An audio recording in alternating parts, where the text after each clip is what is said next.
The content presented on the following show is intended for satirical and educational purposes only. The views, opinions, and statements expressed by panelists and guests are their own and do not necessarily reflect those of the host, production team, or channel. Additionally, any third-party content featured in this program is used in compliance with fair use under United States copyright law, which allows for commentary, criticism, news report, teaching, and research. Viewer discretion is advised, and we encourage independent thought and discussion. Welcome to the Untouchable Super Panel with Ilkan Ali and Fatty. Kick back, relax, and enjoy the show.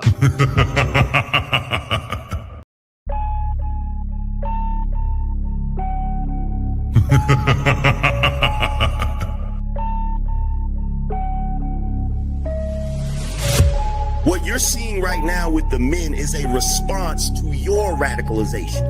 So to try to project that onto us is absolutely ridiculous. And the men are not behaving the way they're behaving right now because they can't keep up. They're behaving the way they're behaving because you broke the social contract. You're having a conversation in bad faith. Did you say women are children? Did you say women are children?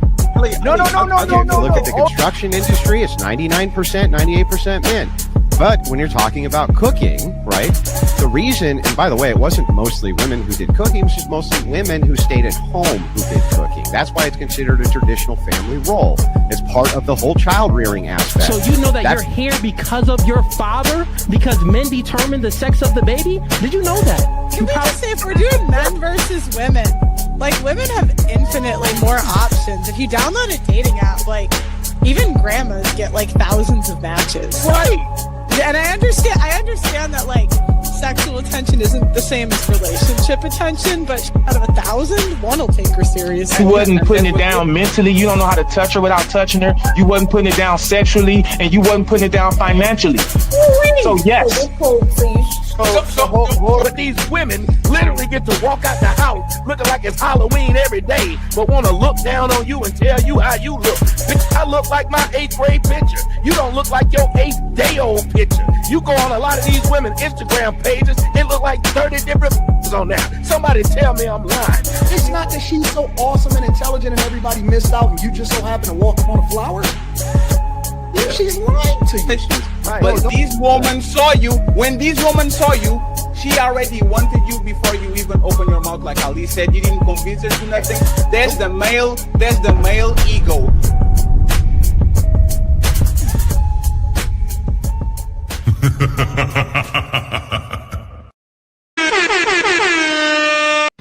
It's time to do. Welcome, family, to another Untouchable Super Panel. Much love to the people, much love to the Untouchables, and the dopest chat in the world as well. We see y'all and we appreciate y'all for real. We appreciate all the love and support. And we hope you understand we're doing our best to stay the course as usual.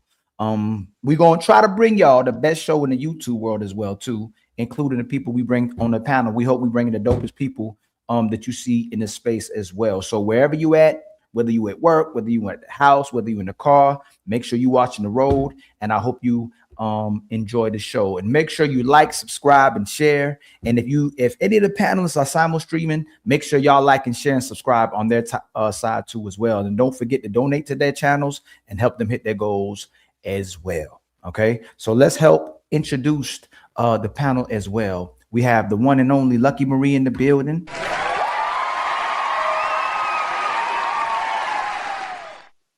We have the one and only Jazz Noel in the building. We got my brother Crib Jesus in the building as well too. Amen. And we got our sister, the one and only as well, Smell the Roses.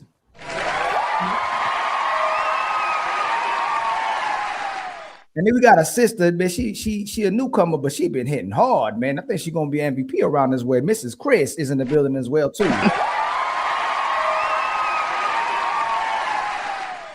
and then my brother Six, he can speak for himself. Y'all see him all over YouTube. You see him all over IG. You see him all over Facebook. And then my brother, one of the dopest reactors in the space as well too, and a solid debater as well too, man. Much love to my brother JB coming through. And y'all know the one and only Team Fatty, one of the legends of the Untouchables, is in the building as well too. And you supposed to hit the button too. You ain't gonna cheer for yourself. No. You gotta cheer.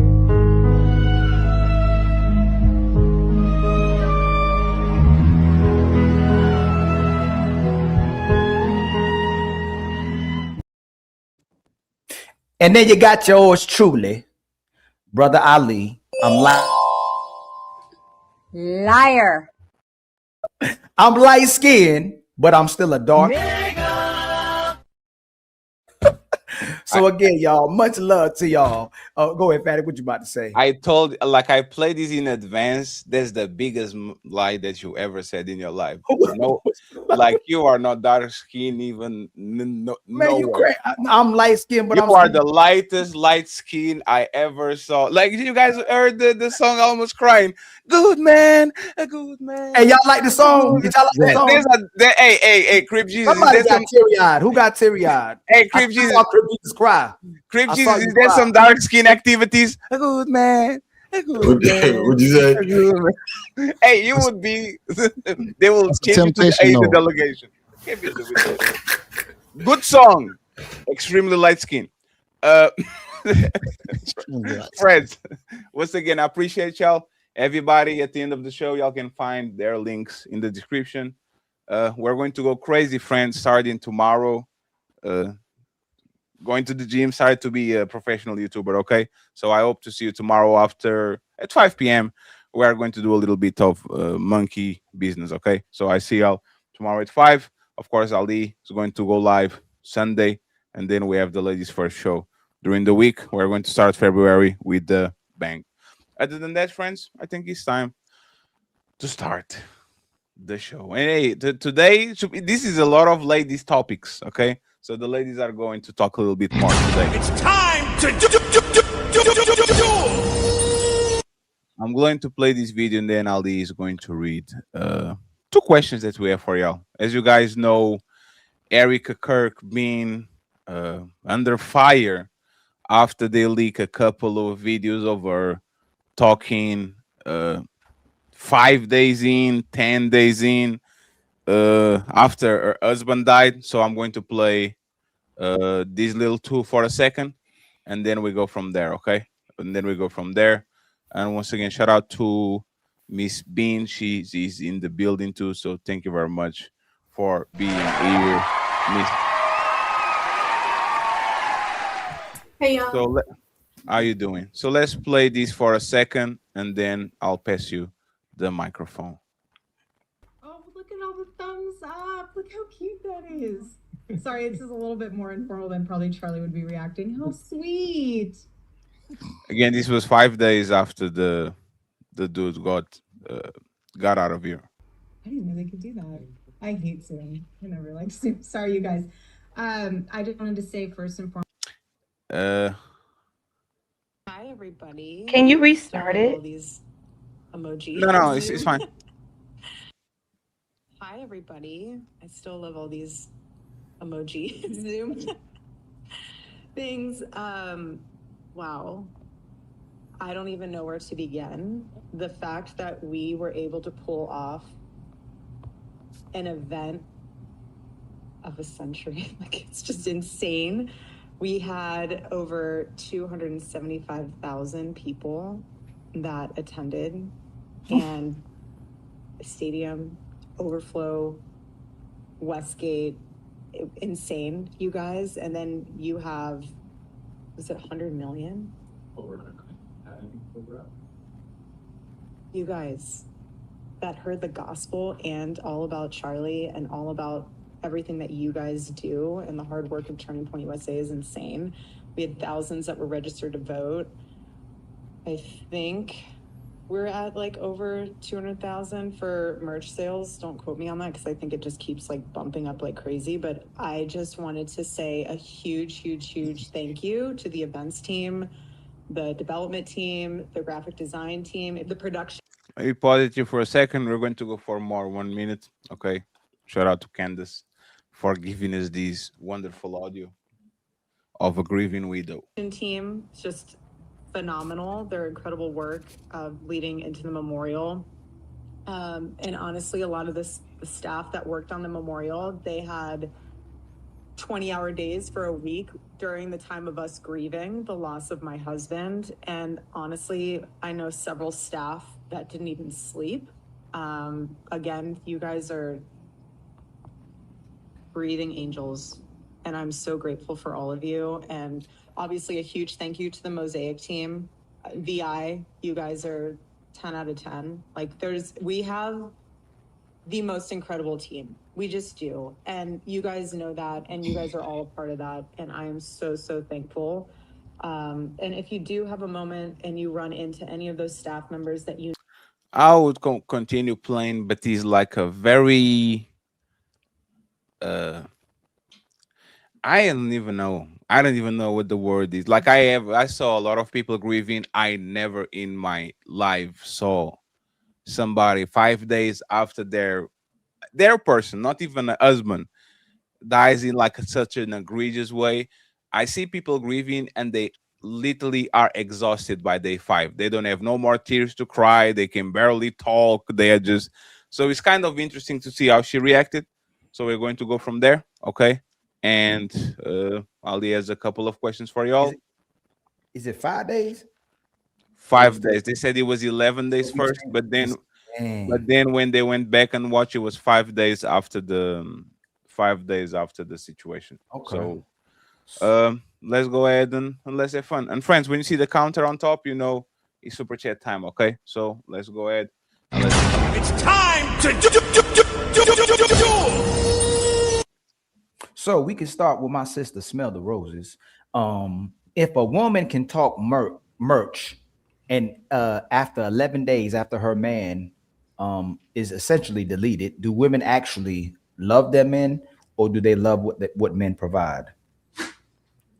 In this case, hearing her talk about the marketing team, the merch, the production, I feel like it's what he can provide, right? Because it's all about she's supposed to be grieving, but instead she's worried about the money they're raising.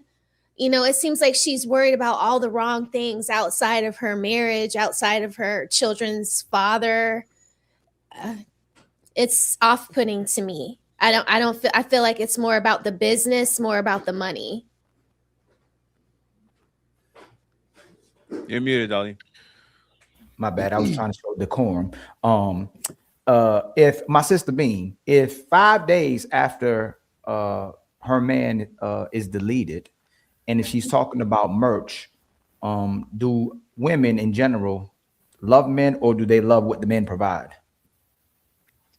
I would say in this case what the men like provide for sure. But Erica Kirk, like, I don't know if y'all have been like following her, but it's a lot more into it. Like, I honestly believe she has something to do with it. With her.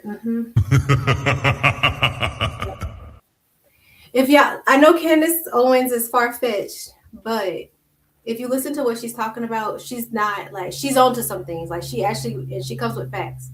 So I don't know about that come with facts, but she looks like an honeypot. She looks like she was planted to kind of get the dude to Agreed. Yeah, I don't know. Yeah.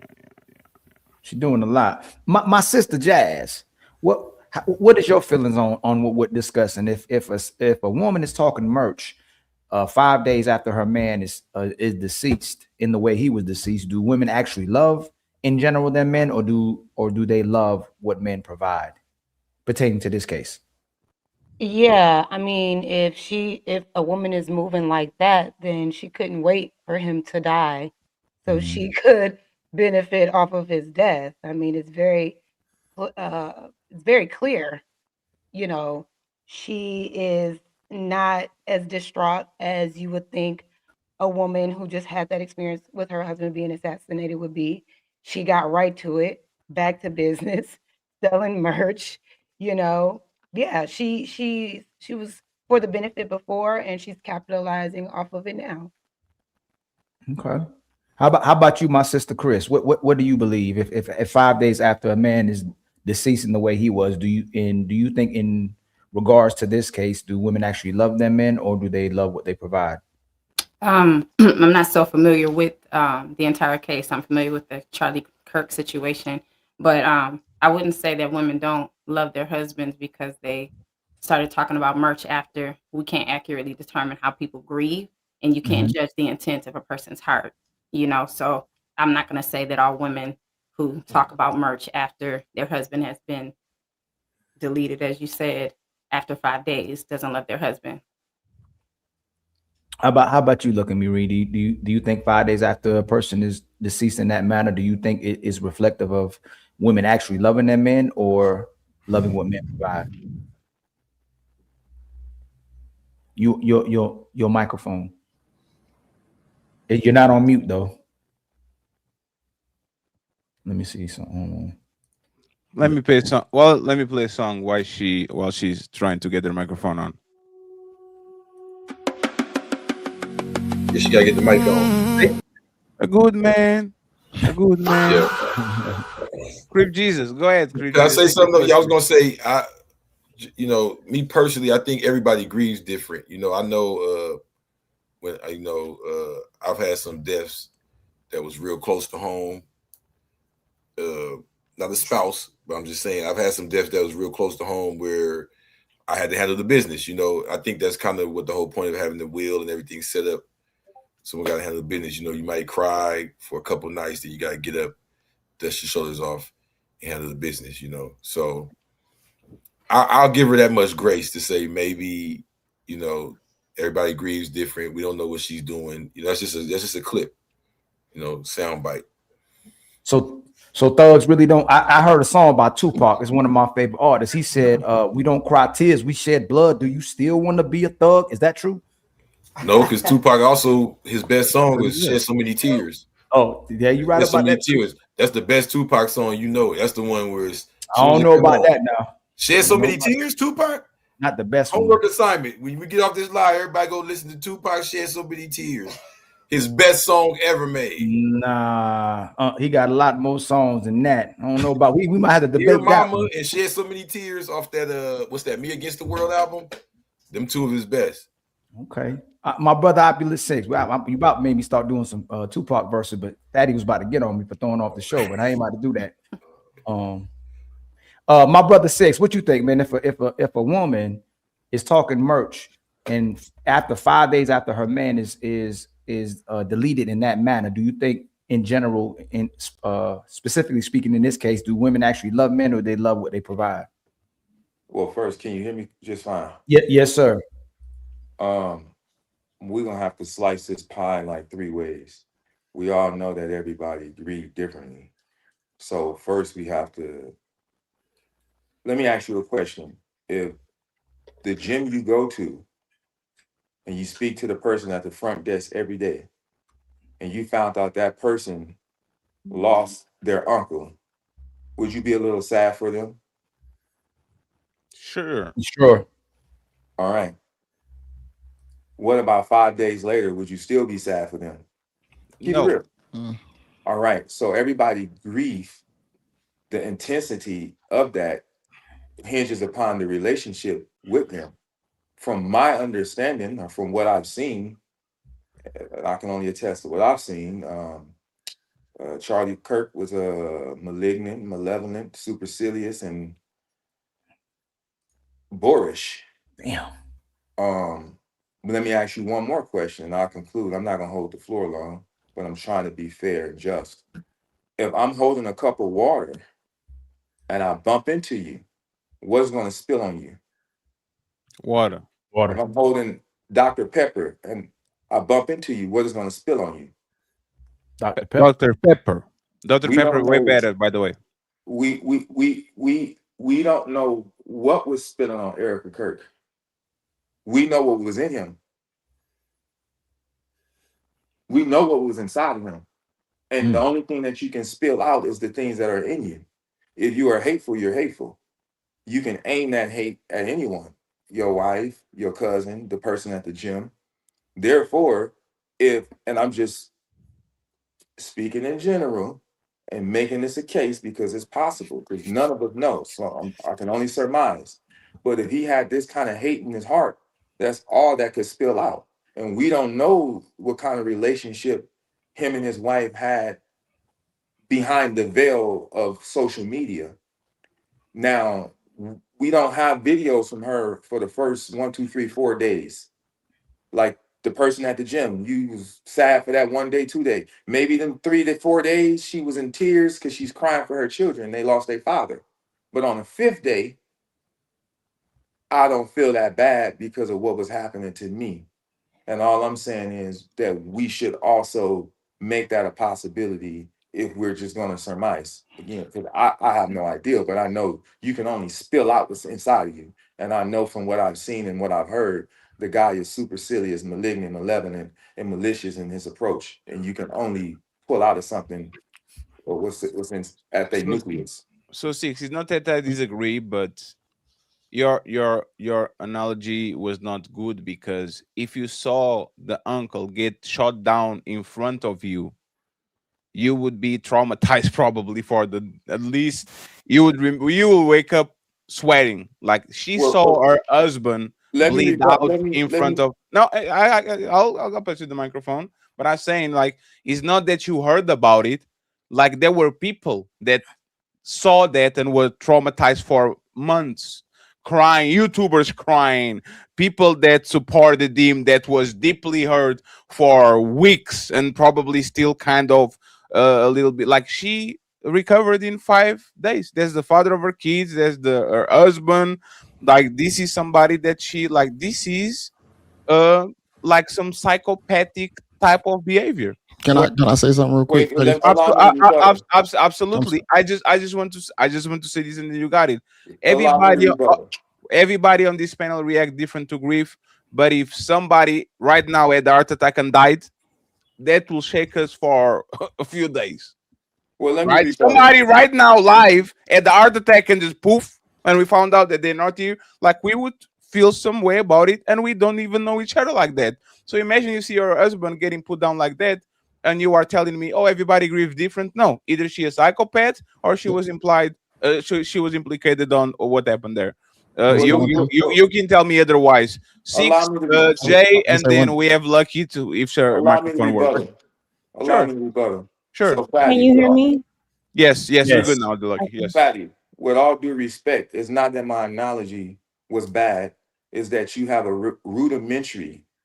We doing it again? Okay. You got it. Allow me to rebuttal. You have a rudimentary. No. I just want to make sure you want to make it personal. Let's go there. No. Well, you tell it has to be personal, because my analogy was bad, and that's a personal. So no. I know it's respectful. No. I talk about your analogy, not you. That's not personal. No, listen. I'm gonna need you to do this. No, because you are smart. No. This. So I will do it. So let me actually tell you something, right? No. One second. No, 1 second. 1 second. So this is why you sounding smart actually is not make you smart. Let me tell you exactly what it is, right? I talk about your analogy, not on you personally, right? And you talk about my lack of understanding, which is actually a personal attack. So rudimentarily, elementarily, you are wrong. I didn't attack you. Allow me to. Your analogy is wrong. Just because you feel personal about that doesn't mean that I actually attack you personally. Right now you're doing this. I know, but that's what you do. Hey, Six. Nobody on this panel talks more than you. Nobody. You run your mouth. So now that we are set, hey, sir, I will allow you to go uninterrupted. I just want to point out to the crowd that just because people can I finish and then you got it uninterrupted, I promise. I just want to point to the crowd that I didn't attack this man personally, but because he's so smart and he does the poses and the glasses and all that shit, all of a sudden he wants to make it personally. So go ahead, opulent, the 6th number of the Arabic numeration. Go ahead, you got it. Allow me to introduce some common sense to the conversation. You are displaying a rudimentary understanding of emotion. Not only that, you have a very ethnocentric understanding of how people grieve is different. You gave an example. Ethnocentric. You just said that you was gonna That's allow not even how you use that word. You keep there is no such thing as big words, just small brains, fatty. That was a nice comeback. Oh man, hey, I love you, Chick. Hey. You gave an analogy and you said if somebody got their brains blew out, we will all feel something right here. Well, I can tell you, I will feel nothing. I'm semi-emotionally and unavailable. I've lost too many people in my life, to my mother, to my brother, to my father, to a daughter, where I don't feel those type of emotions. So even your analogy from a personal standpoint, I know that's wrong, which is why I'm trying to tell you your understanding is rudimentary. And that's not necessarily a diss if you understand what rudimentary means, but it's also based in your ethnocentric point of view, which is dangerous because the world is different and everybody grieves different. And I also said that you don't know how that he treated her. So the first 5 days, 4 days, she may have been emotionally distraught. She may have felt despondent. We wasn't there, but for her children. Because maybe she wasn't romantically into him. Maybe she did not have a healthy relationship with him. We don't know. We're all surmising. So I'm just introducing something that no one else here probably thought about, because everybody, that's why I said we got to slice it up 3 ways. Maybe because from what I've seen, I don't know him personally, he's kind of supercilious and he's kind of malignant. And whatever is in you will spill out of you. How do we know that his household was not hostile as it pertains to them, and that the loving husband and wife was just a veneer? We don't know that. So the first 4 days, which we have no evidence on how she grieved, maybe she did grieve, but just grieved for her children losing their father. But on day 5, I don't really care because I don't really rock how you was treating me. I don't know. I'm just saying it's possible. But to put everybody in one box and say everybody grieves the same or has to have this level of grief is ethnocentric. It displays a rudimentary understanding of emotions because everybody grieved differently. I didn't cry at my father's funeral at all, but I cry every single morning I wake up out of nowhere for my mother.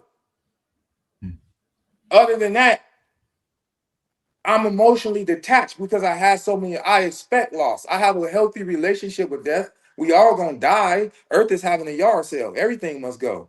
You know what I mean? That's why we got to cherish everything we got when we got it, because we're just borrowing it. Nothing is yours. So what if Erica has that kind of understanding, also had a tumultuous relationship, also was money driven, and their relationship was more focused on making money and living in decadence than it was romance and family legacy? I don't know. I'm just introducing this as evidence, but for you to just rule it out all the way and say it's a bad analogy, it just demonstrates that you don't understand the nuance of emotions. That's all I'm saying. I yield the floor. Sure. Real quick.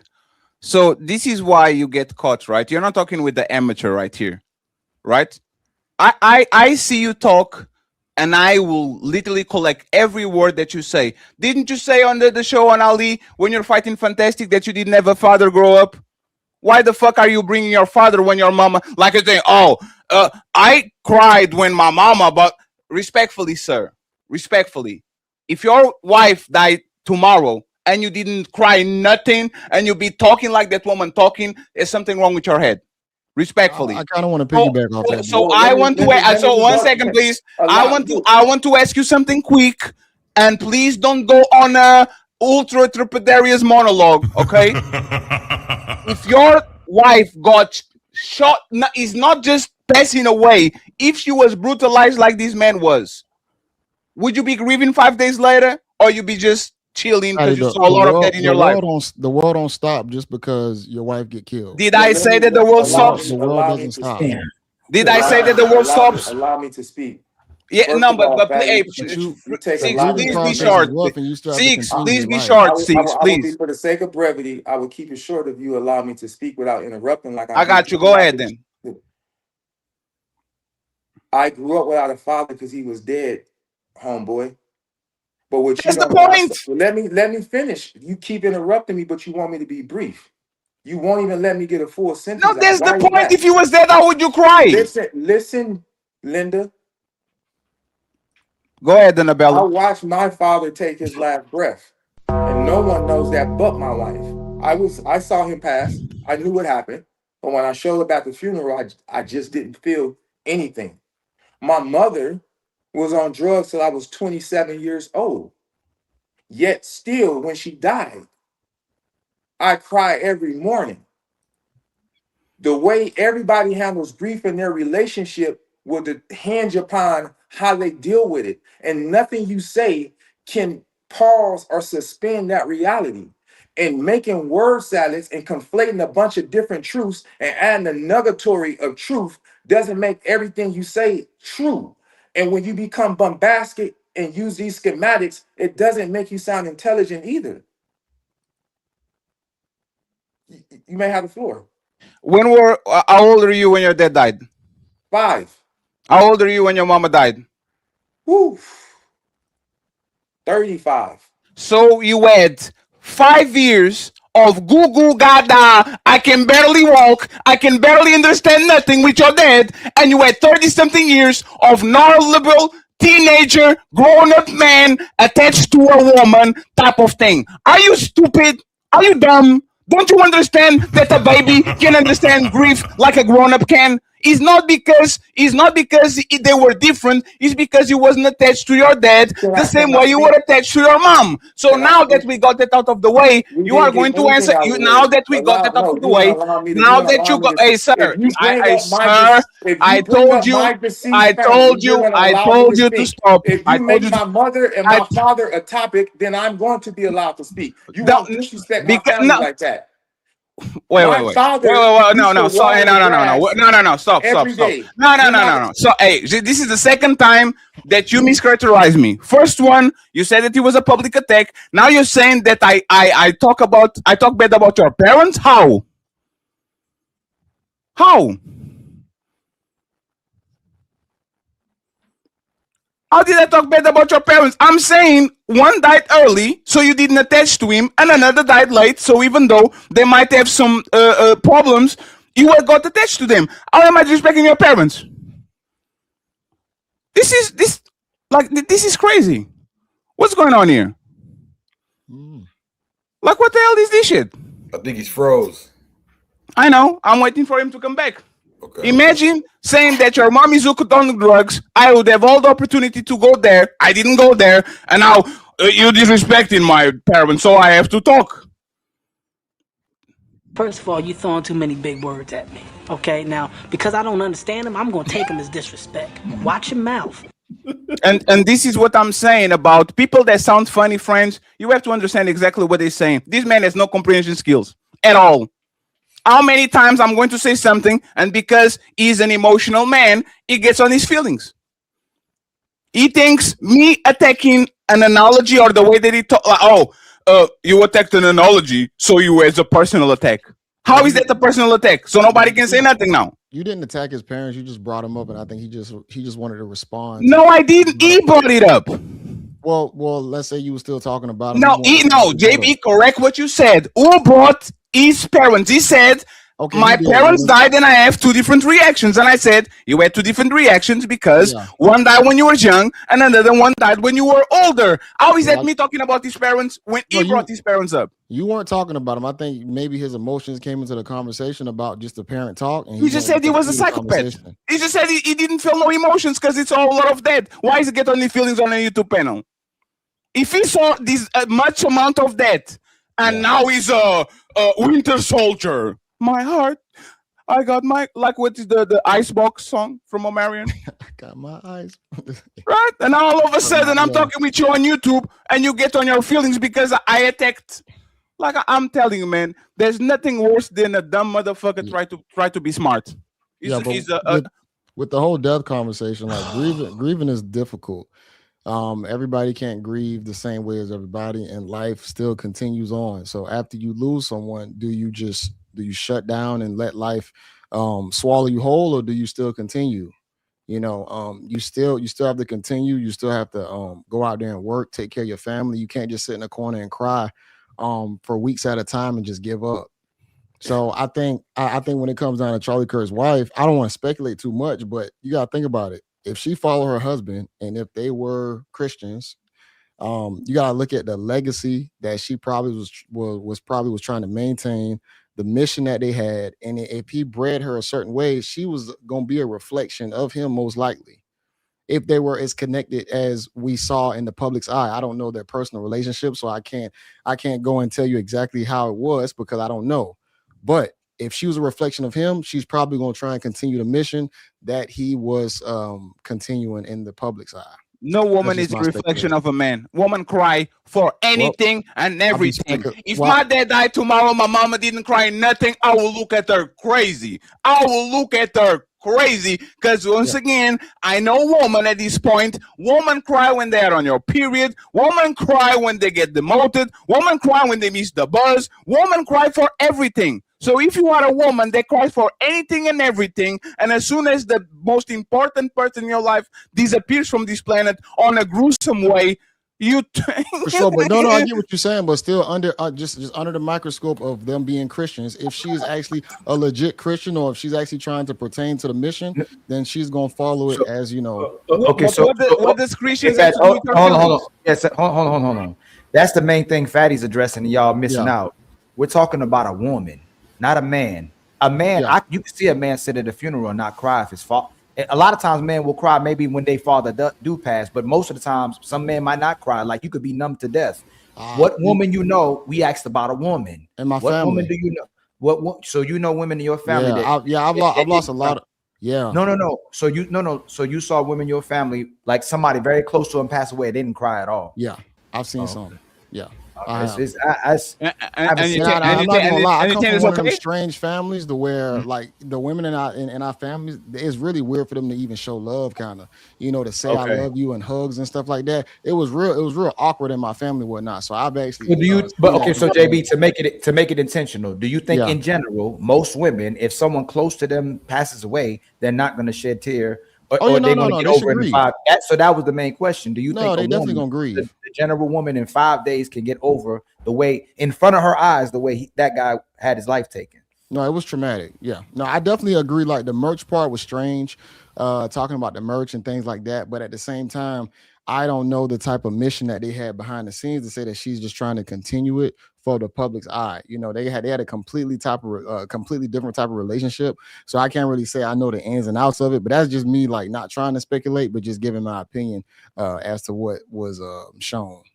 I just don't understand where the Christian comes from. Christians don't have feelings now. The Christians don't have time to grieve. Yeah. Not that, but you know how sometimes when it comes to Christianity, they feel like someone's going to another place and they feel like they're in a better place. It's a lot of mysticism with it. So they honestly feel like you're taken away from the wicked world and put in a better place. That's usually the mindset of a Christian. So no, it's not. No, yes, it's not. Is. Have you ever said, hey, JB, I was baptized when I was 2. If you die, they always say you're going to a better place. Hey, JB, go to any Christian funeral and everybody. Like, but they're white too. They're white. You got to look at the type of person that you are. Wait, 1 second, please. So you are telling me that there's a difference between white Christians losing their father to a gruesome death and a black Christian losing their their husband. I'm talking about the differences of church. You got Baptist and Catholic, and they praise a whole lot different.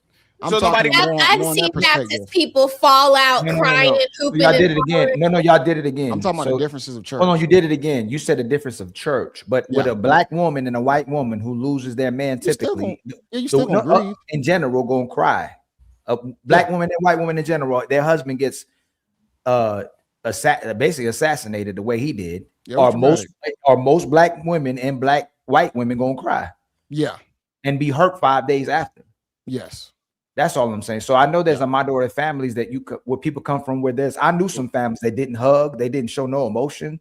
For the most part, I would come across families that did show emotion. Because even that video, most the women would go crazy. Yeah, even that video, I don't know if she might have been prepped right before that, to where she might have been sad or not. Then on camera, she kind of cleared it up a little bit. I don't know. Can we see the first 30 seconds, please? Look at all the thumbs up. Look how cute that is.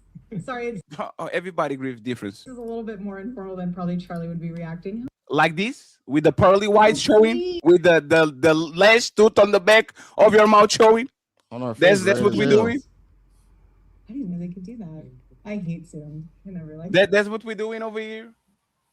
Like being excited, like your husband literally got nuked, and you are excited about emojis on the chat. Oh, imagine. You gotta think about the life that they were in though for a while. You gotta think about they weren't living a regular lifestyle either.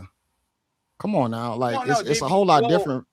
But he was still assassinated. No, I'm not saying it wasn't bad. It was bad. I agree 100%. But at the same time, I'm trying to say it's still a mission. I think that she's trying to continue for his legacy. That's just me looking outside in. Selling merch. There's a mission. Everything that he was doing, I think she's trying to continue that through her. No, JB, it's totally fine, right? Yeah. But once again, I agree with you. Life moves on and all that. People don't have to display signs of depression and like they don't have to, right? But there's the thing, right, JB? A marriage that my parents die tomorrow, and I come here and I'm acting excited and laughing like this about StreamYard, these emojis now. That's so nice. Oh, Ali. That's ridiculous. There's like I shouldn't be excited about nothing that is not something that is actually is significant. Imagine that they do something, a nice gesture to me. If people are made a song, wrote a poem, like that's the things that actually move a person. If your husband died the way that he died, and you are talking about emojis, and now you can do the thumbs up and how cute it is. Respectfully, either you would like if you were a detective, JB, she would be right on that car. Hey, I need to talk with you on the police station real quick, because this doesn't sound like a person that actually grieving. It sounds like you are involved in it, and for whatever reason, nobody knows what's going on. But I'll concede to the point where the world moves on. Absolutely, the world move on. I don't want nobody to show public signs of distress just for the sake of proving that they are in mourning. I just don't like. And once I'm pretty sure all of us have probably lost somebody. I mean, I don't want to say recent, and people still show up on these panels. People still continue doing their YouTube videos. People still continue with their day-to-day lives. So I'm not trying to say that people don't grieve, but going back to the point that life still goes on, and you still have to put on a face sometimes to still continue on what you're actually doing, and you can't just go shut down in a corner.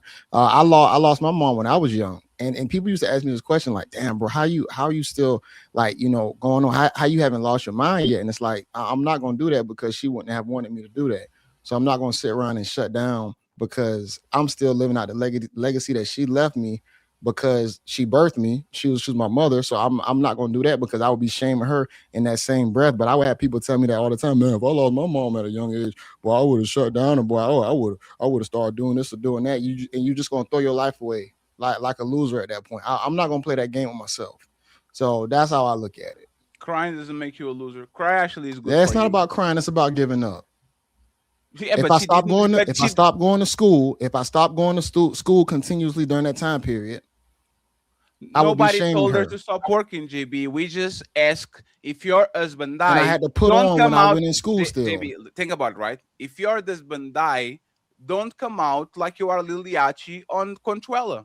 Don't come out with fireworks on the back like you are a WWE. You are a WWE superstar. No, you're not Erica Kirk. You're not in her shoes either. So you're not gonna be able to sympathize or empathize or even relate to her situation. And I'm not trying to give her no pass because, like I said, I don't know everything from that small few second clip that you showed. So I can't overly speculate, but at the same time, you still got to understand that you and her life is completely different. You don't know what you would do in that situation, possibly. You're only speculating. JB, there's one thing that I don't like when you say this, right? And I'll pass the microphone to the ladies that didn't talk. You are a reviewer. What I got to do in anything? Everything you do is picking up small clips and reacting to people and assessing their intentions. So? No, continue. I'm gonna let you continue. I'm sorry. Go ahead. No. So you can do that for a living, but now you see a clip and you can do the same thing that you do for a living. Yeah, because some clips need more understanding behind it. Look at what you're trying to do. You're trying to talk about her grieving opposed to her talking about selling merch. How many times have you seen I go off Erica of what Kirk someone says on that fake moment. crying with dry face? Nope. Hold And then on. When I react to dating and relationship things, it's usually someone saying something like, I don't want to date a dude because he's short, but I want this. Or I'm single. Or I'm having a rough time dating. I'm getting passed around. I'm giving my box up loosely. I'm goofy. I'm impregnating multiple women. I'm reacting to things directly to the situation. You trying to speculate about something where she's talking about merch. It has nothing to even do with what you even talking about. So last question, and then we get Miss Teza and Miss Lucky, right? If you were on the Afterlife GB watching your wife reacting like her been reacting on the last 3 months, and would you feel any type of way about it? Don't put me in that position. I'm not going to answer that question. Sure. Respectfully. No. Because like I said, if you believe in what you said, you would answer the question because you would be on the better place. That's why I say I don't have nothing to do with it. No. Wasn't you that said that Christians, because they have this perspective? 1 second, please. And this is once again, y'all not talking with the amateur. You literally justify that woman grieving the way that she grieves because Christians has this idea when somebody transition, they are on the better place, so they're actually happy about it. And now that I put you on that position, instead of being happy about it because you're on the better place and you are answering that question, you are talking like I'm putting some very nefarious thing on you when you should look at that as freedom and as release, right? I'm not a Christian, though. Oh, you're not a Christian? I take so I'm basing it upon her life. I stand corrected. I'll say this though. Take back what I said. If I did die, I wouldn't mind if my wife remarried. Just being honest, because I know she still need to finish life. It's still based on survival. I wouldn't want her to just be alone. So I would be okay with her actually moving on. Sure. Sure. Yeah. I take back what I sasaid and I apologize. You're not a Christian. I was talking to you. Now I understand why you didn't want to answer. I apologize. Appreciate it. Lucky and Teza, if you can, like, try to get either another browser, okay? Like, try to go to another browser like Edge, Chrome, whatever, or try another device like a tablet or something like that, because you keep getting kicked out for whatever reason, and I don't think your internet connection is good. So if you can send another message, I would appreciate it. I'm tired, Lucky. I'm sorry. I'm tired. Like, from the time that your microphone didn't work. Can you talk? Hold on real quick. Intellectual elasticity is preventing you from grasping the nuance of the transaction. Whoa. You're throwing too many big words at me right now. Since I don't understand them, I'm going to take that as disrespect. Now help me. See if you can. Tasia, see if you can move. Can you say something real quick? Nope. Is it a link? Because we tried it. We tried it before the show and it was fine. Is it because there's so many more browsers? No, it's not. No, it's browser based. Send her a message. Tell her to change browser. No, Fatty. No. What I'm saying is, send her a message. Tell her to change browser or to change device. Let's focus on. Yeah, I think it's over. I think it's overload on whatever device, like you said. No, but it's not, because it's the StreamYard is web based. If she's opening on the StreamYard, like, it's not like it shouldn't reflect. Lucky, the question, okay. And I want us to go a little bit, instead of focusing on the person and say, focus on actually, like, in general. If a woman can talk merch and events 5 days after her man dies, do women actually love man, or do they love what the man provides? You can hear me, right? Yes. Yeah, just on this, to just speak on just the conversation, and then I'll answer if it's okay. I actually agree with you, because it just shows a lack of compassion. They have a whole show dedicated to women offing their men for profit. So I'm with Bean too. I'm in the conspiracy theorist bag. I don't really think he's deleted. That's probably why you don't see compassion like that. But somebody who was so quote unquote influential, where everyone else is comparing him to Martin Luther King, you would think his Coretta Scott King would feel some sort of way that she just lost her Martin, but she's more so excited about the merch and the success about what she can get off of his quote unquote death. So I don't think he's dead, personally. That's my personal opinion. You know what I'm saying? This is just entertainment. But Extreme yeah, take. I think that shows a lot with those type of people, and I think that has a lot to do with why she feels away about Candace. So, and you know, I don't think Candace knows the truth, but you know, that's another conversation. But yeah, I think it tells a lot because it's, I don't know why we doing this. Some people grieve differently. If you're at a point where you can't feel nothing for somebody dying, even on camera, you are beyond saving. Like, I don't even know what we're talking to you for. You lack compassion in every aspect of your life that needs it to have a humanistic, you know, connection with people. Every So I clip you think got to that be just shows crying. a disconnect. You said what? Every clip you got to be crying. Why you got to be so extreme? Nobody said crying. There's different levels to show compassion for your spouse that just died. If you can judge a baby mama or a balloon pop person's preference, you can judge a woman not showing compassion for her husband who's so influential to conservatives that the conservatives on YouTube are showing more compassion than she is. That you can question that if you can question a baby mama. Every clip though.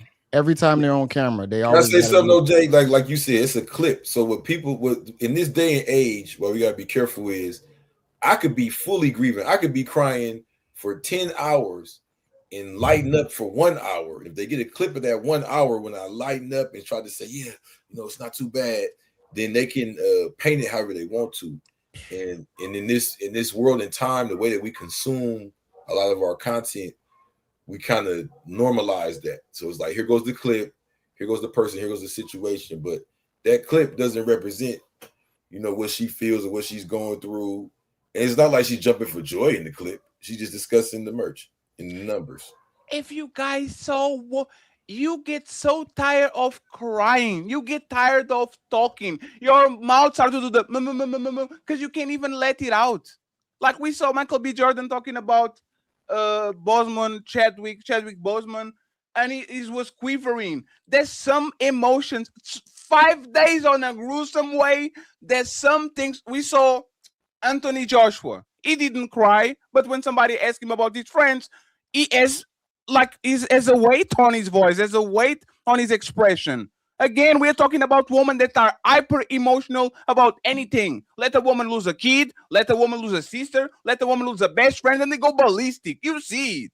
They can't even talk. You call them on the phone, and all of a sudden you are telling me, all of a sudden, once again, this is a pattern. She been showing this since the guy died.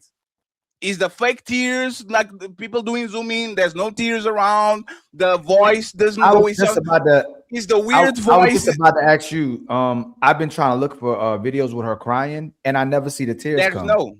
She just Ali, puts tissue on her nose she and puts tissue in the her tissue eyes, on their face. but I never Even see no tears. Like Ali, even worse. But A actress literally was reviewing her videos, and she said that if I was to taught somebody how to cry and do the pauses and do the that's exactly how I would go about it. Is how she goes about it. She pauses, like there's no video of her actually expressing herself, quivering. It's all performative, but all of a sudden, let's not judge. So, like Lucky said, if y'all can judge motherfuckers going on Pop the Balloon, doing a goofy stuff, like literally goofy, and do a whole characterization, personality, if she's a good woman, a bad woman, a righteous man, a respectful man, you can do like psychoanalyze that whole thing. If this woman on the most difficult moment of her life behaves like this, I don't even want to know how she behaves when actually she's happy. Because this sounds like a woman with no carefree in her life. There's no problems in her life. She's talking to us like Lucky was talking right now. Nothing happened to her life. She had a bad day, and she gets on camera talking about emojis. So I'll say this. I'll concede. Yes, we are making assessments out of very, very, very small clips. Probably we have 20 hours, 15 hours of footage from the day that he died until now. What I'm going to tell to is that we don't need 20 hours of footage of nobody on this panel to go at them. Nothing. It's 3 minutes. Oh, you don't like no submissive? As I told you, she was a feminist and ungrateful. I don't get it. One day we wake up and we judge everybody. The next day, who am I to judge? Me? I don't know, to be or not to be. That's the question. I don't get it. I just wanted y'all to be a little bit consistent. Anybody wants to say What do you anything? mean by that? I mean, if it's my job, if it's something that I do on the daily basis, right? Yeah. If it's something, imagine that I am somebody that is. Let me give you an example, right? Imagine I'm somebody. I'm the master chef. I'm a jury on master chef, and every day 7 motherfuckers come around, and I'm saying this is trash. You don't know how to cook. Oh, dare you bringing me this here? You don't know how to fry eggs. And then Creep Jesus comes along and says, "Hey, sir, here's my plate. Can you taste it? You know, I need more understanding because I need to understand how you cook. Can you show me a video of how you put the sauce on it and you flip it? I can't judge your cooking like that. I'm going to look at you funny because, motherfucker, you are a judge on Master Chef. You should know now at this point how to judge a plate. So if you refuse to do it, Why don't you react? Why don't you react to a clip of her actually talking about Charlie Kirk, or explaining how great of a husband that he was, or bad of a husband, either or? Why don't you react to something like that opposed to her talking with a team member for the business on what is being done for his mission? It's a little bit different. Like that's what I'm saying. When people react to things, usually it's going to have a little bit more context as to what's being said. She wasn't talking about her husband. React to something where she's either saying something bad or good. No, she mentioned Charlie would like this. She said Charlie would like this. No. Oh, look how much we've so. You want me to show you this? For her. No. Saying, JB, let me show you this. Let me show you this, right? Let me show you this. Hey, see the weight when she talks, okay? Yeah. See the weight when she talks about merch and when she talks about her husband, okay? It's the same footage. I'm going to jump into the end, and you are going to see exactly what it is, and we're going to talk. Like, I'm going to play more. There's an 8-minute video. I'm going to play more than 3. And I feel very honored, and I'm grateful for all of you. So I just wanted to take some time to hop on and did share she with sniffle? You my condolences. I'm grieving too. Look at me.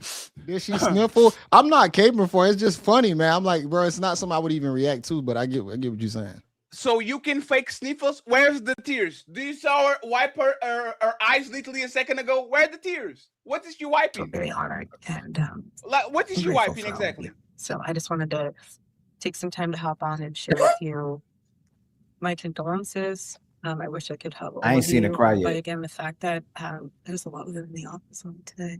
The fact that a lot of you guys are here in office, that's what he would. Like the mission, he doesn't want you to just be sitting on the couch alone in your room. He wants you to, obviously, I mean, we will all mourn, but he would want you to build. Sad. I don't know. And so that's what we'll do. We'll have a sword in one hand, and we'll have a hammer in the other. We're just gonna build. Okay? I love you all. Deep breaths. Usha. It's like she reading the script. That's bad. Who does this and says deep breath, exhale, inhale? Like who literally narrates their emotions? Who? This looks like she's reading a script. Deep breaths. Usha, I just wanted to share this with you all. I asked her when we were on the tarmac. I said, I don't know how to get through this. And she said, when you're on an airplane, and some of you have kids will really relate to this. Others that don't, you've been on a plane with kids, so you can also relate to this. But she said, when you're on an airplane and you're 15 minutes before landing and the kids are going crazy and you have 15 minutes left on the plane and they're throwing their toys. You're reaching, big dog. Respectfully, I feel like you're reaching because she seemed distraught. I mean, she could barely even what she's talking about is slow pace. She kind of just seemed like she's still in and out of her thoughts or whatnot. I don't know. I'm just going off of what I see. I don't know the behind the scenes. Sure, and this is why, JB, I'll expect to be our competitor in the next few months, reacting at least. I'll actually respect I respect the way that you move. You are a successful reactor. This is why they need people like me on this space to actually react to shit that makes sense, because there's no reason why this woman emotes like she's the motherfucking emoji. She's like this. Actually, I can do it better. She goes from this. Oh shit! And then she goes to this. Oh my god! That was creepy as hell.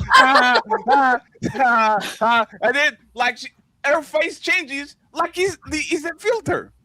Like what is this? Respectfully, I would be so scared. I would play just more. 30 seconds. This is scary.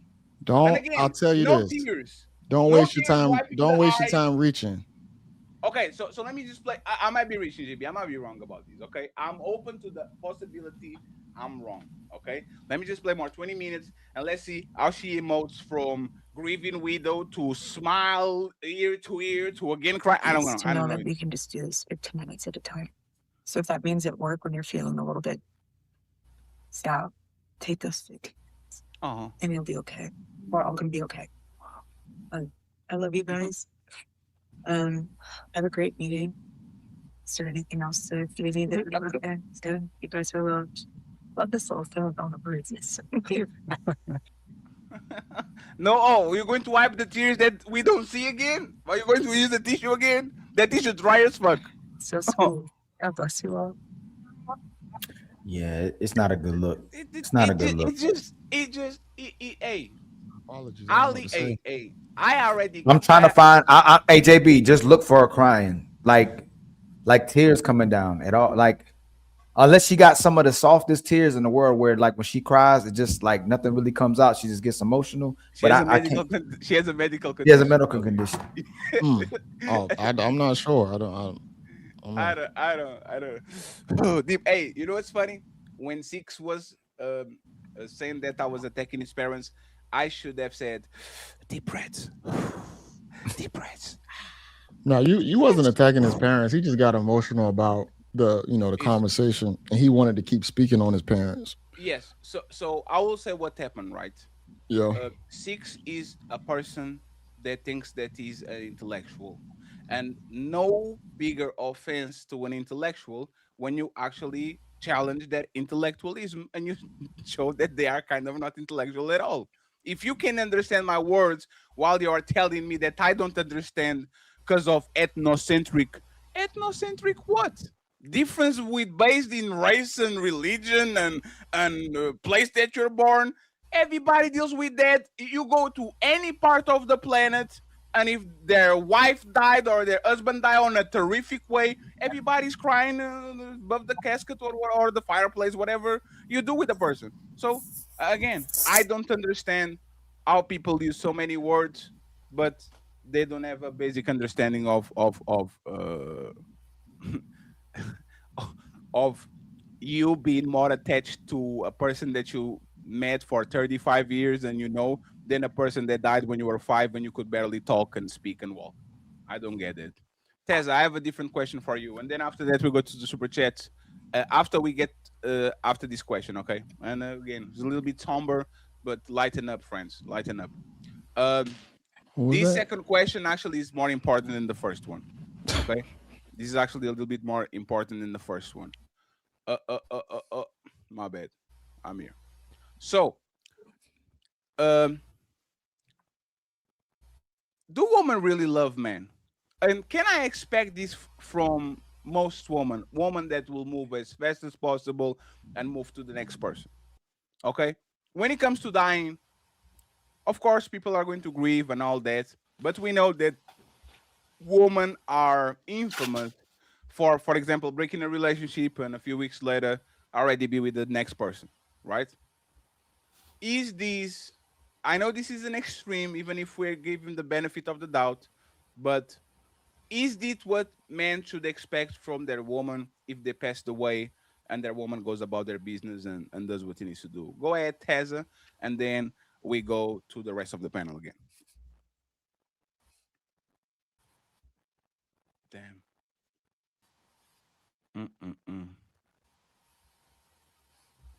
A good man, a good man, a good man. Nope. Ask her to I don't know what happened. I did. I don't know what. I'm telling you. I don't know what's going on. Tell her She to got your change. camera. She got Tell your. her to change. Nah, I'm good now. Y'all can't clown me. My camera got a fan and everything. Y'all ain't see me slacking in a little bit. I'll be good lately. I'll be good lately. Y'all can't say nothing to me. Can you answer that questions? Should we expect, should we expect not no loyalty? Because once I die, the job is kind of done, right? But should we expect for most women for them to just move along? Because that's what women do on the regular. Bean, you're muted. Oh, there we go. I feel like I would judge depending on the time frame. Like I feel like the first year should be like I'm gonna definitely judge you if you move on within the first year. um, but I honestly forgot your question. Like, what'd you say? Sorry. If we as men should expect women to move fast, meaning they might be mourning or whatever, but they just on the move, like usually happens when they break up relationships. Woman announced that they broke up with Fatty, and in 3 weeks they already have another boyfriend inside. That's more of a woman thing Hey, than a man thing for the most part. Like 3 Freddie, weeks. widows need love too, man. You know what I'm saying? Who? Widows need love too. You know Oh what I'm no, saying? no. Widows have carte blanche to like you shouldn't count that against them whatsoever. Like you're not culprit for your husband dying. But if I was Erica Kirkneck's husband, I kind of look at how you're talking about. Like I'm saying, if this man was looking at how she reacting to her husband, I think this is kind of I don't know about this type of situation. Right. I mean, I don't think they should expect women to move on quickly, but I will say like people grieve differently in the way that some people can't tolerate being alone. Like some people do not do well being alone. Like they are not comfortable with themselves. They're not able to sit in their silence and grieve and heal the right way. So some people jump into another relationship to kind of like fill that void per se. And I can't isolate it to men or women, right? But I would say you shouldn't expect it, but it does happen. JB, should we expect it, or our job is Fast done? move Job on. finished? Yes. No, I wouldn't expect a fast move on. I would hope that would probably take a little bit of time, but I still understand if you are a widow to where you would have to possibly remarry, depending on the position that I might have left you in, if we had money or not. I know it would probably come eventually, but if it happened fast, I would think it'd be problematic. Let's go with Chris because Chris been waiting for a turn. Should should we should we expect? Damn, what's going on? Give me a sec. Chris, should we expect this? I have no idea what's going on. Ali, is that you? You said, should we expect her to move fast? No, Go I ahead, don't. Chris. Go ahead. Yeah, no, I don't believe you should expect for women to move on that fast. Not at least using what you said, 3 weeks after. I think that would be a little bit insensitive. I think you should expect them to move on. The time frame we can't necessarily determine, but since you gave 3 weeks, I think if a woman did move on within 3 weeks, that would be a little insensitive. I think it would give people a reason, not that's none of their business. It would give them a reason to question, you know, her movements. If that person was there before, actually, in my opinion. Say that again. 3 weeks is not time to develop even a friendship. No, it's not. Absolutely not. I would assume that if something happened in 3 weeks, that person was already there waiting for their turn. Right. Absolutely. That would show extreme insensitivity for sure. Crip Jesus, what do you think? It's a lot of variables here, man. Depends on what their relationship was. Depends on what type of person she is. Depends on, they might even discuss these type of things, you know. Then it also depends on how she moves, you know what I mean, and how the cards line up. And then let's just be real, you know, we talking all positive. Let's go negative. It also depends on if she already has somebody or something. Or has something going on already, like y'all was saying. Like, that's a very big possibility. So when it comes to you passing away, you know, it can go a lot of different ways. I personally think it doesn't matter. I think when you pass away, you're gone. You get what I'm saying? Like, you should, because then it's like, you know, your girl gonna leave you anyway, so don't do this, don't do that. I think you should still leave it how it needs to be left.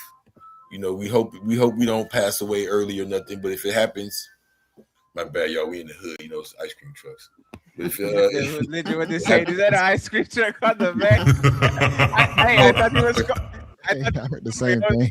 Oh, you have the ice cream truck on the back for that. He got the ice cream truck, the remix. Yeah. There go right there too, baby. But you go. No, it's fine because he's kind of quiet. He's not so. Yes, I'm just saying. To me, it's a lot of variables. But I'm not gonna just give an elusive answer. I do agree with y'all that the average normal reaction for a woman, if we put in some time on it, because numbers matter. 5 days, 11 days, 3 weeks. Nah, that's bullshit. Especially if we were married and had children and had a household and all that. That's crazy to be if you moved on that fast, especially if you moved on in the sense of like maybe a late night grieving creep, 2 a.m. I'm saying, come, knock the coins out me real quick type thing at day 5 or something. But like outside with the person and all that, yeah, no, hell no. That's too fast. So it's a lot of variables to it for me. Corey, should we wait for a woman to move on fast, or it's kind of like you would frown upon if you actually saw that? Yeah, man, merch sales are way up. And that's good for her. It is good for her and her family. I think to myself all of the time, if I were to die, how long would my woman grieve before she hopped on another man's dick, right? Damn. Now, yeah, that's what men have to consider, I suppose, right? Because at some point she will move on and be with someone else. Someone said earlier, when you're dead, you're not going to see anything. And that's true. You won't know what's happening unless your ghost is floating over her while she's riding some other dude. But that's neither here nor there. The point that I'm making to you is that, like, if you are married and you have family with someone, right? Children, if that relationship meant anything to you at all, and if you can quickly just shift into a business mindset and profit off of your husband's death, you're capitalizing on the murder of your husband, and she spoke about merch 5 days afterward. What does that sound like to you? That sounds ridiculous. So if I heard somehow audio of my wife, right, talking about how much money she made after I died, if somehow I was able to hear that in the afterlife, I would say, well, damn, she didn't really give a fuck. That's what I would say. There's no time frame to measure how long someone should grieve after the death of a loved one. But I would hope that after 5 days, she wouldn't be talking about merchandise and marketing. In fact, she's probably already hopping on another man's you-know-what. I can promise you that. Thank you very much, Corey. Appreciate You're you. welcome. No problem at all. Let's get Jazz and Ali here, and then we go. Go ahead, Jazz. Like, should we expect women to move fast, or like you would look a little bit down on the person if they did it? Should you expect? I think, having expectations always lead to disappointment. You should expect people to move on. How they move on is not up to you. And I don't think that it's a gender thing. I think, people just move on when something ends, but it would raise an eyebrow if you do go directly into literally profiting off of your loved one's death, having these big sold out arena memorials in your name, on a book press tour. The optics look a little off. The optics look in that situation. That situation looks completely off. But as far as moving on after a breakup or after a loved one passes away, that's inevitable. But there are certain things that you can do to make it look like how Erica Kirk is making it look. Ali? So that saying with Batman, you die a hero, you live long enough to see yourself become the villain. I've been thinking about this months ago. If you got to the breakup before the death, would someone even mourn for you? Because I see people mourn over a loved one that they lost, but when they break up, it's like they're not really mourning for that person. You know what I'm saying? And I don't know if they even mourn for them if they pass away when they separate. So I always wonder if people genuinely love themselves. But I think if someone truly loves somebody, it'd be extremely difficult to get over the death of that person, especially if that was who they felt they were going to be with for the rest of their lives. I know it would be very difficult for me if the person I loved and I saw myself be with for the rest of my life was deleted that way or deleted in any kind of capacity. It would be very difficult for me to move on. Now, if those people were just with each other conditionally and y'all were just passing time and that was just a relationship you in, I could see how somebody could move on very quickly. And also, if this person wasn't happy, if this person was sucking the life out of them, and if they truly believe this was the blessing they needed to get them out of their life, then I can see how that person could quickly get over. My bad, I need to cut you. I'm sorry. Oh, of course, my brother. Do y'all feel like Charlie Kirk was like a wicked or extreme person? It was a regular man. Can I answer that question? Absolutely. To me, it was a regular man. Just like yes or no. You ain't got to go like on a long. Yeah, sure. No, he wasn't a wicked person. He had polarizing views. He was controversial, but a wicked person, I don't know him well enough to say that. Can I also add the things that he said that was extreme? You feel like he had any extreme takes towards like? I feel like we all have extreme takes. Let somebody cut you off on the freeway. I'm saying let somebody cut you off on the freeway and see how extreme your take becomes in that moment.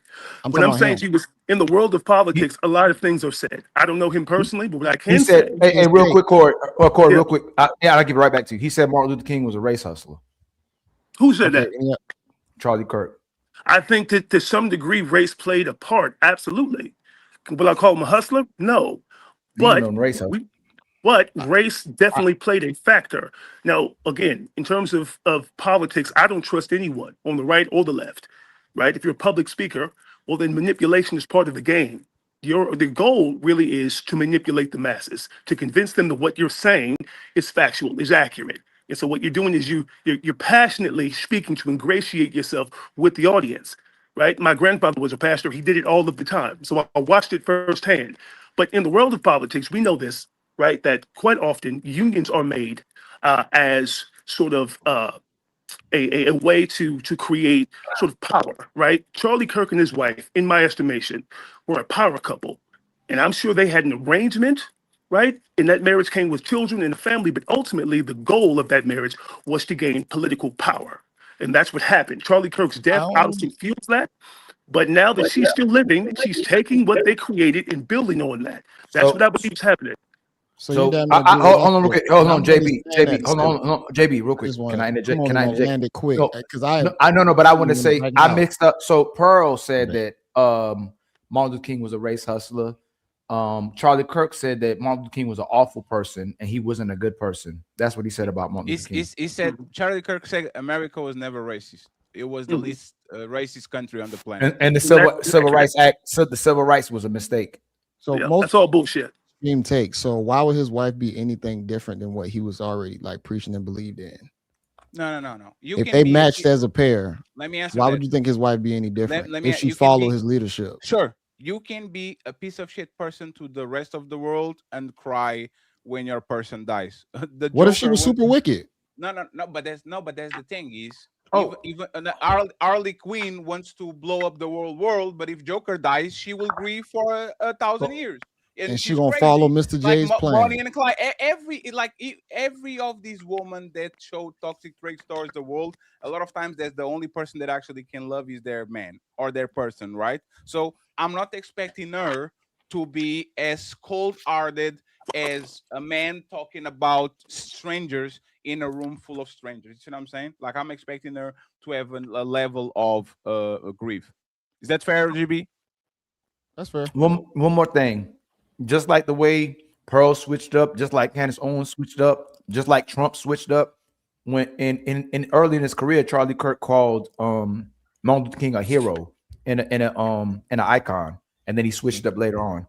So I don't know if they're like grifters, which I think most of them are, but they make a lot of money. Just like the Hodge twins switched up, everybody's switching up to make money. If me and Fatty and the Untouchables switched up, and we started tearing the black community up, you know how much money we'll make to start talking down on the black community?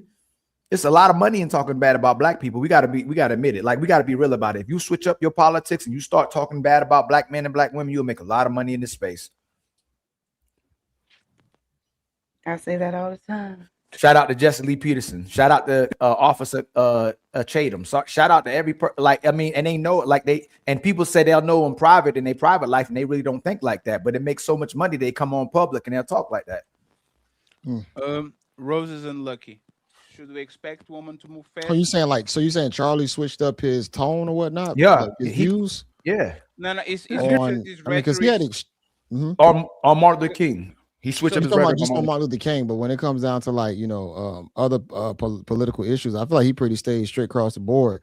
Like especially his extreme, like I would say, like what they call it, like white national Christian ideology. Yeah, I but mean, he pretty much stayed with that the whole time. But he was a very he was a highly Israel supporter, IPAC type of dude, and he that's why they kind of saying that he might get out of here because I can't hear anything. He started to talk he started to announce the group. So it's natural for you to evolve positions, right? Yeah.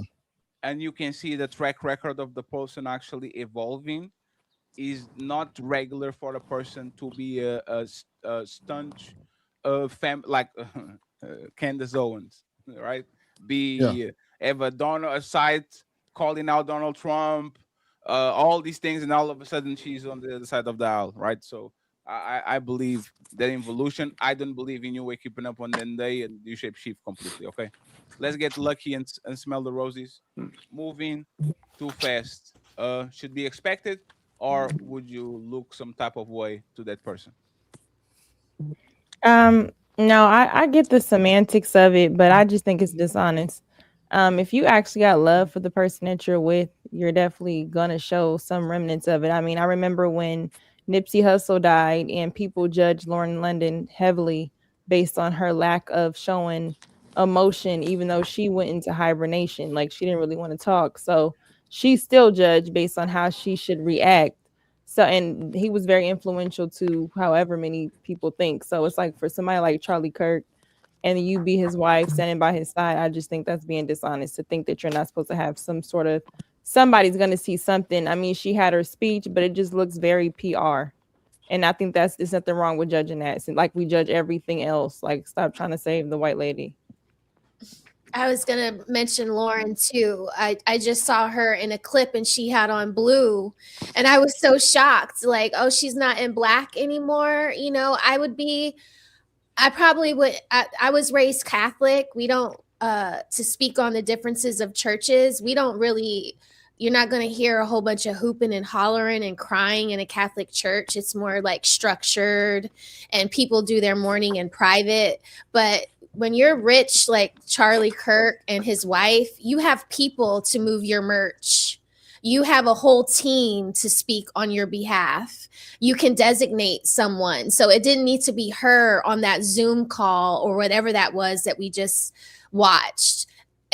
She didn't say anything monumental, so she didn't have to be in that meeting.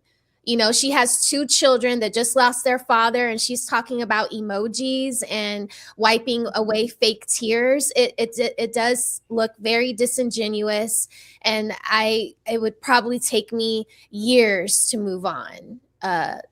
Years, and I definitely wouldn't be able to be talking about it 5 days after. I mean, they judged, didn't they judge Kobe Bryant's wife as well?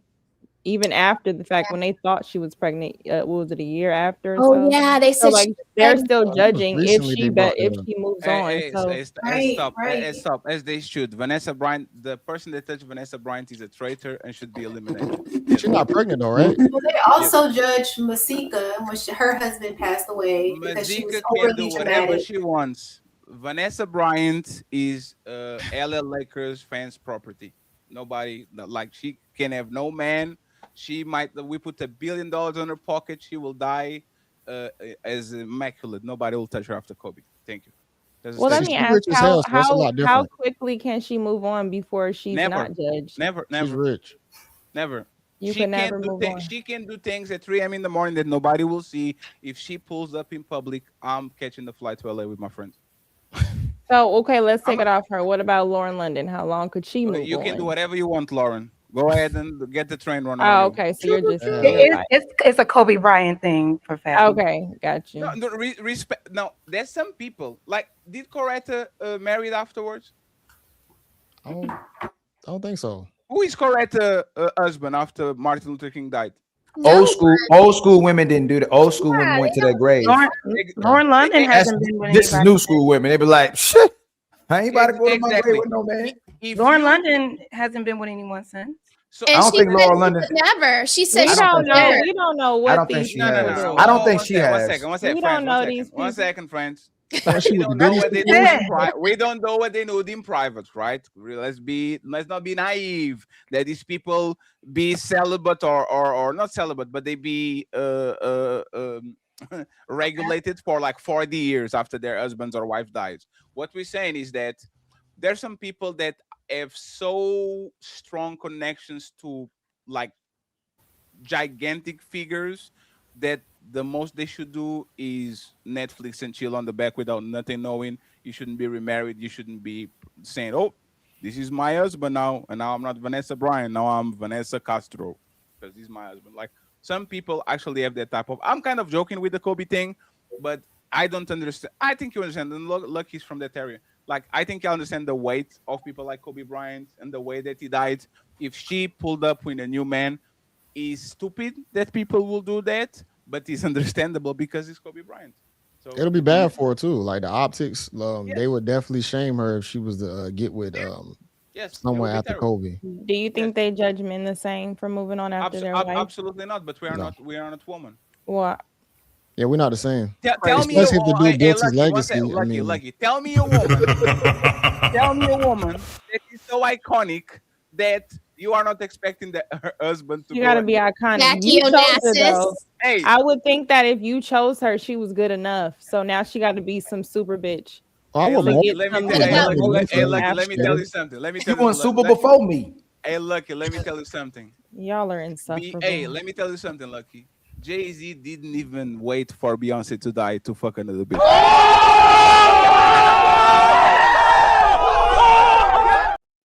That is fact. You know what? You know what? You right, Fatty. So actually, I'm gonna say yeah. I'm gonna say yeah not because of the cry way of when they Beyonce. die. Don't cry at If all. when they Beyonce die. passes They away, don't love Jay-Z you. should wait.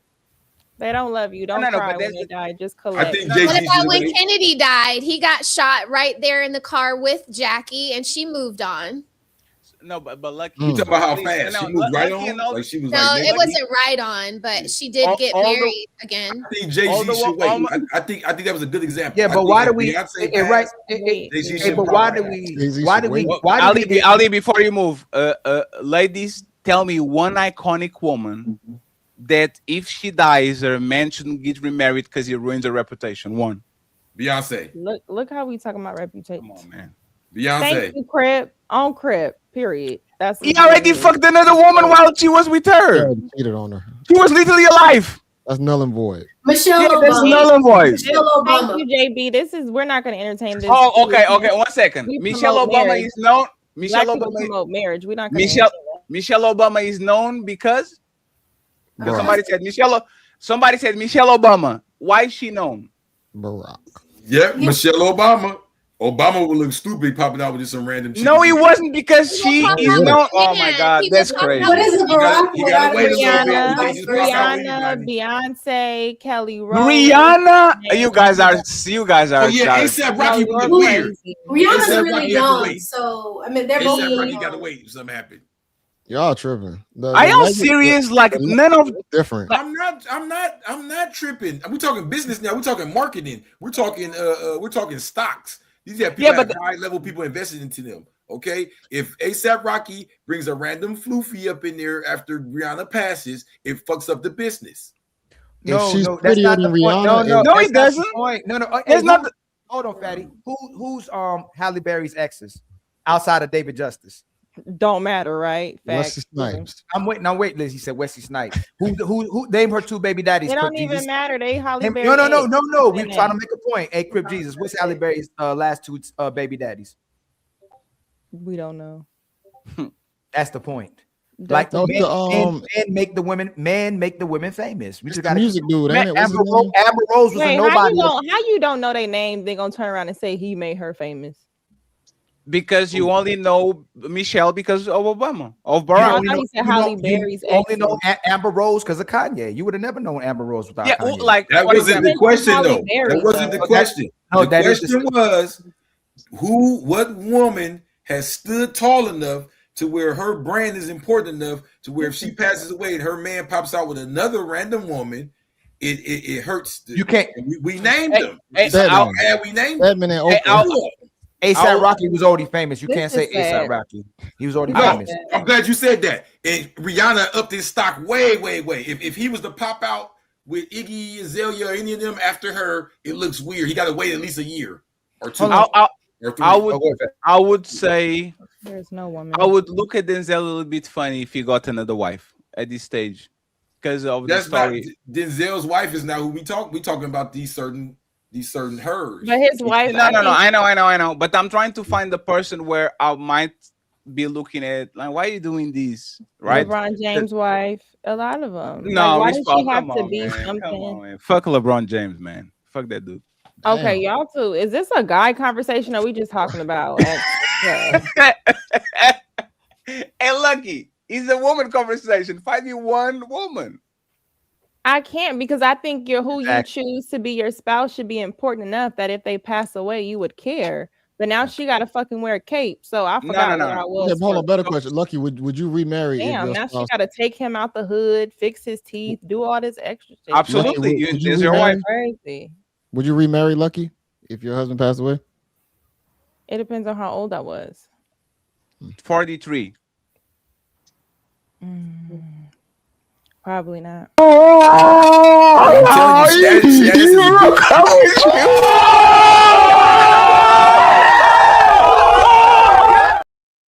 Got your ass. We What have a did new you clip. get?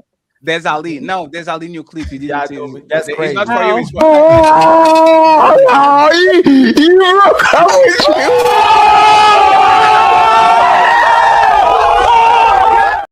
we have a different. That's diabolical. We have a different clip now. So I will say this. Hold on, Right? real quick. Hey, Patty, hold on real quick. Oh, so I'm sorry. This is My the- bad. Hey, Lucky, this is the main point. If most men, if you were married to Michael, who's that? Oh, is that Crip Jesus? Hey, Jesus, man. Tell Mary she got a hold on.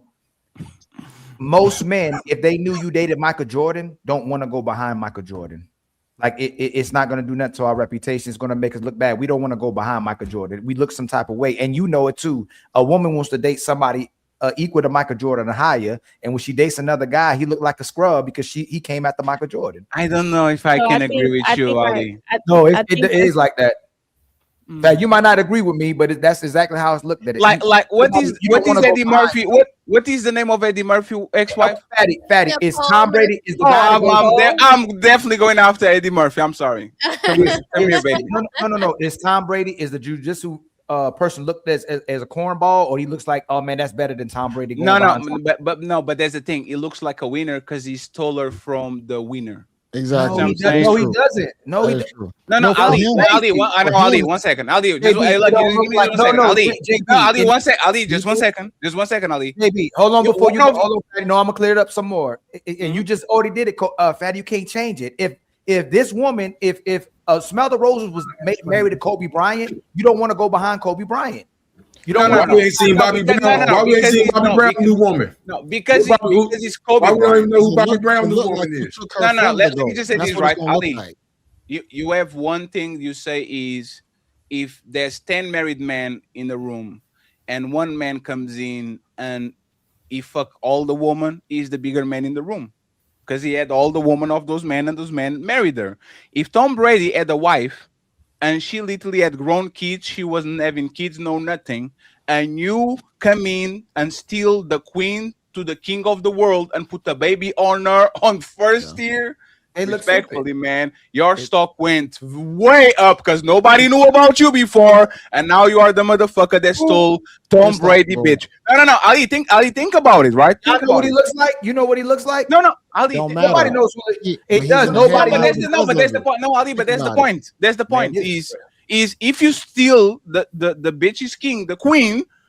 Oh shit! What the fuck? Who is this person? Like, who is this person? Your status definitely going up because It was an exchange. It was not somebody died and you got with her. You literally took a woman that was the world's highest paid a model for 20 years from the king of the world, and you took her by being a regular man. That's wrong. She looks How stupid. is that so? They both look stupid. She looked stupid. First, hold on. No, I'm talking about the man. I'm not talking about her. You're talking about the man. No, first she looks stupid, and he can't feel Tom Brady's shoes, and he looks stupid too. He look corny. No, Nobody Ali. cares about. Hold on, let me land. there's- Let me land. Nobody cares about that dude. Nobody cares about what he looks Yes, like. they do. No, they don't. They don't care. Hey, which one of y'all? Hey, anybody on the panel know what the jujitsu fighter that Tom Brady? No, He's known because he put a baby in Tom Brady's wife. Nobody cares about it. Yes, you do. He did it. No, they don't.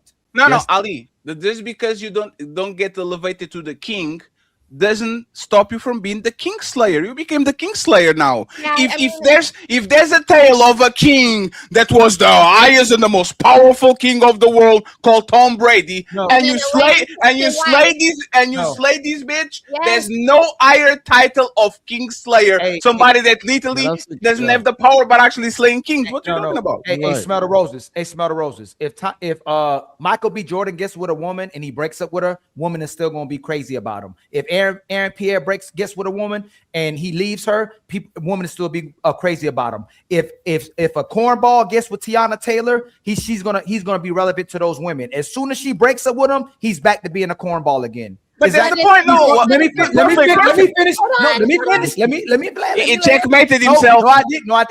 Let me land again. No, she makes him relevant. He's still a cornball that's relevant because of her. But as soon as they break up, he's back to being a cornball. Tiana Taylor will still be relevant, but she looked like she was stupid. Just like Cardi B. Cardi B will probably still be able to get somebody, but she looks stupid what she doing. Hey, Roses, I got this. Hey, Ali. Hey, I got this. Ali, is the jiu-jitsu guy, did he put a kid on her and they're still together now and going to get married? Yeah.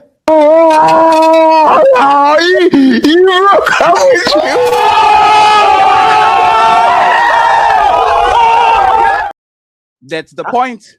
How's that That's because he's still with her. Because you made no, hold on. No, one second, please. One second, please. No, didn't you ask let me land? Go ahead. We made a point about reality. If one dude comes in and he steals the world's biggest top model woman from Tom Brady, which is one of the most known people on the planet, that man becomes the king slayer and his value skyrockets. And your point was, yes, skyrockets. But if she drops him, he becomes irrelevant again. That's a if. Right now, not only is with her, but he put a kid on her, and this woman was out of commission for more than 15 years. So he's still the king slayer. He's still relevant, and he still has way more value than they had before he met her. Doesn't he? He's valuable to her, and he looks valuable to women because he's with her. If he breaks up with her, listen again. Your opinion. Your opinion. No, this man was a known jiu-jitsu instructor. He got Tom Brady bitch. Not only that, impregnating her, and now his stock is super. Like, does he has more value to Ali? No. So Ali.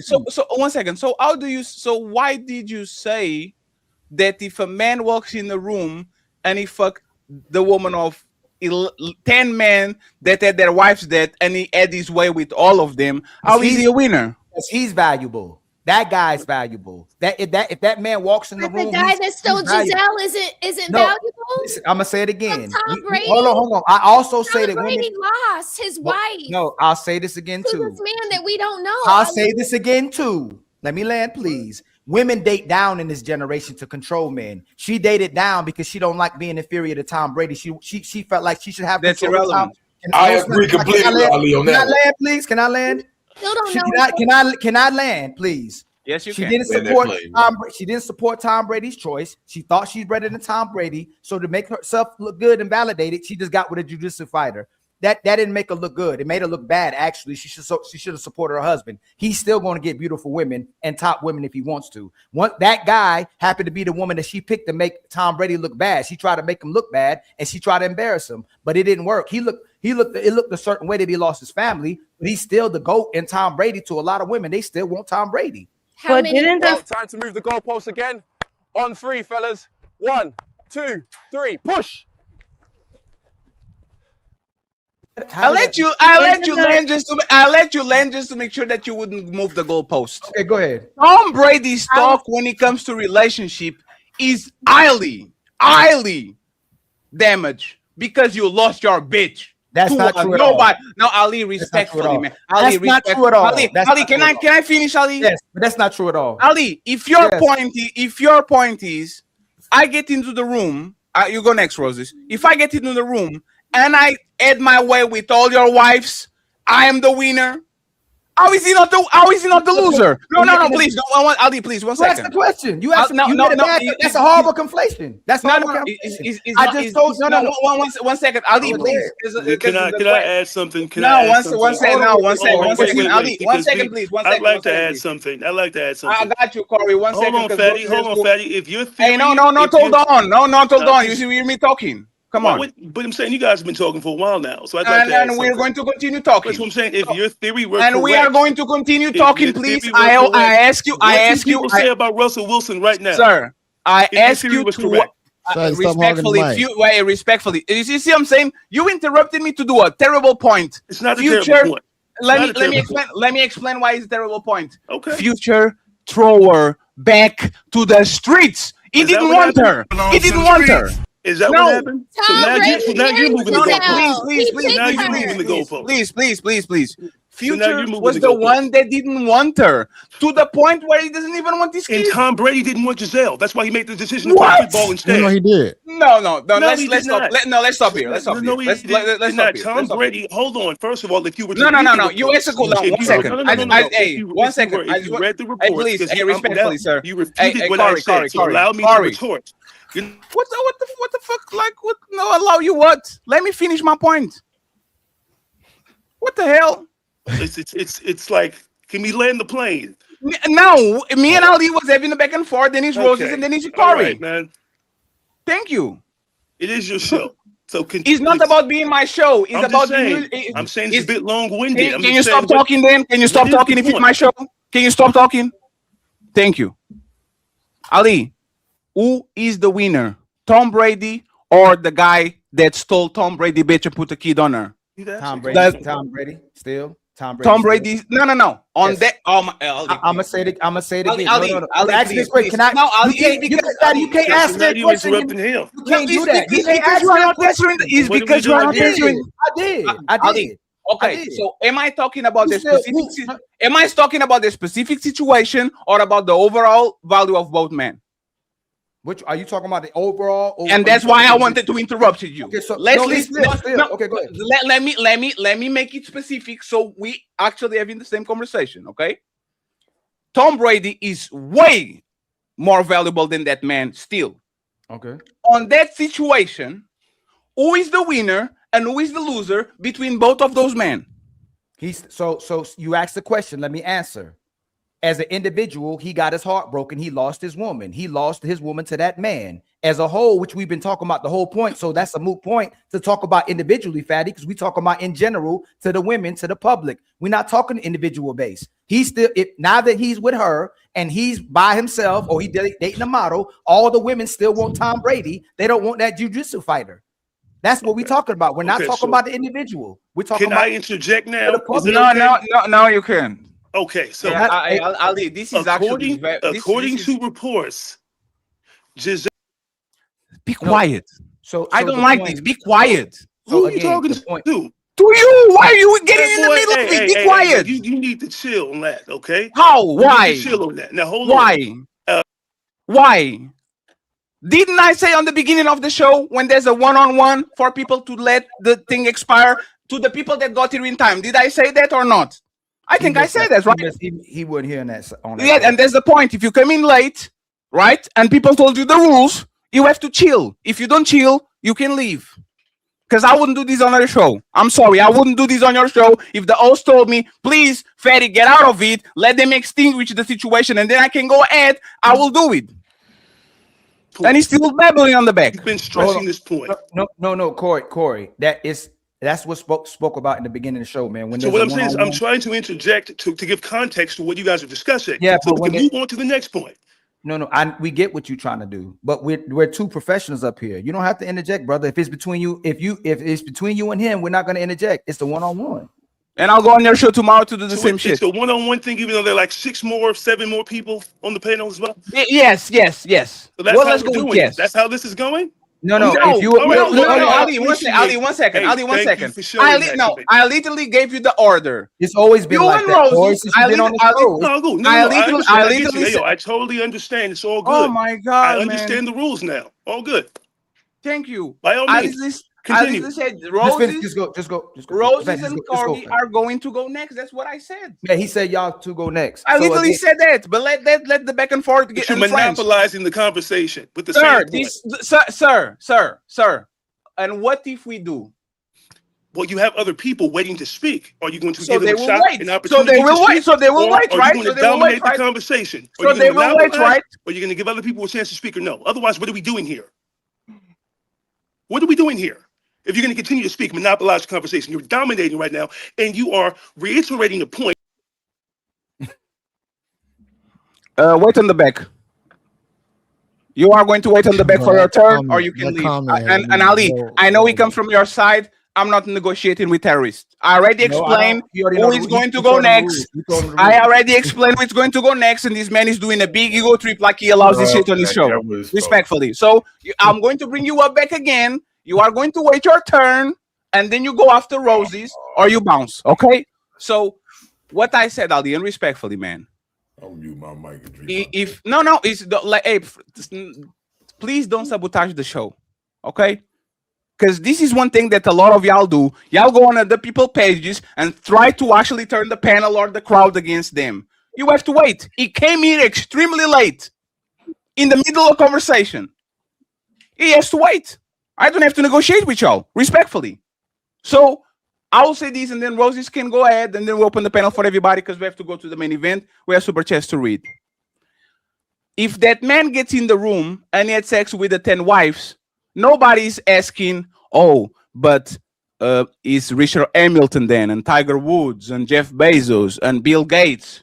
These men are way more valuable than that man that had sex with their wives. But for whatever reason, we say, if that man gets into that room, and he might be a nobody, if he had sex with 10 people in that room, 10 wives in that room of those husbands, that man has more value than the other ones because he got it for free, something they have to pay an extra. This man, that is an average man, begged a $400 million a supermodel from a $400 million NFL player, the GOAT. He clearly won. He took the queen from the king. How are you saying that on that situation, Tom Brady won? How? Because he hit the lottery. He'll never get another Giselle.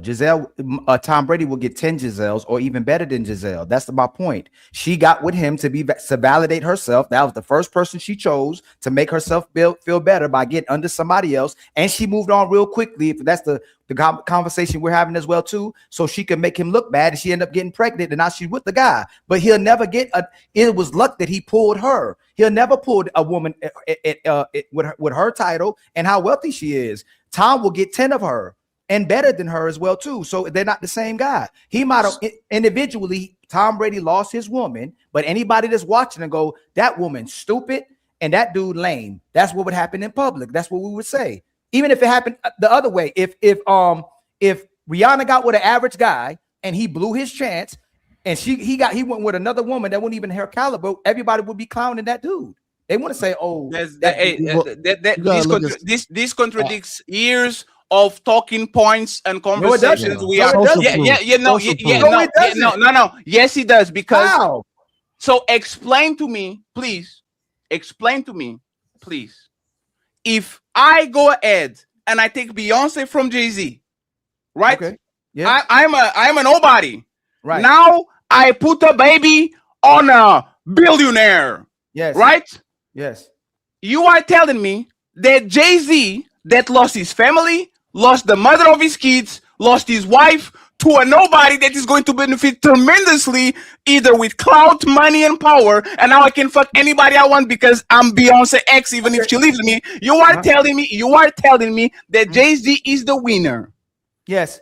So first of all, remember how you say you come up a lot when you lose a person like that? When you lose your woman, you ain't got to pay so much. Now he gets saved all his money. Beyonce, anybody on this panel will see that as an L if she went with an average dude and got rid of Jay-Z. She took an L. And you know it. She'll look back. She'll look horrible. It's a lot. I'm gonna ask everybody on the panel, if Beyonce left a billionaire to be with an average Joe, would that look like an L for her or a W? Would that be a win? No, moving the goalposts. We're talking about the man, not because we're talking about the man, not the woman. No, we're not. Listen. What you're saying, that's your point. That's not my point. That's your point. No, Ali. No, that wasn't. I said in general. No, Fatty. I said in general. I compare both men, not the woman. You keep going to the individual. I said in general, when I spoke about it, you made it. You moved the goalpost first. Wow. I said in general, both them look stupid to the public. I never said the L. I never said nothing about him losing his woman to the jiu-jitsu fighter. And to the public, he looked corny and lame. You left Tom Brady. No, I did not, because that's my. You can't tell me I moved my own point. That's my point. No. When I ask you who won and who lost, you said that Tom Brady won, and you move into, now he's free to do whatever he wants, and she's not going. He was going to fight another Giselle. I'm going to put this to bare bones so we can move on the conversation, right? Can I chime in? I'll say this. I think. Please, 1 second, sir. I'm sorry. I know this is bad, but please, just 1 second, man. Ali, who is the most powerful, respectful man that you know? The most powerful, respectful man that I know? Yeah, that you know. Like, give me one person. Can be a historic figure, Muhammad Ali, like a historic figure. You could do Muhammad Ali. Muhammad Ali. If I'm his pool boy or his driver, and I'm fucking his bitch, who won? Me on Ali. And individually, on the situation, who won? Individually, you took his girl. He won. You took you. I mean, he won. The guy that took. That was never my point. That's your point. Nobody disagreed with that. I never disagreed with that. I never disagree with that point. Yes, you did, because when I ask you who is the winner and loser on that situation, you said Tom Brady. No, you made a different point. You made a different point, Fatty. That was never my point. And if I then I misheard you when you changed the point. You changed the point to that. All I was talking about how it looked to the general public. She lost her value by going with that guy instead of saying with Tom Brady. And she lost her value. And you keep talking about the woman when nobody's mentioning Giselle. We're mentioning the man. That's what I said. That's what I said. You said that who loses in the situation if he lost his woman? I don't disagree with you in that. He lost his woman. He lost his woman.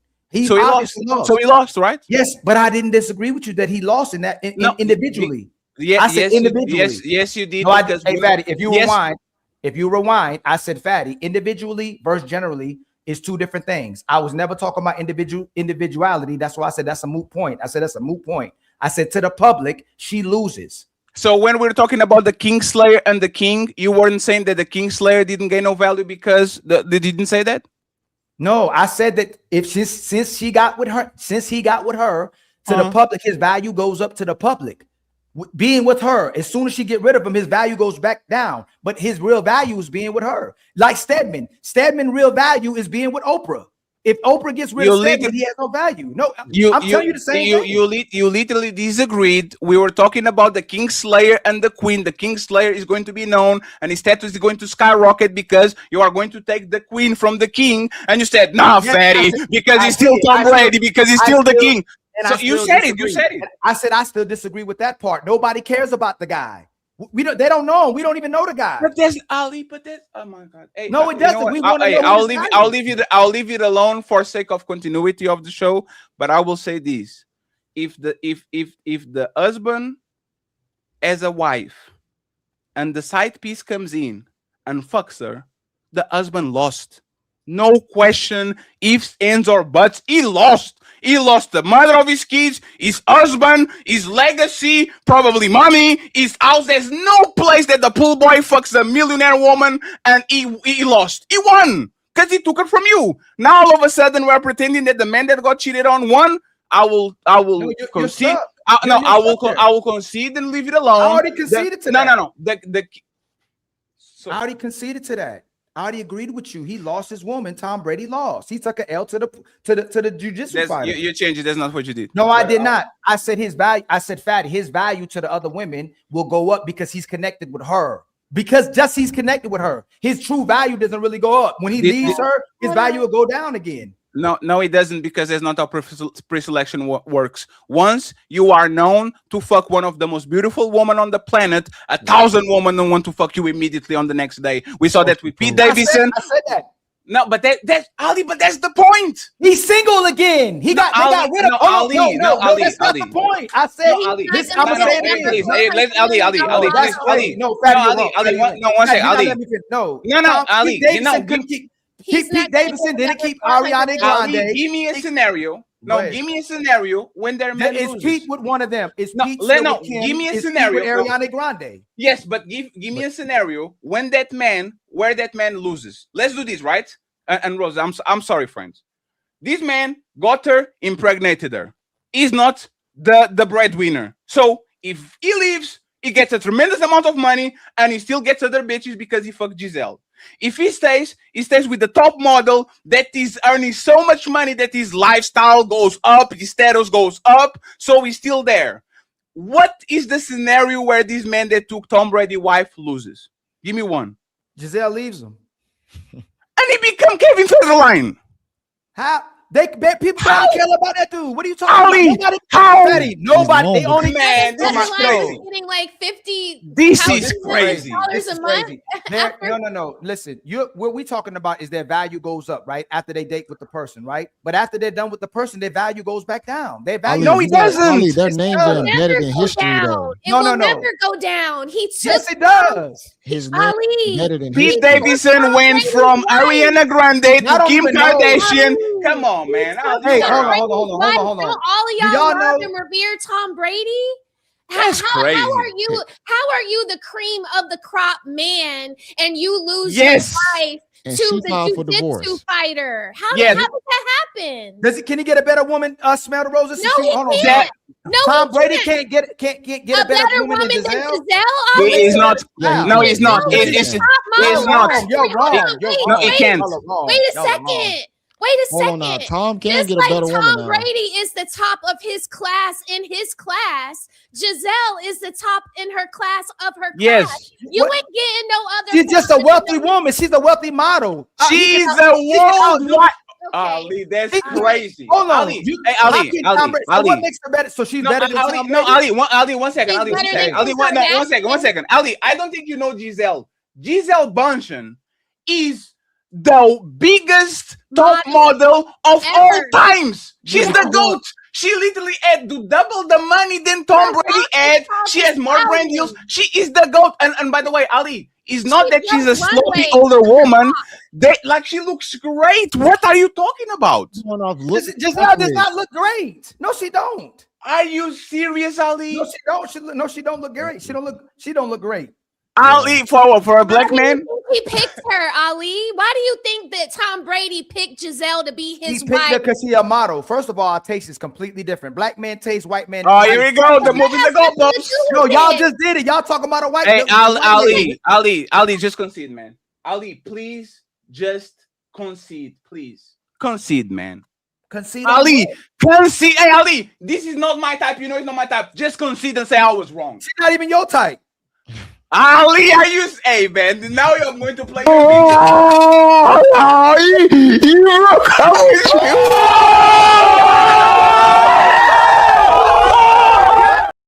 Ali, are you? Come on, man. How are we doing this, Ali, today? Just remember, What we doing so this listen, today, Ali? we about to destroy the red pill talking point too, right? Hey, this is wild. This is wild. Hold on. So now we're gonna conflate the fact that she got money. When we say money don't matter, now we're gonna say no, she has everything. Can I land, please? Can I land? You're telling me that Tom Brady can't get more beautiful women than her? Are you serious? That's not what I said. Not with the $400 million bag. That is the point. Not It with ain't all about that the money. clout. We're not bragging about money. All that clout, Ali. No, he cannot. He will never get another Giselle. He We will talking about be looks, though. swimming We're out talking in the about looks. bottom We're of not the talking. pool. We with just the said camera No, rolling. we are It's not talking about about y'all. everything. No, No, we're we are not. talking. No, we're No, not. we are This is Y'all what I talking. keep agree No, with doing that. Ollie on. no, we are talking Oh. about everything. No, we're not. Respectfully, No, I was not. No. this is why the red pill is going to go to shit. People are so stuck in monoliths that they don't understand that woman, particular woman, have a tremendous amount of power. Giselle, the GOAT top model, will not be replaced. You will always be replaced by a lower value of woman that might be younger, a little bit more tender, with a little bit more meat on her, but that woman will not have the impact. He's not going to have the status. He's not going to have hundreds Brandy of said millions men of don't care dollars. about that. She is not, respectfully. Hey, please, respectfully, man. Respectfully, man. There was Please. a reason why he Hey, picked her to be his wife, and it's because she's the top of the top of the top. Yes, if there's something like alpha male, like the top of the line, the top, she's the top queen. She's the top on the woman side. She is super on looks. She's super on money. She's super on status. She's super on everything. That you can't replace a woman like this. Respectfully, you can replace for a woman that loves you more or likes you more or all. But if you look at the value of this woman, you are not going to find on a planet somebody that can replace Giselle 1-for-1. Like Giselle is not going to find somebody that replace Tom Brady 1-for-1. Can we agree on that? Can we agree? She's so amazing that she got the jiu-jitsu fighter. Like that, she gonna get another Tom Brady. No. Checkmate. Checkmate. She'll never get another Tom Brady. A high-class guy would never date her again. Another Tom Brady will never be with that woman. Because you literally said a couple of minutes ago that she downgraded because she wanted control over the guy, not because she can, but because you. Because you're saying, Ali, you made this statement, right? You made this statement. Oh, she has all this value. And she chose the jiu-jitsu guy when you literally said 10 minutes ago that she chose the jiu-jitsu guy because she wanted to go lower so she can have control over the man. So he's a checkmate.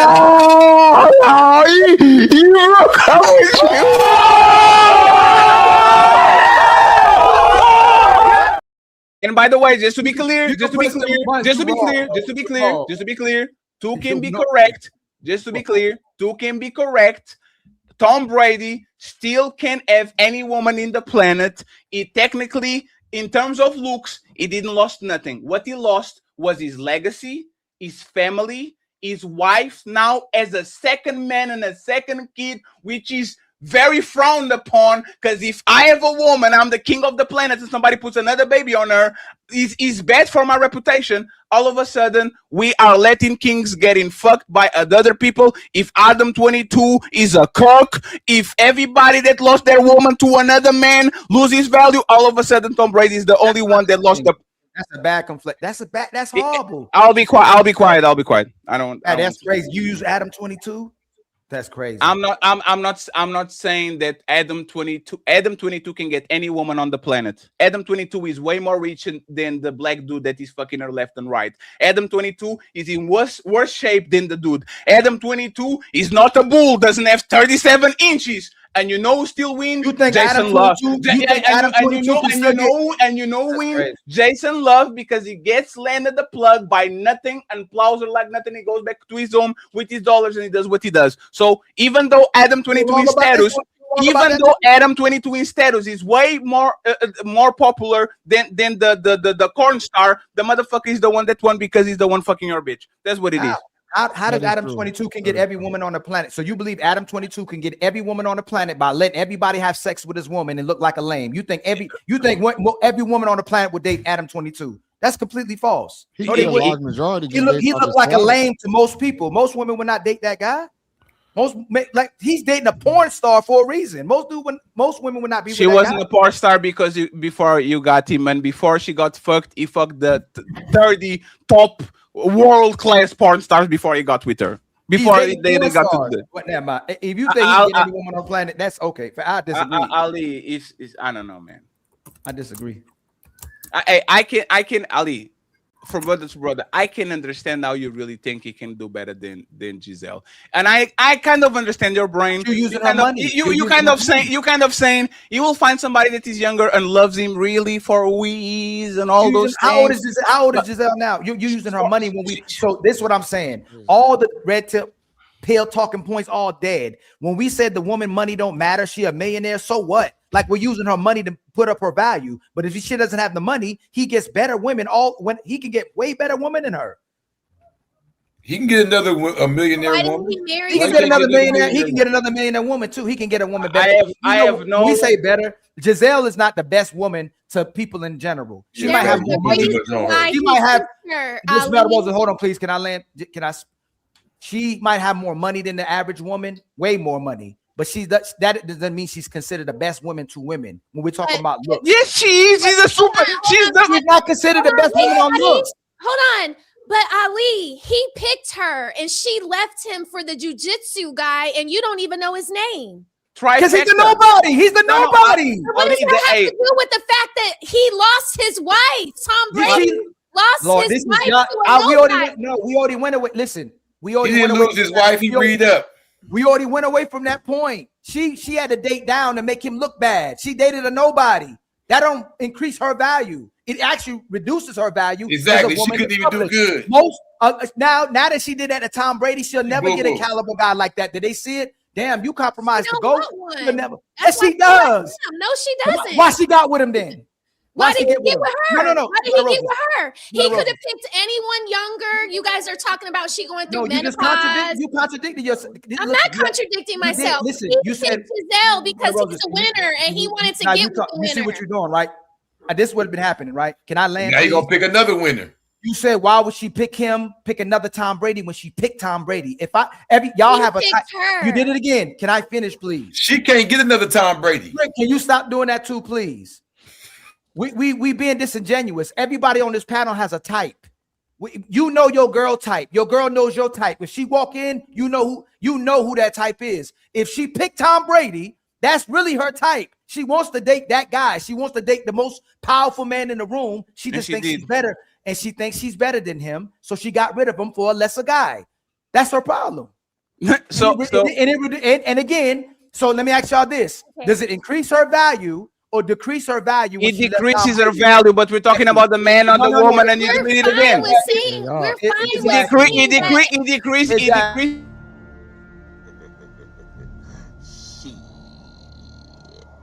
Got your ass. This was never about whether her value decreased, Ali. We were just Roses. Roses. Just you got it. It's 3 seconds. Okay. If I am 10 feet tall and I decrease to 7 feet tall, I'm still the tallest man in the planet. This is your fallacy. You think just because she lost value by leaving, right? You think that, oh, now that you lost value, she's below the other woman. No, she's not. She's the trifecta. She was picked by the king of the planet, which made her a queen. She was picked by other woman that she's the most beautiful woman on the planet, and she got $500 million on her bank account, which give you value in any country of the planet. So by man picking her, by woman crowning her, and by her bank account and how she looks, this woman still is on the top of the line. There's no room where Giselle is going to get in where she's not the it girl. There's no nightclub. There's no party. There's no modeling agency. There's no party. There's no Super Bowl where Giselle walks into the room and somebody's saying, oh, Giselle is jealous of that girl over there. It might be in 10 years when she gets older, but not right now. So once again, she decreases her value. I agree. Tom Brady can still have the same. Any woman in the planet, I agree. But you know how I know she won, Ali? She left him. How does it? What? Ali. She. Red talking points is done. This is crazy. Ali. You remember Ali? Ali. Oh, this is crazy. I know, Ali. 1 second, Ali. You know the best way a woman can tarnish a brand of a man is fucking on another man while she's with him and then get a baby from him. Because you know what I'm going to do to motherfucking Tom Brady when he comes on my podcast? Oh, you are taller than me, have more money than me, and an ass than me. At least nobody fuck my bitch. Yo. And now we start the conversation. Every time you put me down, I will remind you that somebody stole your bitch and put a baby on her. Every single time. You are not better than me now, sir. Because once again, at least my bitch didn't got. Final thoughts on this situation so we can read the super chats and go to the main event, please. The most powerful men in the world always upgrade from their exes. That we know that men always upgrade. Women have to downgrade. She'll never get somebody just like him again. You can use her money. You can use the look. You can say whatever you want to. But Tom Brady will upgrade just like most powerful men will upgrade. She has to downgrade to get a man now. She's not going to get those caliber of guys, especially when she's going up in age as well too. She is not the same Giselle. If you can keep using her money, you can keep using her finances and wealth and saying she's just powerful, most beautiful. She's not the most beautiful. She might be the most wealthy, but she'll have to date down from now on while he can still date up. Yes. Man keep woman, winner. Man lose woman, winner. Men get the pool boy fuck on their bitch, winner. Men, as long as they are a man and they have money and status, they always win. No matter what happens to that woman, she can get a train run on her by the LA Lakers. Oh, he's a winner because he's Andrew Biden. He still can get other bitches. When does the man loses, Ali? When? There's one time when the man loses. Fucking on another man, bitch, is the biggest loss that you can ever inflict on a man. You still stuck on your point. We already conceded to that. If I lose my woman, I can have the ugliest woman. If I lose her, I lost my woman. I took an L individually. That's not my point. That's your point. I said in general, yes. She looks. If a woman leaves the best man on the planet, she's stupid. For lame, she's stupid. They both lose their value publicly. You could say his value go up, her value go up because he's with he got a wealthy woman. I can give you that. That's fine. But she looked dumb and he looked dumb to public eye when you left one of the greatest men on this planet, walking on this planet, and his value will still stay up. He did lose. He took a hit. He lost his woman. Nobody disagree with that. He takes the L there. I conceded to that. No, you didn't. Yes, I conceded. Player one, go back. Player one is going to clip you. Player one is going to clip you. Is going to go back on timestamps and see the point where you're over pursued. No, you over pursued.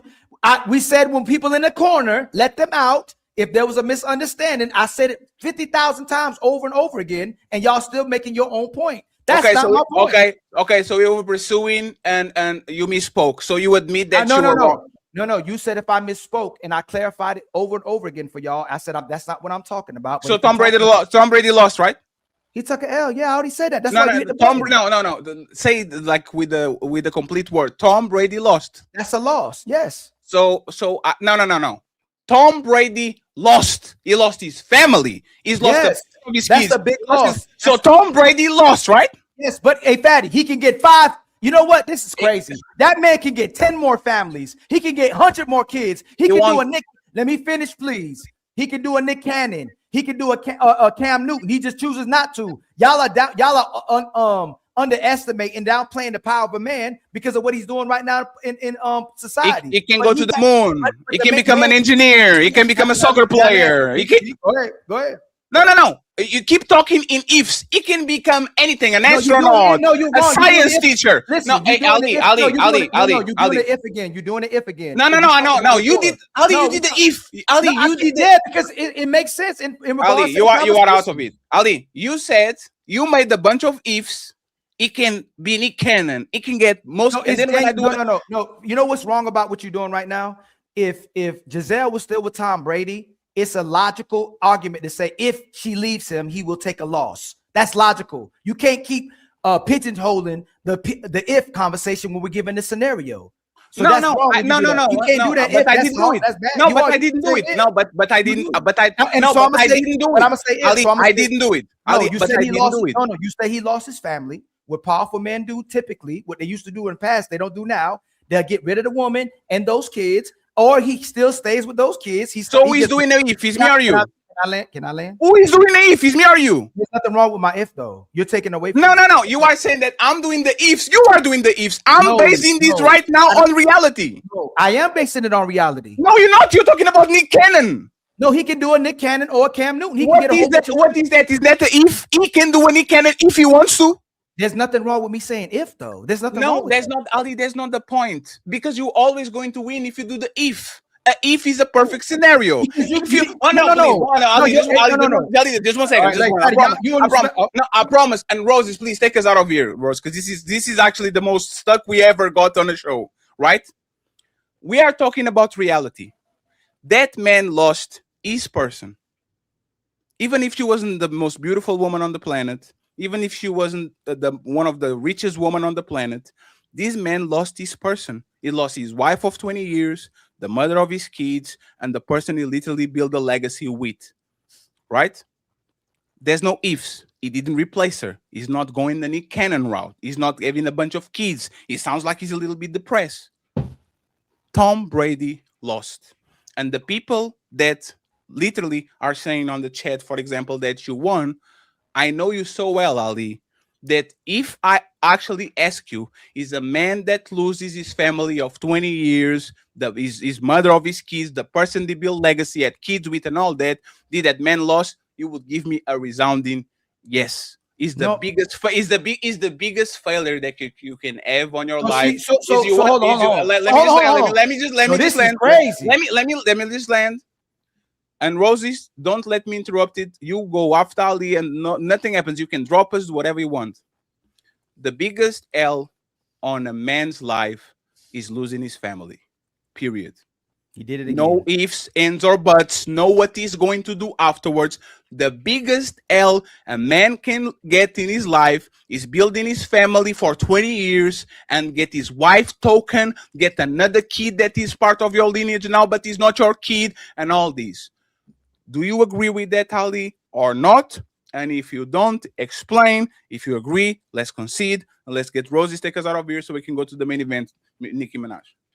He took a L, but he didn't lose technically. If you have kids, all the women on the panel, this is crazy that he said he took a loss because Giselle had kids with a jiu-jitsu fighter. Is it a W for having the kids of Michael B. Jordan or Morgan Freeman? All the women on the panel. Where's the W? Chris, is it? I know I'm asking. No, because what's funny is this woman had a baby with Morgan Freeman. And technically, we talking about white people. She had a look with a lesser value guy, and y'all saying that Tom Brady lost because she had a baby with somebody that nobody would want to have a baby with compared to Tom Brady. So again, I'm asking you again.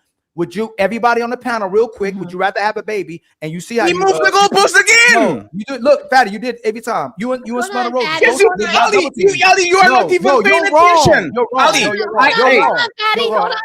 Wait. I keep talking about the man and Tom Brady, and he keeps talking about the woman. He keeps going to the woman. I keep talking about the man. I keep talking about the man, and he says, "You know what? Who is better, having a kid by Morgan Freeman or Michael B. Jordan?" You're pigeonholing the argument. I'm talking about you're pigeonholing. If a woman has a kid by me, and then she picks some lower average dude and has a kid by him, I took a loss, but I didn't lose. You keep talking about the woman. Y'all are pigeonholing the argument. I took an L, but I did not lose. I lost my woman, but she lost. But she started a whole oh my God! You keep this is the problem. This is the problem with English. And Ali, today you are tripping. No, you keep cutting me off. Ali, you don't cut me off. No, you didn't even let me land. You done cut me off 10 times. Ali, can you address my point? And Smell the Roses is co-signing each time too. No, I'm not. Yes, you are. It's between me and Fatty. Every time he cuts me off. I told her to go next. I told her to go next. He was I haven't even landed. Ali, but it's not about landing. If I'm talking about the man, and you keep saying, but Giselle lost too, but Giselle will never get a man on that side, but Giselle is literally what we do. I'm talking about the man. This is about Tom. Let me help you. No, please. Hey, Ali, one second. No, I got you. I got you. I'll say this. Ali, you keep telling me to wait. No, Ali, I got you. No, I got you. I'll say this. Ali, it's for you. Ali, Ali, hey, Ali, do your point without talking about Giselle. I'll be on mute. Hey, if Jay Prince takes my girl, who wins? Jay Prince. Yeah, see, you're wrong. And that's what I'm talking about. He broke your family. You're wrong. No, you're wrong. He fucked up your name. He fucked up your legacy. And he broke your family. You won. No, he did not. I just started another family. You know what's funny? You cut me off again. You cut me off again. I can go get another more beautiful woman and have kids with that woman, and now she has kids with Jay Prince. How the hell you saying that? Because Tom Brady didn't start another family, but he's dating beautiful women while she started a family with a lame. How is that a win for her? Because she started a family with a lame. Oh, that's a question. I'll answer. No. If Jay Prince, no. Hey, Roses, we got him. If Jay Prince Who is a power couple? Give me one random power couple. The last question I'm going to a random power couple that is very popular right now. Okay, if Jay Prince fucks Rihanna and Rihanna goes ahead and gets pregnant by Jay Prince for president. Shout out to Jay Prince for president. He doesn't have a YouTube channel anymore, so I can say it, right? Who won? A$AP Rocky or Jay Prince? Jay Prince. Go ahead. No, actually, Ali, be quiet for a second. Hey, Jazz, who won? The hoodlum that lives on Section 8 and there's nothing to his name, or A$AP Rocky? Who won? If they get the girl, I guess whoever got the girl won. Okay, what about you, Roses? I don't know. Jay Prince. What about you, Creep Jesus? Let's assume he's a bottom of the barrel dude. He has nothing to his name. He's dirty. Hey, Ali, 1 second, because I'm going to get to you. If he steals Rihanna, you're making your own point. That's what's messed up. Your point. No, he don't lose the totality. You keep saying he took an L. Totality. Yeah, I've been saying that. How does A$AP Rocky? Hey, y'all. How does A$AP Rocky as a whole lose if Rihanna dates Jay Prince? How the hell does he lose? No. How does he lose? No, if he didn't want to lose his family, loses because he lost as a whole. Let me answer. Rihanna is a pristine woman. He's a billionaire. He's one of the most suited women on the planet. He's had multiple baby daddies. This man put 2 kids on her, and now he's connected to her forever. They have a reputation. They're a power couple. They have everything. If the bottom of the barrel man comes up, steals Rihanna from A$AP Rocky and puts a kid on her, and he lives on Section 8, motherfucker dirty, motherfucker doesn't even clip his nails, he streams while he's shitting on the toilet and all that shit, and Rihanna keeps him, who win, Ali? Jay Prince for president that got Rihanna, a billionaire and one of the most suited women in the planet, why he's a dirtbag, or A$AP Rocky? Who lost? He lost his girl. Overall, who lost? Who is the overall, he don't look for her being with Jay Prince. How's he the overall loser? Hey, I'm done. No. I'm sorry. No. Hey, respectfully. Wow. It's all. It's a 3 words, 3 letters. Wow. A$AP Rocky, it's crazy. Remember this again. Red Pill will keep talking about that a woman don't look at a woman's value based on money, and we're doing it based on the fact that she's a billionaire again. Giselle's a billionaire again. When we say men don't care about your money, men don't care about your degree, and we say they taking L's because they lost billionaire women, versus the fact that a millionaire A$AP Rocky, if he loses Rihanna, can get a better looking Rihanna, maybe not her money, but he can get a better beautiful women, and he can start a whole nother family. But what if he didn't want to lose his family though? Because she that's not the point. That's moving the goalpost. That's not. No, he's not. He's literally the point. If you don't want to lose it and you lose it, you lose. That's a lesser man, and she moves on and she starts off a new family with the lesser man. You lost, and your lineage is tarnished because the woman that had value because she was on your arm is for everybody. It's for the streets. She will fuck. Remember when that story happened when they found out like ex-celebrity was literally fucking people that were homeless and shit? Once you understand that certain woman, like for example, Casey, everybody had respect for Casey. Casey is Diddy girl and all that shit. Once you found out that she was ran through on the back and getting semen spread on her and all that shit, you lose respect for her and for the man. That's what we do. But all of a sudden, this woman is going to fuck up the bottom of the barrel, showing that she's for everybody and that you procreated with the dirt bag, with the piece of shit, with a woman that has no value and now carries your name. And now all of a sudden you say, no, it's not a loss because I can get other woman. You lost your family, your name is tarnished, and now you are the guy that as the baby mama that gets fucked by the bum. This is what is going to happen, but for whatever reason, Ali, you think your name, your reputation, your clout, your status, and all that is not ruined because the worst of the worst had access to the mother of your kids. Respectful, this is the most insane conversation we had for a long time, and I will concede that I'm doing too much, so I'll be quiet and I'll wait to read the super chats. Oh, you're going to read the super chats, by the way, sir, because there's no way I'm reading this today. I'm bald, baby. Sorry. Go ahead. Good night.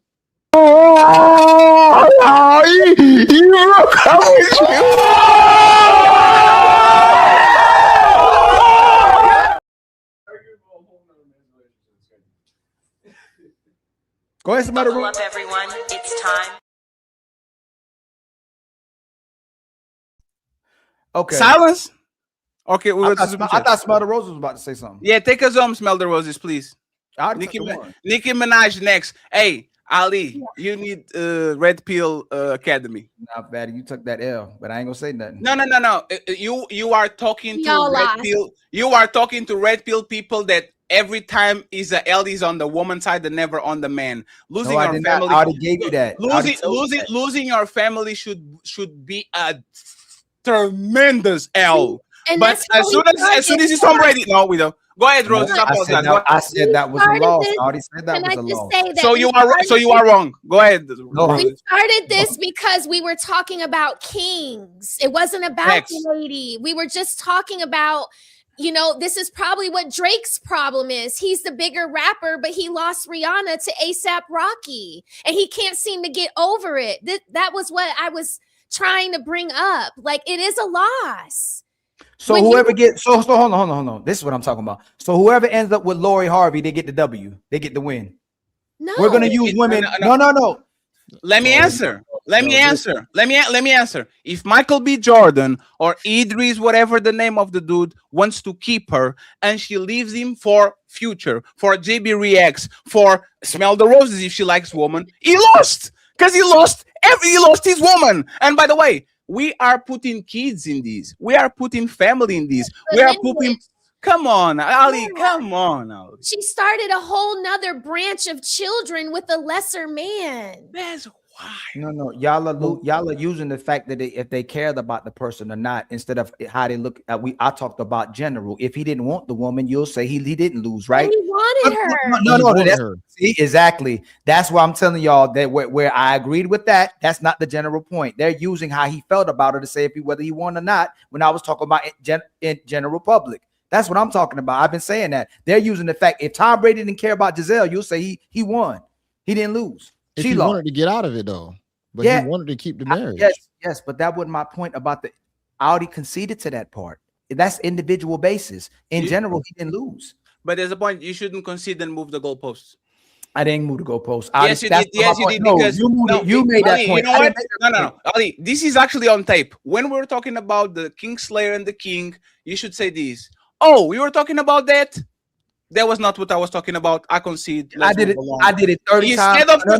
I did it 30 times ago, and you still stayed at your point. I said if you misunderstood me or I misspoke, then I made my point clear about 30 times. I did. This is a good one. This is on camera. If I said Michael Jackson was white earlier, I said either I was wrong or I misspoke. So, and I said Michael Jackson is black 30 times. Y'all still say Ali is saying Michael Jackson is white. This is a good one.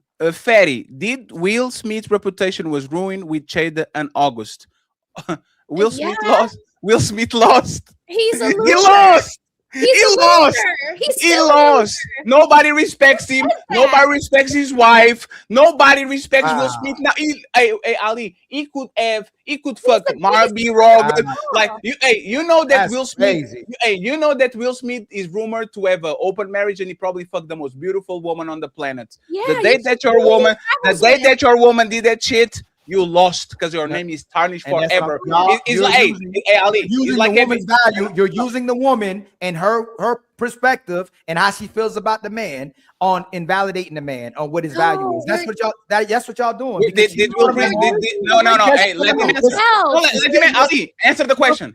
Will Smith isn't a valuable man now. Ali, no. Hey, you see another straw man. Nobody said he wasn't valued. Nobody said he wasn't valued. You said nobody cares about Will Smith. Ali, no, Ali. Respectfully, Will Smith is still one of the most powerful men in the planet. What are we talking about? His reputation is lost. He lost his family to that shit. His reputation is fucked up. His kids are all fucked up. They're still together. You can't use that. They're still together. There's no way you can use that. They're still married. Oh no, perfect. Okay, Ali. So let's do this, right? Chris and Bean, and we have to go to the main event, friends. He's about to use my point right back against me. That's what absolutely, because you know what I do. No, you know what I do. You know what I do. No. You got to use my point against me that you said I can't use. That's crazy. I will repeat what you said, right? You said, and once again, you have to be careful with your words. No, I don't. You're gonna use my words against me, right? You said, but they're still together. Didn't you say that? You said that, right? So but yes. Okay. One second. No, Fatty, you gotta concede one time. You said Tom Brady lost because Giselle left him. If they both were in that relationship and they have an open relationship, how does he lose? Because his reputation is damaged now because you are now the king that got his wife fucked. When somebody fucked your wife, your reputation goes to shit. Either she leaves you or you keep her. So checkmate. Checkmate. No, checkmate. I got you now.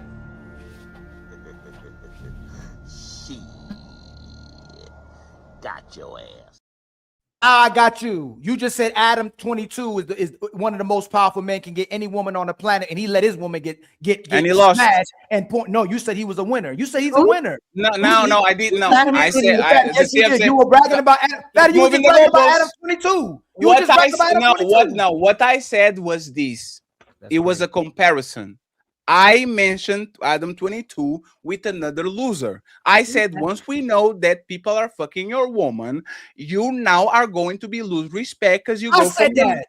No, Ali. No, Fatty, Ali. I said that he lost his value because of the no, Fatty, don't do that. No, I said Adam 22 lost his value to public because he was letting his woman get smashed, and she's a porn star. You said he was valuable. You said he was valuable. Fatty, Ali, can you stop talking, please? No, because it's my turn. Let me land. It's because you are no, Ali. Words have meaning. Ali, hey, how many times did I say losing value doesn't mean? No, Ali, it's because you're not even listening. I literally used an analogy. Stop for a second. I literally used the analogy. Just because you are 10 feet tall and you go down to 7 feet tall, you're still the tallest man on the planet. I literally said that. So Adam 22 lost value, but he still can get any woman in the planet because he's a rich, wealthy man. That's literally what I said. On this situation, you literally said on tape, oh, but they still left together. Ali, if you had your woman and with Chris figured out that your woman cheated on you twice and you took her back, your reputation will be shattered too. If she leaves, your reputation goes down and your status. Let me finish because you lost your family. And if she stays, now you're taking a woman that was violated by another man. So now your status lowers because you have no self-worth and you still stayed in a relationship with a woman that did you that. Where do you disagree? No, one second. Where do you disagree? What is the disagreement? Because I want to know, like, I know you're going to talk. What is the disagreement to what I said? There's no disagreement? Just to make sure. Nope. So we good. No. See? So did Giselle value go down or go up? Did she ruin her reputation? It went down. So why you saying you're saying he lost, but won't say she lost too? This is not a zero-sum game. For one to win, the other one doesn't have to lose. Tom Brady lost his wife. He was the one that lost the most. Giselle lost her family because she quitted on a man that she could never replace. So she lost two, and the motherfucker was on the bottom. He's the winner because no matter what happens, he's going to be the end-all be-all winner because he put a baby on a supermodel with $300 million.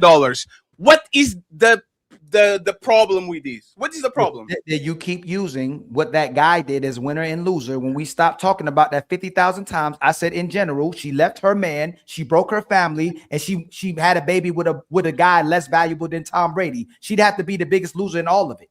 How is he? He had to be wait, bigger loser than Tom Brady? Yes. So Giselle. One second. Giselle, that was the aggressor. She chose, she left, she got a baby. She's already in a relationship. The woman that literally quitted the end all be all because she doesn't want to be with him lost more than a man that is the king and lost his family and got his wife get pregnant when she didn't have kids in 15 years. That man lost less than Giselle?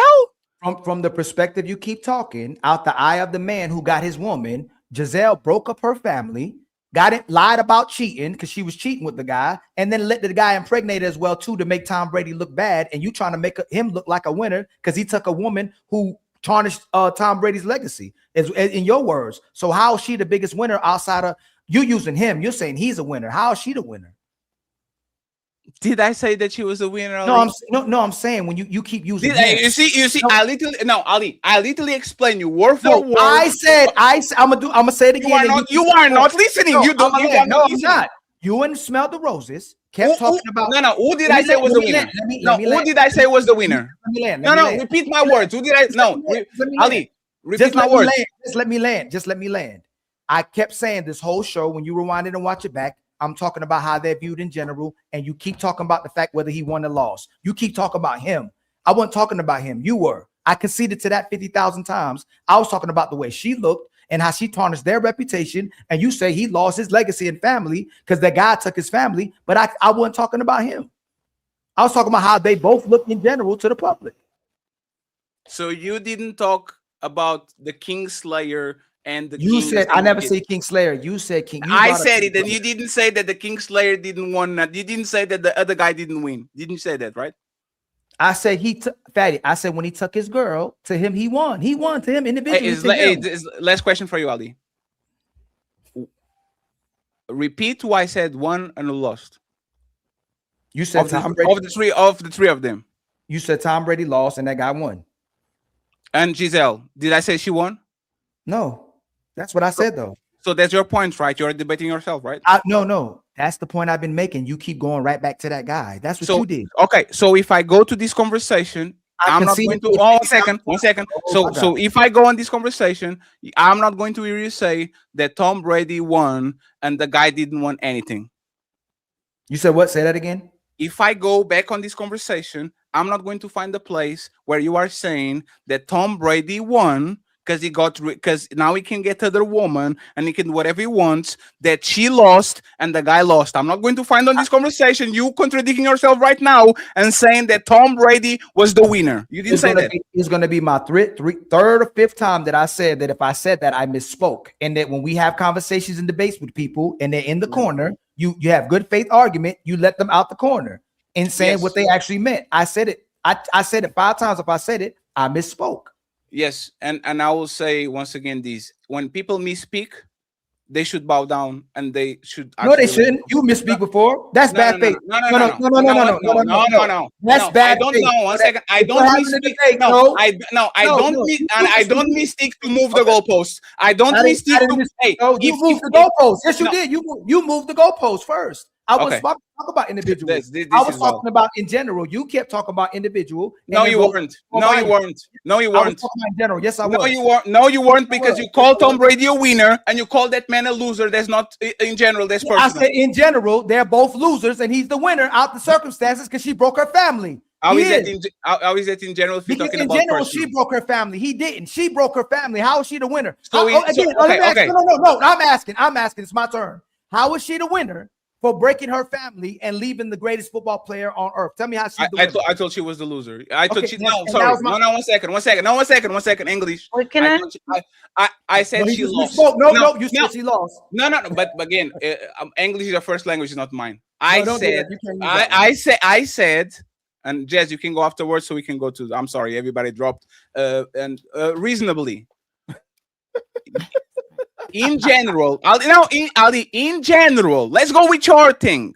In general, not personally, who lost? The man that lost his family of 20 years and got cheated on by his woman that got impregnated by the new guy, the woman that now is on the relationship with the man of lower status and got a kid by him, or the guy that is a peasant and found a way to fuck the queen, marry the queen, and now he has all the status and all the power and all that.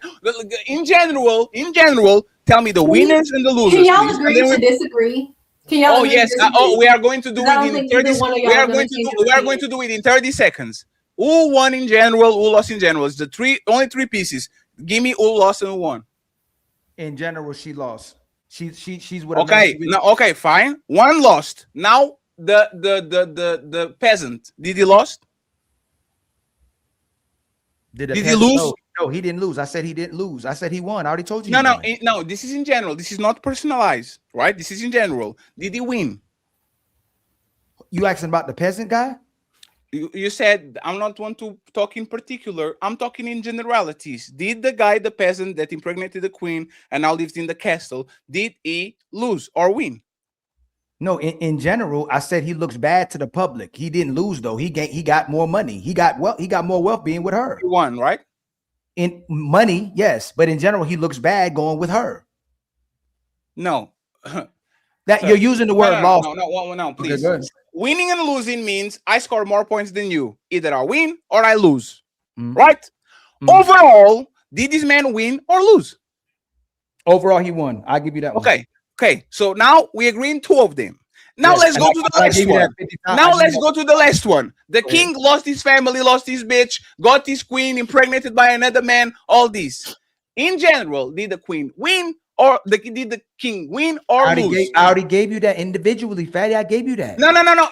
In general, this is a general statement. I'm not talking about people in particular.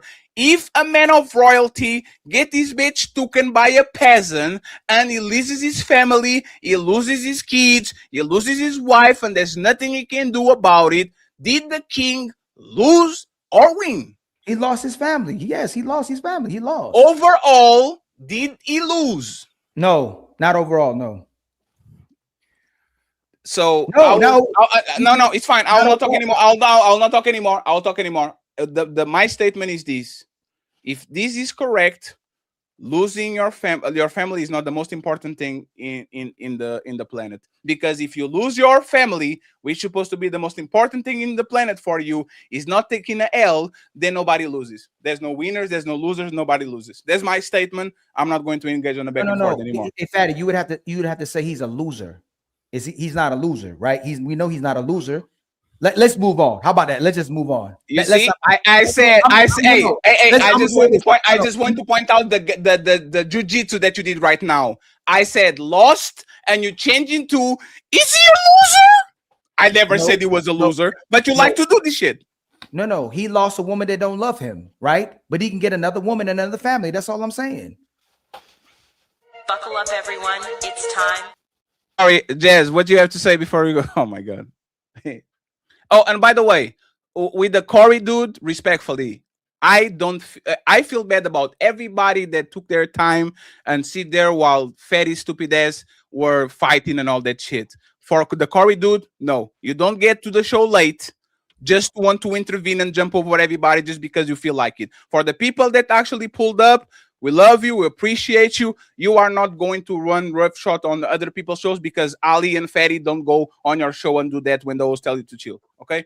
So it is what it is. And by the way, for the people on the chat, don't say finally because y'all keep watching. I love this shit. Don't say, oh my God, finally! Y'all love these.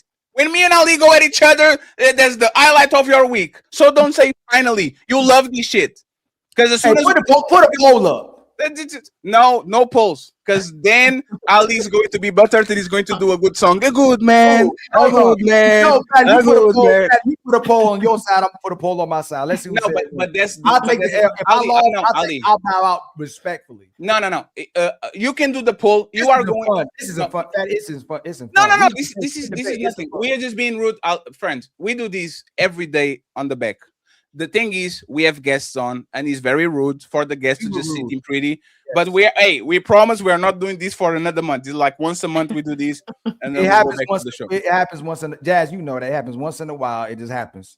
Okay. Yes. So y'all can't say Ali and Fatty be biased. They agree with everything. Everything he says they agree. And by the way, if there's any black Giselle Bundchen or Brazilian that wants to lose with Fatty, just hit my email teamfatty8_gmail.com. Okay, I will lose gladly with you, especially you, Amber Rose. Let's lose together. Jazz, you want to say anything before we go? Yeah, I mean, really quickly, I was just going to chime in because I heard Ali saying she left the family, but I could be wrong. But I thought the story was he was supposed to retire because he spent a huge part of his life, giving to the game, giving to his career. Mm-hmm. His family was suffering because of that. He agreed to retire and spend more time and focus on his family. And then within a year, he decided to go back to play again. And that was Giselle's deal breaker. because they made an agreement. That's what I thought I heard her say. I thought I heard him even say that. So I just wanted to bring clarity to the situation because I heard you say she broke up the family, but Hey, Jazz, not if they you ever had a blow up, deal and then he kind of broke their deal. hey Jazz, can I ask you a question? If you ever end up the next Whitney Houston and you star power for 20 years, and me and my family, our family, I've been standing behind you all these years, and you became you became the best artist ever, and you had a great passion for it, and I said, hey man, you were born to do this, and you love this. Do you think that your husband, if you want to if you want to sing for one more tour, should that man support you, or should he divorce you because you want to sing one more year when you gave your heart to you gave your heart in singing, that was your passion, if he truly supported you? I think that if we had an agreement that I was going to retire and I said I need to go back, he wouldn't. I don't think he would be wrong for feeling away if I did. Listen, is it, if one more year, is it worth divorcing over? It depends, because that could have been his deal breaker. You know what I mean? Well, I'm gonna tell you this: me as a husband, if I'm ever a husband, and my wife is special to me, and we really loved each other, and there was something that she was in that might have paid. She was extremely wealthy, and she was the best. She was the best at whatever she did, and she just wanted one more year for something that he can never play football again. It ain't like he can. It's something he can do again. He can never do that again. Once football's gone, he can never play that sport ever again. It's done. Like you age out of that sport. I would think a wife that truly loved her, had his kids, would be understanding and how passionate is man. He played. But I think it's a different situation because he did all of the things. He went as far as he can go. There was nothing more to accomplish. He won the Super Bowl. He got the rings. He literally did the thing in his career. He went back just because he craved like the camaraderie of his teammates and like the fandemonium and all of that. No, he loves football. The story goes. Can you flip it, Jess? Can you flip it? Can you flip it? Let's do this, right? Giselle's still a semi-active model, right? Imagine that Giselle at 41 said, hey, baby, one more year, you made and I'll retire. And she, like, they had an agreement. They agreed. And by the end of the year, she said, hey, baby, I know I told you I was going to retire, but that this big opportunity in the sponsors that are looking at me, I want to do 3 or more for fashion shows, and then I'll wrap it up and we can stay 50 years together and right to the sunset. We go whatever you want. And Tom Brady turned around and says, nah, you said you were going to retire. If you don't, I'll leave you. Wouldn't we, all of us, be calling him like stupid, throwing your family away for 1 year when you can literally have that woman for 50 years and they can be together and all that? Wouldn't we call that man delusional and kind of like, in my opinion, you could call him that, but no, Jess, you yourself. If that man like left his family, matter of fact, let's actually say what he did. If that man showed up with his personal masseuse and he got her pregnant and they were together, and the justification was, I got this personal masseuse of mine pregnant and married her and have a baby on her because Giselle told me she was going to do 1 more year, which we didn't agree upon, wouldn't you look at him crazy? Well, yeah. So, Jazz, if you look at him crazy, that's what happened to because him. you just added No, I didn't add it. No, it was literally the story. Amuse yourself. Jazz, amuse yourself. No, I didn't add it. It was literally the story. That's what happened to Tom Brady. She stepped out on him and had a baby on him? She broke with him, and then she was seen 3 weeks later with the jiu-jitsu instructor that been giving her he was his personal trainer for 3 years, a Brazilian. They are both from Brazil. So it was not I separated from Tom Brady and I found out this dude. Is like me divorce you and then I married our maid that was inside of our house for years. We were having something. I understand, like, the optics look. I understand the optics look bad, but I'm just going off of what I heard both of them say. He accomplished his goals as a football player. He agreed to retire so he could spend more time with his family. That was their agreement. That was her deal breaker because she Yes. almost divorced him. Wait a minute. She almost divorced him prior to that, right? So he agreed, you know what? I need to spend more time with my family. I need to, focus in more. I've accomplished what I've needed to accomplish. I can go ahead and rest now and spend more time with my family because my family is suffering. They agreed to do that. Nobody. They agreed to do that. You can put the suffering part that Well, was what I'm on saying her. is they were suffering. Jazz, in terms his of he kids wasn't are there. almost grown-ups, Jazz. His kids are literally on their way out. They are not What kids, I'm they are saying grown-ups. is there was a part of his family, obviously, that was suffering, whether it was the kids not seeing their father, her not seeing him enough, them not even spending family time together. That part of their dynamic, I guess, was suffering. That's what they said, right? No. But I think he was the kids' jujitsu trainer. The kids Yes. first, and then he started training her. Yes. Sorry, Jazz. I'm losing my voice. He was the kids' jujitsu, whatever that word is, trainer. And then he started working with the mom. And I think that's the more messed up part. I get that, but okay. So did she? Jazz, Was she seen this is with? why we stop, Jazz. If this was anything I'm in just reverse, saying, if there's let me just get it off because I'm not arguing with y'all. If it looks bad, it looks bad. I'm just saying that if there's a dynamic where we agree, hey, you've done all of the things, now it's time to retire and focus on family, and then you break that, not even 6 months to a year later, you back on the field, you back spending majority of your time where you said you were going to be done with it. I'm not saying that it's okay for her to just up and leave, but they had an agreement, and that was her deal breaker. Jazz, because that's crazy, Jazz. Think about That's Jazz. crazy to you. Jazz, you are doing the think about it, Jazz. Me and my woman agree we are going to have 7 kids. And she give me 6 and says, Fatty, I can't do it no more. I'm sorry, man. Like these last 2 just busted my ass.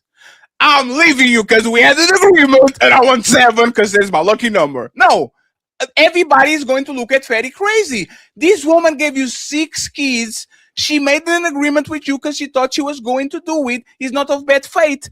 It's just 1 kid. It's not that she didn't give you no kids. Just she gave you 1 kid. She gave you a basketball team plus a coach. That's 5 plus 1. Why are you leaving your family for a promise that is easily kind of corrected? This man is a football player. He doesn't have it in it anymore. Jazz, it's not like one second, Jazz. Hey, Jazz, let me just say this, Jazz. It's not that she didn't know that he was going to be retired for 50 years. She knows. Football players work until they're 40 few, and then they retire. She knew she had 50 years with this man. If they both healthy and they ride to the sunset, she did it because she wanted to do it. Has nothing to do with spending time. Because 1 year, Jess, 1 year together doesn't I don't know what the word, impose 50 years of doing anything you want because we are billionaires and we run around the says. If you really wanted to spend that much time with him, you would put the 40 years y'all going to spend together over the 1 year that he's playing football. I mean, and the football season is like 6 months or something like that. He decided to put his career over his family, and her choice after he did that was to leave him because she was. Would you put your career over your family? She had said that she had, sacrificed that, and he said it himself too. Like he put. Would you put your career? Would you put your career over your family? Would I put my career over my family? Yes. No. So if your man told you, if my family was suffering in any way, I would put my family first. So if your man told you today, quit the singing career, I'm your family, what would you do? Would you quit? I don't know. We don't.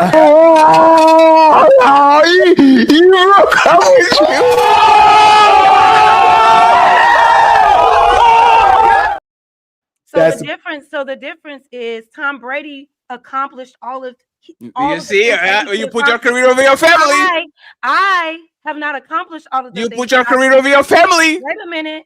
There's nuance to this. I have not accomplished all of the things that I want to accomplish in my career. So to say, hey, you need to sit down before I even have accomplished all of the things that I want to, unlike Tom Brady, he accomplished all of his things. He said it himself. He did it all. I think he reached it. Yes. He just wanted to go back because he wanted to. And so to tell me right now, hey, just stop doing it, even though you haven't even though you haven't reached your goals yet, I want you to not reach them at all because I want you to stay home. I don't think that's the same thing. And Jazz, if you won 6 Grammys, right, and you still wanted to go for the 8, you would go for the 8.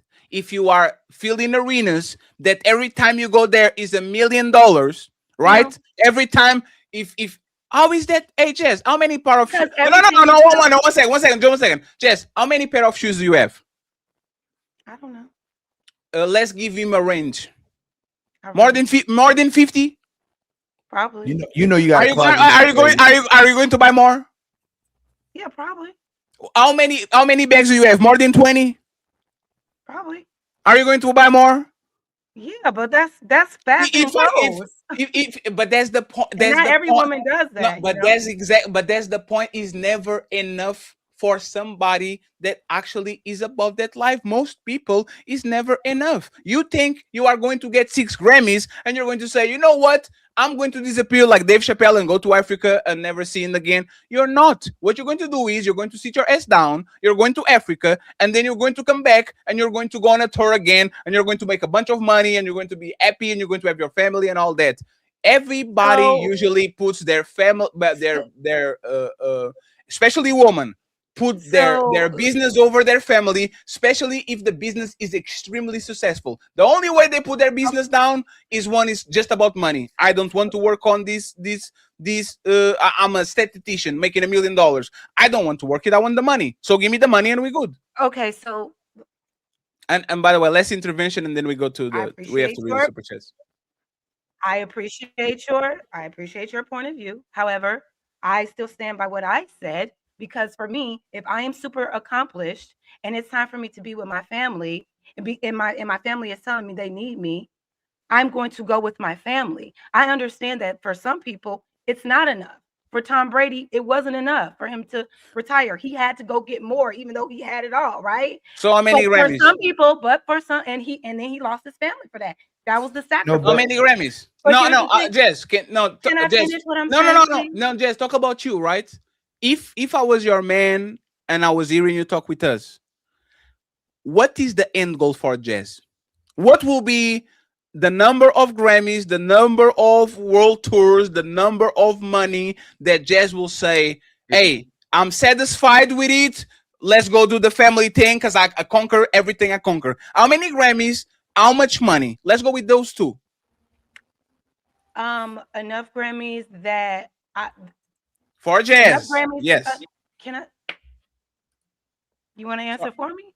Or? No, is that how? Like, if you say, for example, Fetty, how many MVPs for you to retire? I'll say 7 because now I'm better than Michael Jordan. Okay. Well, that's your response. Mine is a little more nuanced. If I can't respond the way I want to, then I would rather concede the question because I don't want. I'll let you. Do the nuance. Don't do the abstract. Do nuance. Nuance is okay. Abstract is not. Okay, so I will be done when I feel like the work that I put in has been recognized by way of the Grammys. So if that is 3 or 4 Grammys because I put out 3 or 4 great albums and I'm being recognized for my contribution to music, cool, I'm good. I don't need to go hard anymore. If I'm at a level of financial stability where I am completely okay, my family is okay, my mother is okay, I'm out of debt, I'm not in fight or flight, I have thriving businesses, I'm good. I don't need to keep going and going and going. There will be a time where it's like, okay, I can rest now and I can invest more into my family. This is what I'm saying. I understand that there are other women or other men out there who, when there's money in front of them, even though they got it all, they still want more. Yes, but that means you will put. So what Fatty's pointing out is, it's just like, women to say, I'll do whatever my man wants. And I say, hey, be quiet, Jazz. I'm not your slave. So it's the same way. No, just listen what I'm saying. Like women to say a lot of women say, I'll do whatever my man says when I submit to my man and I love my man. And then you say, okay, be quiet, Jazz. Or your man tell you be quiet. they'll say, I'm not your slave. I don't have to listen to you. And in the same way, you said you put your family first over your career. But what you're really saying is you're going to put your goals and career first, then your family, because you putting specifics on it. Like if you really put your family first, you don't have to reach all those accolades. Well, I don't have a family. So, I mean, I don't have my own family. Jazz, no, Jazz, I'm real not quick. married. So Jazz. I'm in a situation. We're talking hypotheticals. Right, but you would have to concede. Hypothetically, if I was married and super accomplished, and my husband said, you see, hey, sit down. You don't need to do anything else anymore, right? I will sit down. That will be it. Because so I value my family. I'm not going to do anything that I'm not sacrificing my family for money or fame. Period. That's not true though. What you're saying is not tell me. because you just said that if your man Fatty asked you, would you stop your career now? You said no, I got to reach my accolades. I have not accomplished what I've accomplished, and I am not legally bound right now to any man to tell me to stop doing anything. So you put your career first, Jazz? Yeah, because I'm a single woman. I can do that. No, but you said even if you get married and have kids, as long as you don't achieve that goal, you are going to put your career first. That's what you said. No, no. First of all, if I have kids, my kids are coming first, regardless because so you're going to stop singing? I definitely will slow down. Yes, definitely. No. Yes, but we know because there's like you don't even have the option to. You're going to get pregnant and all that. What we're saying is that you are kind of doing what Tom Brady did. No, I still like my professional life. I still want to get more because I know once I'm done, I'm going to give all my divided attention to my. I haven't reached it. So here's what I'm saying. What I'm saying is I haven't reached a level where I'm like, where everything is just taken care of. I don't, and I feel like when I get to that point, I'm not so thirsty where I just need more money. I need more access. Right. But there are personal accomplishments that I haven't achieved yet prior to becoming a wife, prior to becoming a mother. I have the time to still do that. Okay, question. You don't have the goals, but you don't have the numbers. You don't have the numbers. Like if I went to the league, I would say this is my numbers. I want to play on the NBA for 10 years. I want to win 6 championships, 7 MVPs, and live as the GOAT. You don't have those numbers, meaning just like human nature. How many times, Jesse, did you went and said this is the last pair of shoes I'm going to buy? How many times you say this is the last Twinkie I'm going to eat? This is the last time I'm going to smoke. This is the last time. And you know what happens? People break their promises even to each other all the time. So if people even break their promise to each other all the time, it's not out of scope that you are going to break some promises that might hurt you in the short term, but on the long term are nothing. Because if Michelle Obama did the same thing that Giselle did, she said that she was miserable for 10 years during their marriage. If she did the same thing that Giselle did, first year, I'm out. And everybody will be saying, oh, look at Giselle. When the like you show that you are a quality woman when you don't get your way and you still rock with your family and your husband. That's literally what it is. You prove that you are a quality woman when you don't get your way and you still fuck with your husband and your kids and you put them first. If you don't get your way and the first thing you do is try to go and do your way with another person, now we are into trouble. But I kind of understand what you're saying because that's kind of most women. They are not going to abandon their dreams and their hopes if they don't get highly compensated for it. You have to buy them out. And if when they have children, I would say. Yeah, for me, I don't have children. I don't have anything stopping me. But you want children. Yes, and when I have children, I'm sure my life is going to change. So, but I'm not. And I'm okay with Please. those changes. If I decide, first of all, I'm not having a kid until I'm married. But what I'm saying is, I understand that once I become a wife, once I have a family, once I have children, my lifestyle is going to change tremendously. I understand that. But that doesn't mean... So you're going to stop singing? Yes, I'm sure when I become pregnant, I already know. I'm not. Yes, you are. No, Jess. No, I already know. I understand that. Hey, Jess, how many times you sing per year? Jess, how many times you sing per year? You all want to project what you think. No. And that's you, fine. Jess. I'm telling you. No, Jess, how many times do you sing per year? I'm telling you, when I get pregnant, I will not be working. No, Jess. No. See, and you're doing the game of words. No, I'm We not. didn't say singing while you're pregnant. These kids are going to pop out. They are going to start walking and wanting to eat some yogurt. They would have to be able to formulate full sentences, have a good So understanding. it's 2 years. So it's 2 years break. Absolutely. I've already said Yes, this. come on, Jess. You did that too much, Jess. That's crazy. You don't Jess, have to believe Jess, it, you but literally this is my Jess, truth. what you said is, I will give. My man already knows this. Like once I'm knocked up, it's over with. And once they I can are maybe out, do, and I can maybe do something. Yes. I can maybe do something cute at home. and once but they are I am out, not. so okay, Jess. So now they are 5 years and they go to school. And Jazz is listening to Iggy Azalea that doesn't even know how to sing Kill It. And she's getting invites from the bars. And hey, Jazz, you still sing? Because you killed it when you came here not late and they're 5 years old. You're going to quit? Or are you going to No, if it's not going to harm my family in any way, then yeah, I'll go do it. So if the kids are in age of school, you are going to do those gigs if you feel like it, right? Doesn't interfere with their upbringing. Yeah, why not? Sure. Jazz sings at like 10 p.m. at night. She puts the kids to sleep at night. She put.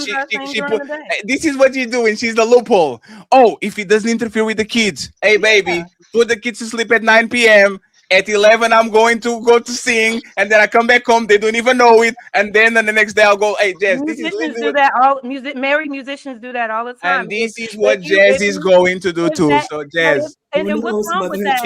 stop! No, Jazz, stop smiling to the camera because you got caught. You got caught in 4K, Jazz. I'm just trying to figure out. Oh, yeah, even did the zoom in. You saw the zoom in. Oh, that she got caught. Go ahead, Jess. Say it without smiling. I'm not going to do that, fatty. I'm going to sleep with my babies. So what I'm saying is, I know that I would, once my family starts, that will be a priority. Once I feel like my children are okay without me for a few hours, and if I want to go and do a gig or sing here and there, and it's not negatively affecting my family or my husband, I don't see why that's the issue. Ali, you're going to take us home, okay? No questions. Jazz, repeat with me, okay? Let me actually do this with you. If I have kids, it's inconceivable that I'm going to be on YouTube screaming at alien strangers at 4 a.m. in the morning. I will go the pre-recorded route, and you probably don't see me after 11 p.m. for the most part, because I have a woman to take care of, I have more kids to make, and I have these motherfucking rascals that are going to wake up. I said it, right? I said it. Now you're going to repeat with me, Jazz, and if you don't, it's fine. I will not sneak after 10 p.m. when my kids are asleep to go sing in a bar, because that's what I like to do. I'm going to put my family first, and this is the part that I want you to repeat. When my rascals go to sleep, I'm going to go sleep with them. I don't know.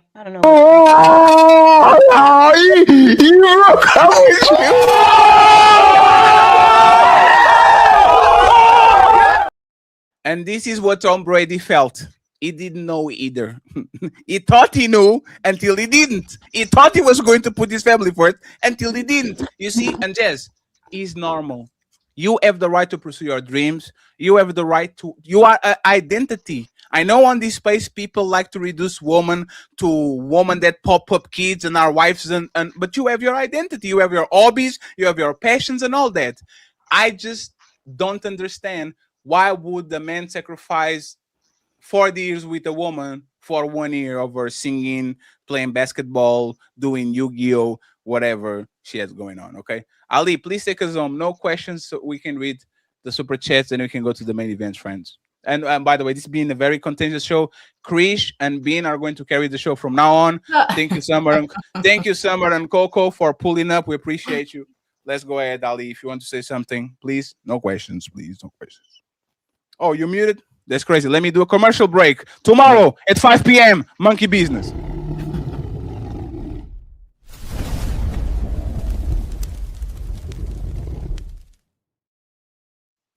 Go ahead, Ali.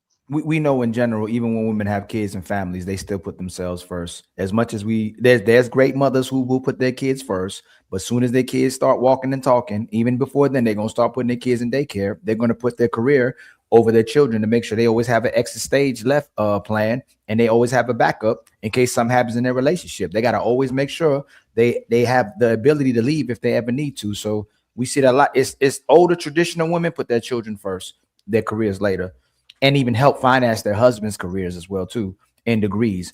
But new women, they want to make sure they're equal to their man and able to negotiate with that man, so they don't put their kids first like they used to. So I'll read the super chats now. Much love to KD Kyrie for becoming a member. Much love to you, my brother. And then much love to Barry Griffin for becoming a member as well too. Much love to you. Untouchable Empire, baby. And then my brother Denzel or Denzel. Denzel. Denzel, because his real name is Denzel. Yes. But they changed it to Denzel, so it sounds better. Good afternoon, Ali and the Untouchables. Hope y'all enjoyed the weekend. The Untouchable Empire, baby. Ali, let me just stop you for a second. Can you check the cash app? Let's do the cash apps first, okay? Shout out to Carl Anderson for the $25 PayPal. I appreciate you, Carl. Thank you very much. Another 25. So these 50. Thank you very much, Carl. We appreciate you. Shout out to Valerie for the $10. Thank you very much, Valerie. She says support with some art emoji. So there's 60. Thank you very much, Valerie. We have CEO with $5, making 65. He says another 5. Empire, baby, and he's into the side, so he's another 5. So he's $70. $70, and we have TO with $50 ball saying salute. So there's $120 via Cash App on the side. Do you have anything more on that side? Nope. Okay, so as $120, friends, we need $80 to get all the goals today. Now we can go to the super chats again. I'm sorry. And then my brother Tone, pro truth, verse pro black. The truth doesn't have skin tone. Slimmy says with the $5 super chat, Charlie Kirk is alive and well, hence why she doesn't appear to be grieving. Damn, that's crazy. It's crazy. So now Tupac is alive. Everybody in Cuba. Elvis Presley is still alive. John F. Kennedy, Malcolm X, everybody. Everybody. And then my brother Shadow Dragon hit us with a $10 Cash App as well too just now, man. Much love to you, my brother. Shadow Dragon. And then my sister Red Lipstick Vibes with the $2 super chat says, Ali, adjust the sound volume. She was talking about a soundboard. And then fuck too, Ali. You just drop my sound to fight me. That's crazy, man. No. That's a massive betrayal. Oh my god. No, Fat. I decreased your volume. Was you go back in the beginning of the video? I was helping you out. Hey. Do you saw Ali literally drop my volume so we can overtalk? I didn't. No, I didn't. He was getting his ass whooped so bad he had to lower my volume. That's crazy. That's crazy, Ali. That's crazy. Damn. I was like, how is my value like this? Like Big Rick. That's crazy. You gotta put your pole up, man. My big draws forever. Big draw. I thought he was big draws, but now he big draws forever. Good gracious. With a $5 super chat, most of you are bad at communicating your thoughts and then you get mad. Others didn't comprehend. Talking long doesn't fix your poor communication. Thank you, Maga. And go tell I don't want nobody. Go tell Six I didn't talk about his family at all. I have no idea how he got that shit. Yeah, I can't believe he did it. Yeah, whatever. You are a bad parent. Why are you talking about my kids? What? What am I talking about your kids? I'm talking about you. That's crazy. Then Slimmy says 4 and 5 syllable words to analyze grief is insane. I learned a new word today, though. Feeling appreciative. Yes, we all learned new words. You're welcome, Slimmy.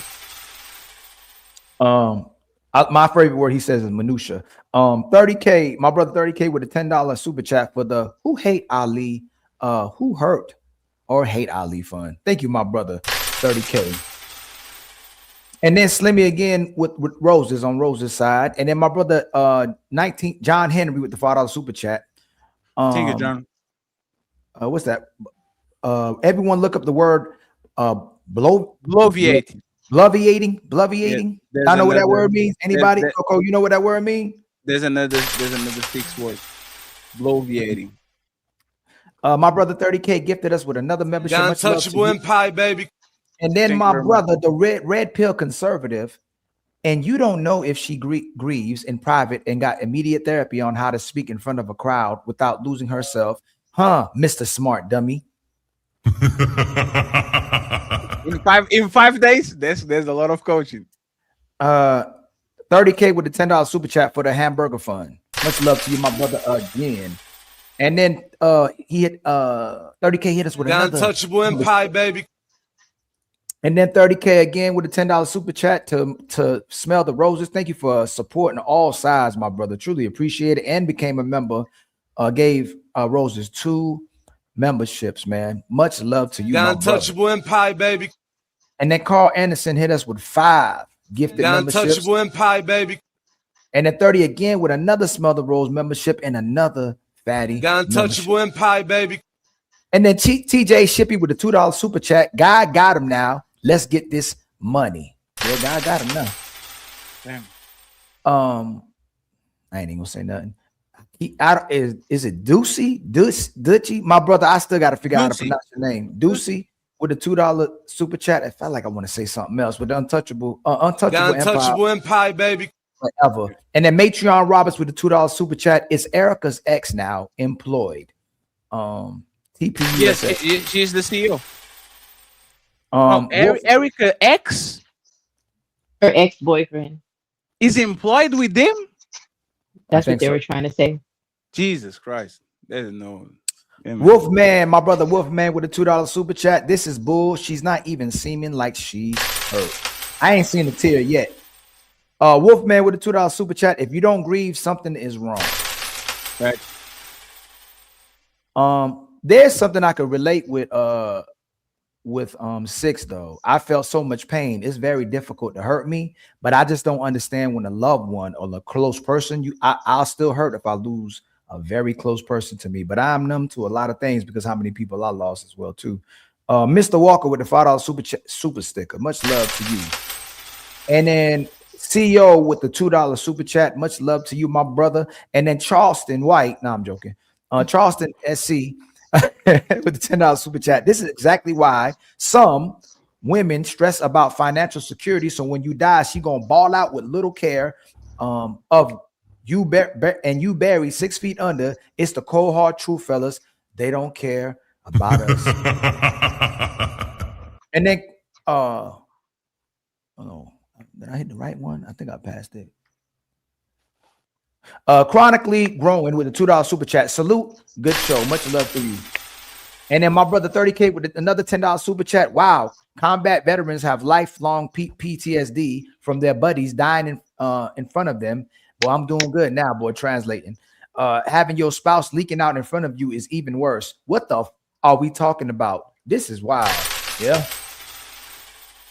Fulio with a $10 super chat. That face mask, I can go a quick come up. And then my brother Striking Rich with the $5 super chat. After hearing JB Reacts take on Erica Kirk, I realized there is no reason to watch his channel. That's great. Chill, man.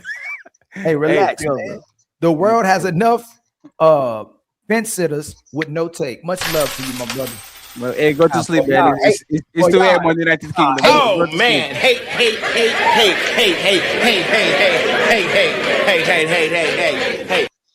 And then Smell the Roses gifted us with was gifted 10 more memberships. The untouchable empire, baby. And then Sophisticated Jerk with a $10 super chat. Ali has a light skin camera. Man, y'all hating. Derek, never mind. Derek with the $5 super chat. I want you to make me feel good. It happens when there is loss and they need to fill that void. Uncle Rick with the $5 super chat. Go ahead, Jazz. Hair flowing. Just let your soul glow, baby. Yeah, you know, Jed's not about to retire. Leslie K with a $10 super chat. Most of y'all won't admit it, but many of us see y'all weaponizing her political leaning against her and allowing to slew y'all's bias concerning her breathing.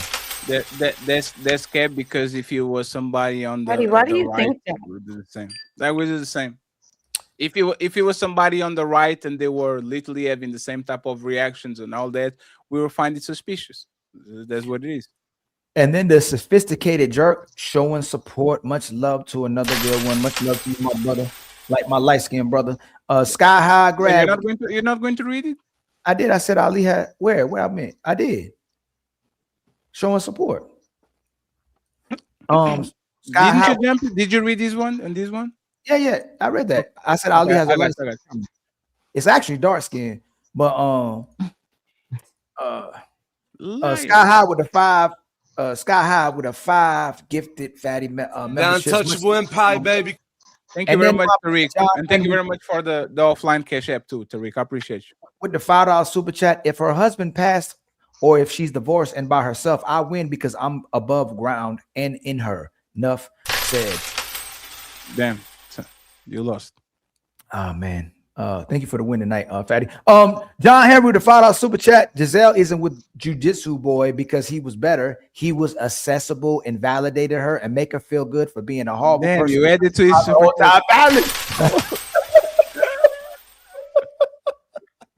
The sophisticated jerk. I was improvising with the $5 super chat. Creatine Corey needs to calm down. Creatine Corey, god dang. He might be just be eating salmon and chicken. Dark white meat. Striking and chicken breast. Striking it rich with $2 with the $2 super chat. Pete Davidson got Kim K after Ariana Grande, and then she got rid of him after she was bored because she really didn't want to be with him. She just wanted to get under him to make Kanye mad. He got another supermodel. He got another supermodel pregnant right now. Frederick Howard gifted Smell the Roses. Untouchable Empire, baby. Insane one with the $5 super chat. Tom wins overall. Thank you, my brother. Took her best years. Kids already made. Free from her drama. He's still up. Money and notoriety. Still gets women that other men want while she got that scrub. Ali, can I ask you a question? Can I ask you a question? Yes, Do you ma'am. think Tom Brady put his career over his family when he went back after retirement?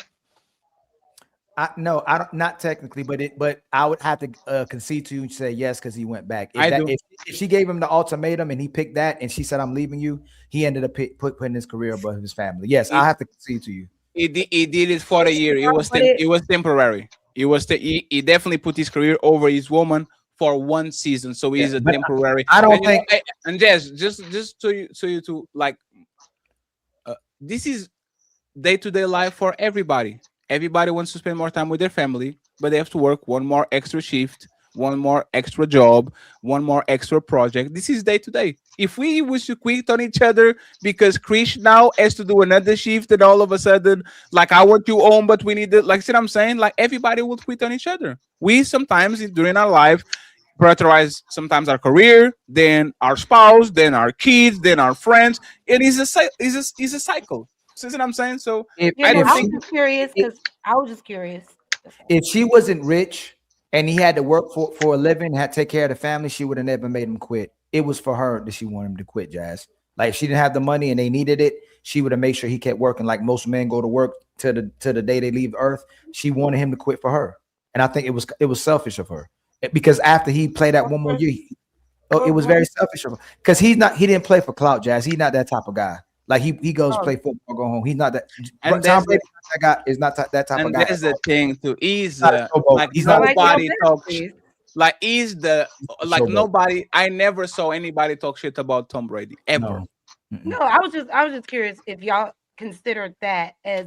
Hey, Jazz, I believe you. I'm giving you grace. I really believe if it was your husband and he was the best football player ever, and y'all made an agreement. And even if you said you leave him, I think you would have ended up not leaving your husband. If you stayed with him from that many years and had a family with him, I believe you, Jazz, would not have left him because you know he did it for a passion. He would never be able to play again. He wasn't technically trying to compromise his wife or his kids. He was.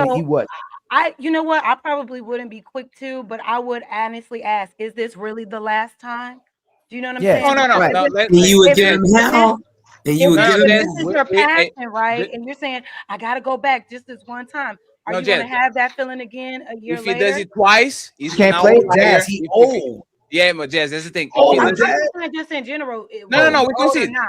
If So, the Jazz, agreement is to quit for the family, I- and you want to go back that one time, and then you say it's that last time, and then you want to do no. it I will again. concede, Jazz. I think everybody concedes. One time is a mistake. You didn't know. The second time is a choice. If he did it, I promise is the last one. And then he gets it. It's like a cheater. Oh, baby, I'll never cheat on you again. I promise. You get caught the second time. Now is a choice. Now I think there's like people would say, oh, Giselle asked him twice. He promised once, then he broke the rule, and then he promised twice. And second time, it is what it is. So we will concede on that if he was a habitual promise breaker type of person. But the rumor was that he had made an agreement to quit prior to when he did, and she made a concession and said, "Okay, fine, you can continue going, but you have to promise me now you're going to stop." And he said, "Okay." So they had made a deal he was going to quit prior to when he quit, right? But Man. then he was like, "But I still want to play," and then he went, and then he reneged on it. So technically, it was the second time. Hey, Summer, if that's true, I take back what I said. Fuck Giselle, that man should be playing ball. Liar. He's the good guy in my story, and you're not going to change that, lady. No matter what you say, I'm delusional. Go ahead, Ali. My brother John Henry with the $5 super chat. If her husband passed or if she's divorced and by herself, I win because I'm above. I think I'm above ground and in her. Enough said. I think I already read that one. How did I get up there, Fatty? I think hit that It's one by because accident. you don't unstart shit because you like to like pile them on. I don't. I take them off, so you know what it is. My brother Zero Fallout with a $10 super chat. I'm with Ali. Men don't lose if another man gets your leftover. Society has brainwashed men into thinking we can't walk away and start a whole nother family and get a whole bunch of kids and do whatever the hell we want to do. This is a man's greatest power. If Jay Prince stole your bitch and put the kid on her, you definitely lost her. There's no comeback from that shit. Never mind. Matreon Roberts with a $10 super chat. So Brady lost. Never mind. So Brady lost because his woman made an impulsive decision. That's how y'all know we really debaters. He lost his family. Y'all know we really debaters. And I also have one more question. So it did come out that she was cheating during their marriage? Oh no, it didn't come out. No, it did. It's a 2+. It's a 1+1, Jess. It's like this, right? We're This is looking what, at like the time. yeah, this is what we're implying, right? If I was getting a massage, if I was getting a remember, massage, I'd use it. Use it. If yeah, we actually have a case.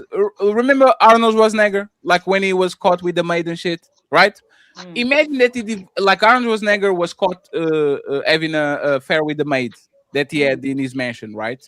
If Arnold Schwarzenegger left his wife, and then 3 weeks later, we found out that him and his maid were official, everybody would assume that they were in a relationship way before the situation happened. If Bill Clinton left Hillary Clinton and then he pulled up with Monica Lewinsky 3 weeks later, everybody kind of implies. The timeline was Giselle and his So the timeline was just later. super. Yeah, it was just super fast. And the thing, it was not just that, right?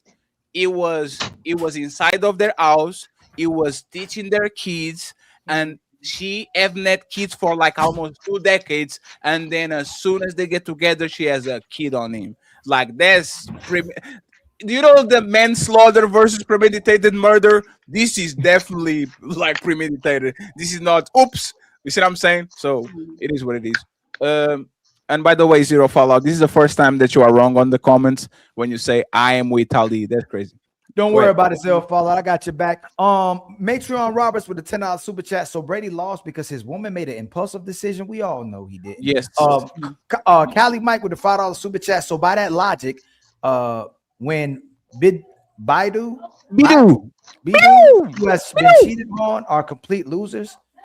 No, nobody said that anybody that cheated on is a complete loser. You see, Fatty's good with words, y'all. I'm telling y'all, you gotta watch out. You taking a loss doesn't make you a loser. Being a loser makes you a loser. My brother Thomas Legacy with the $10. God damn it.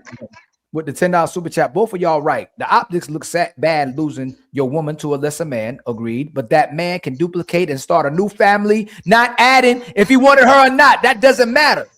Why are you yelling? If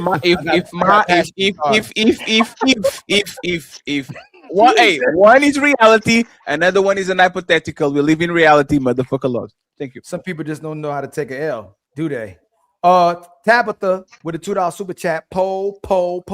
Hey, Fatty cheated on his side. Talking about Hey, Fatty. I'm going to be honest. I That's didn't do a done. poll today because Ali has more people watching on his side. Next week, I'll do a poll. I'm not losing. That's cheating. Because I'm not the loser. See how my brother do. Sky High with a $10 super chat. Thank you so much, my brother. Chef Chopino. Oh, damn, that's crazy. Chef Chopino with a $20 piece to Fatty Ali to pound entire chat. Fact check. Giselle actually always had a higher net worth than Tom Brady. That's the same even now. She's an extremely rich woman. Yes, but he's going to leap her because he has a. Just remember, y'all, when red pill stuff, now woman's money matter. So remember that after this conversation, a woman money don't matter. A woman degree don't matter. But if she ain't listening to a man, y'all remember that now. But Ali, we've been on it on the money matters because now she has nothing to lose. Remember, we giving shout out to Daylor. Says, oh, we were clowning Daylor about dating woman with more money. But now that we see this going on, that's the best case scenario for a man. You get the woman that has way more money than you. If she decides to bail, now she's on a hook. So makes sense. Yeah. All right, man. I'm gonna let you slide with that one. My brother Twisted Pup gifted us with 5. The untouchable empire, baby. We're almost there, friends. Then my brother Matreon Roberts with a $10 super chat. She was being controlling. Make time quit football. Wink, wink. Was being controlling. Then got bust down by a bust down. Twisted Pup with the 5 gifted memberships because Jazz, you know you would not leave Tom Brady for no karate martial arts instructor. The untouchable empire, baby. Yeah, come on now. John Henry with a $10 super chat. Jazz, you'll become a wife and pregnant when a man shares the same sense of value in you that you have for yourself because you get who you qualify for. We don't decide anything. Mutuality does. Then Shadow Dragon hit us with 1 gifted membership. Thank you so much, my brother. Empire, baby. And then my brother 077 Smooth with 5 gifted memberships. Much love to you, my Empire, brother. baby. And then Boogie Reacts loves the ladies with the $5 super chat. Jazz just proved why divorce rates are high. Women leave as soon as something doesn't go their way in year 10. Hopefully men are listening. Much love to you, my brother. My brother John Henry with the $5 super chat. Bloviate to speak or write at length in a pompous, windy, and wordy manner, often saying very little of substance. This is Opulent 62AT. Man, y'all. Then my 77 Smooth with a $50 cash out. Much love to you, my brother. Another great show, man. Much love to you, my brother.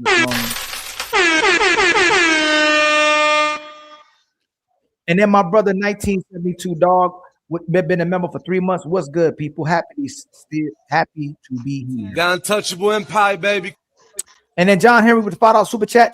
Charlie Kirk was a racially agitating, racist, sexist, egotistical, lying, hypocritical bigot, aka a lying liar. Find the lie in my words.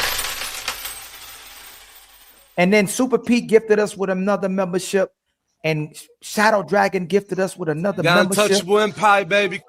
And then Chef Chopino gifted us with another membership. The untouchable empire, baby. And then Boogie said, if losing is when a woman cheats on her man, then let me be broken. And I'm joking. Breaks up her family, then sign me up. She will leave him by 2030. No man can satisfy a woman. Hey, Boogie, you are a reactor too. Just because she lost doesn't mean that she's talking. No, it's Boogie. No, I did it. I called a 077 Smooth. Look, there's no way I would anybody think that's a sister with that name? What? No, it's because of the. That's a sister. They're a woman. It's because of the style of the avatar. Looks like he see boots on the ground. He looks like a giant. He looks like somebody in the military. But wouldn't the name too 077 Smooth? He looks like a spy. Yeah. That looks like a woman to me. Finally, 077 Smooth sister with the $10. It's crazy. $10. And she keeps saying that he's the avatar lady. We apologize. And then my brother Chef Shapino again. Side racks. Chef Shapino again. Chef Shapino with 5 more fatty side. Damn. More God dang membership, man. Untouchable empire, baby. Damn. And then there was none. Damn, that's crazy. I just want to say these 2 Boogie comments real quick, and then we'll go to the main event, right? y'all have to understand this. I say this all the time. Just because I lost, that doesn't make you a winner. You already lost your woman. Whatever happens afterwards is nothing of your business. That's none of your business. You already lost your bitch. Now go cry in the car. If she becomes an alcoholic, if hey, that's the mother of your kids. If you are a if you don't have no kids, no nothing, you don't lose no property, no nothing, fine. You didn't lost nothing. But if you lost your family with her, respectfully, like the we need to that the oh if your family will break your family or you lose your family, you just get another one. I don't agree with that, and I think the people that actually say that, they will be into a tremendous amount of pain and always regret that they actually lost their family once. So maybe it's me, maybe I'm wrong. Krish, Bean, Summer, and Coco, very sorry for what Okay. happened here, but today is not ladies first. Okay, That's okay. so we're going to give you like 20 minutes. I see you, Ali. And then we are going to make sure that we get. Are you guys familiar with Nicki Minaj and what's going on with her? A little bit, a little bit. Let me I let read me the play. questions. Yes, let me play this real quick. It's a small video we have over Mhm. here, and then we go from there. And friends, I'm not going to stay for hours, 1 hour, three. Let's say more 20 minutes, and then we go about our lives. So, Nicki Minaj. I'm with my favorite president, the best president of all time.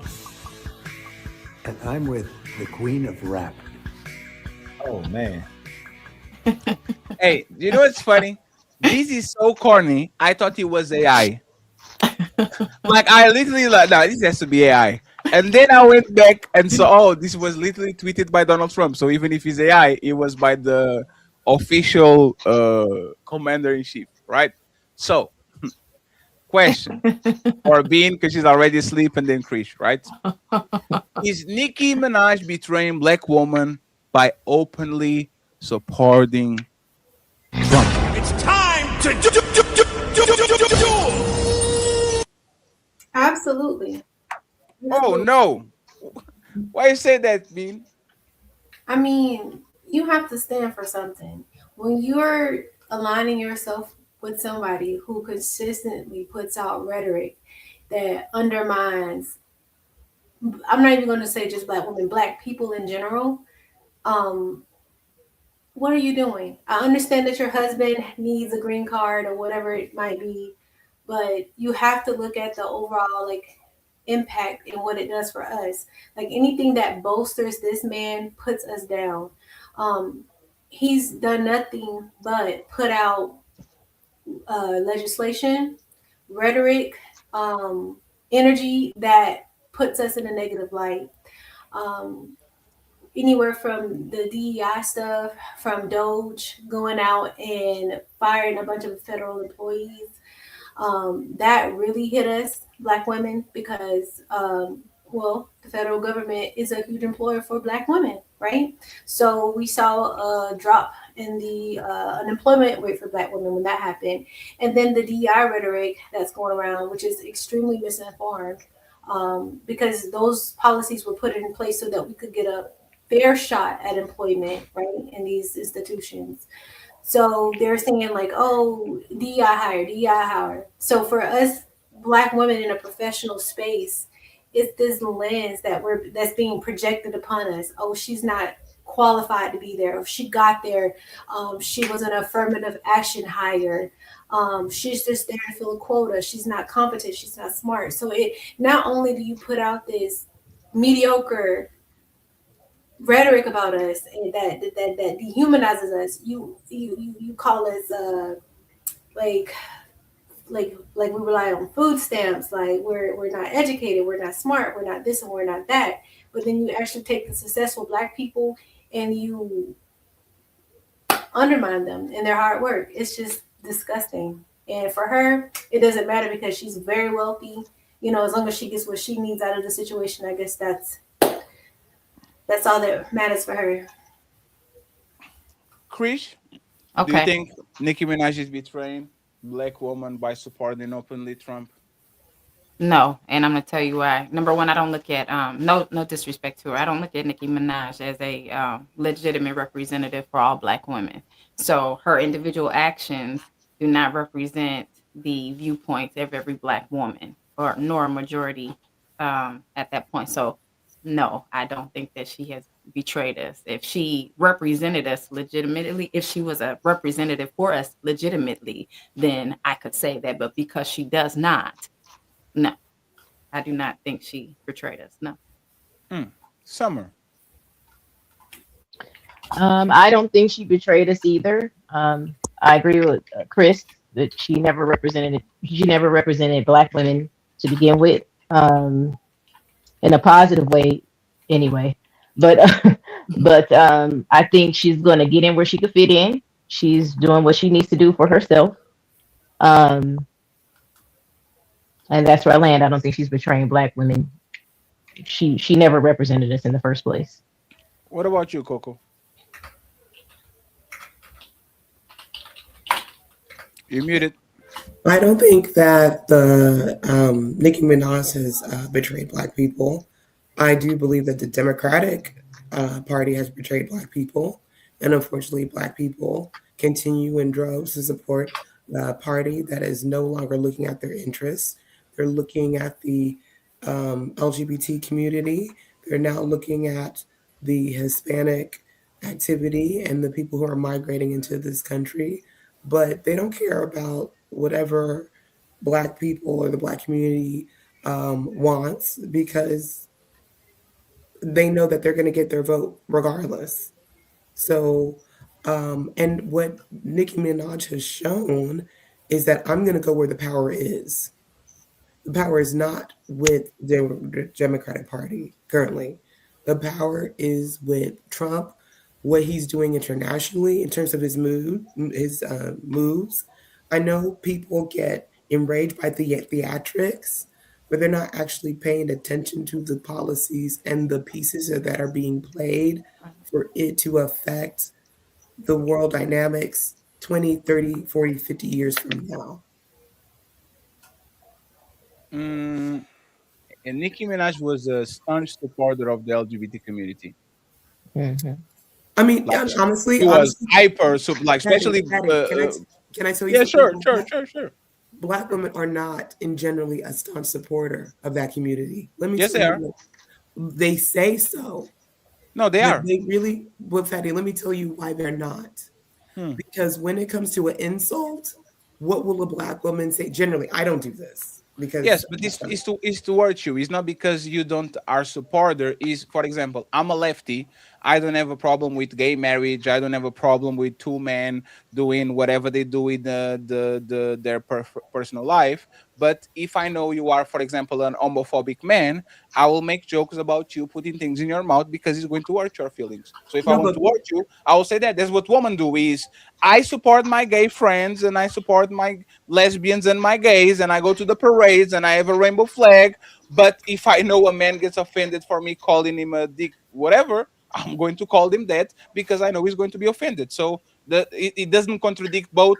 It's just people saying well, who it's thinks an they're going to hurt it insult. the most. It's an insult because you also believe it's an insult as well, not just Absolutely. because you think that person takes it as an insult. You're saying it because you believe that's an insult. I'm not going to insult you with something that I think you think is insult. No, I'm going to insult you with what I believe is an insult. But not only that, I think that we always know that there's a social pecking order. And I believe a lot of Black women like to have those communities around them because they believe that they places them at a higher social class than that group. It's not a genuine love. Because if it was a genuine love, it's really based on superficiality and alliance to prop me up, to make me feel good about myself. It's not a genuine.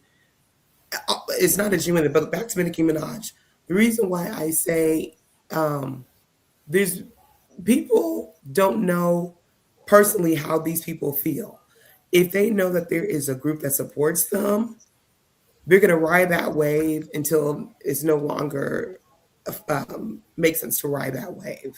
So it's fake. Right now, in the position that Nicki is at, it makes no sense. Why am I letting these people really don't have no power, is what she's realizing for what she wants and what she's trying to So do. it's fake, Coco. So she basically aligned herself with black woman, the LGBT community, and everybody that push her. And now that she gets what she wants, she's leaving the people with no power, which is their supporters, to get into a train with powerful people, so she can go and get more. Like this is literally is what we call a sellout. Is I will rock with you, and I say, yeah, y'all are awesome LGBT, especially the queer community. And then Don Lemon says something. I says, you maggot. Oh, and now you're denouncing these people. And now you're saying that these people don't rock with you. And if they don't rock with you, they can be gone. This is a lot of times what we call a sellout. You use people as stepping stone. You rock their flags. You rock their principles. All you do is rock sexuality. And now you are turning around and shamed on Lemon for the sexuality that you literally put in front of everybody's face, and you made millions of dollars. Actually, she came on the scene calling herself bisexual, and then she changed it. No, I was not bisexual. I was just over exaggerated. She's a sellout, and that's the thing. Right. Let me just say this, right?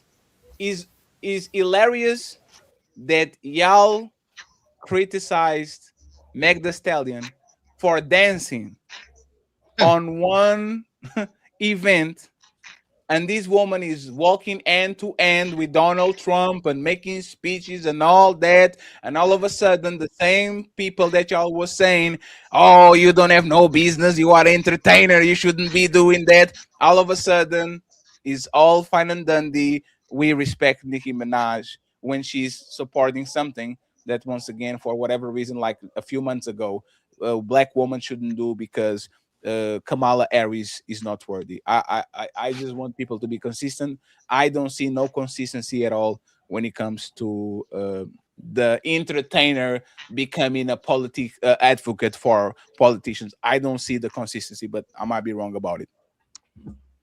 Yeah, I think she's just getting in where she could fit in by any means necessary. She's gonna flow wherever the wind blows. She's gonna blow.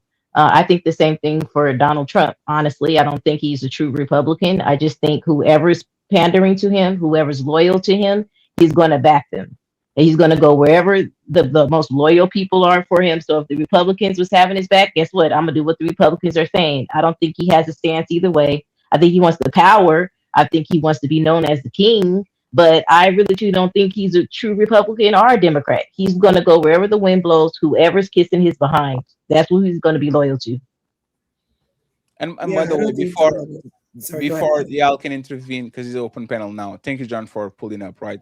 Coco, what are the things that Donald Trump is doing exactly that's going to benefit the United States in 30, 40, 50 years? Exactly. I believe that Donald Trump, like she said, Donald Trump is for Donald Trump.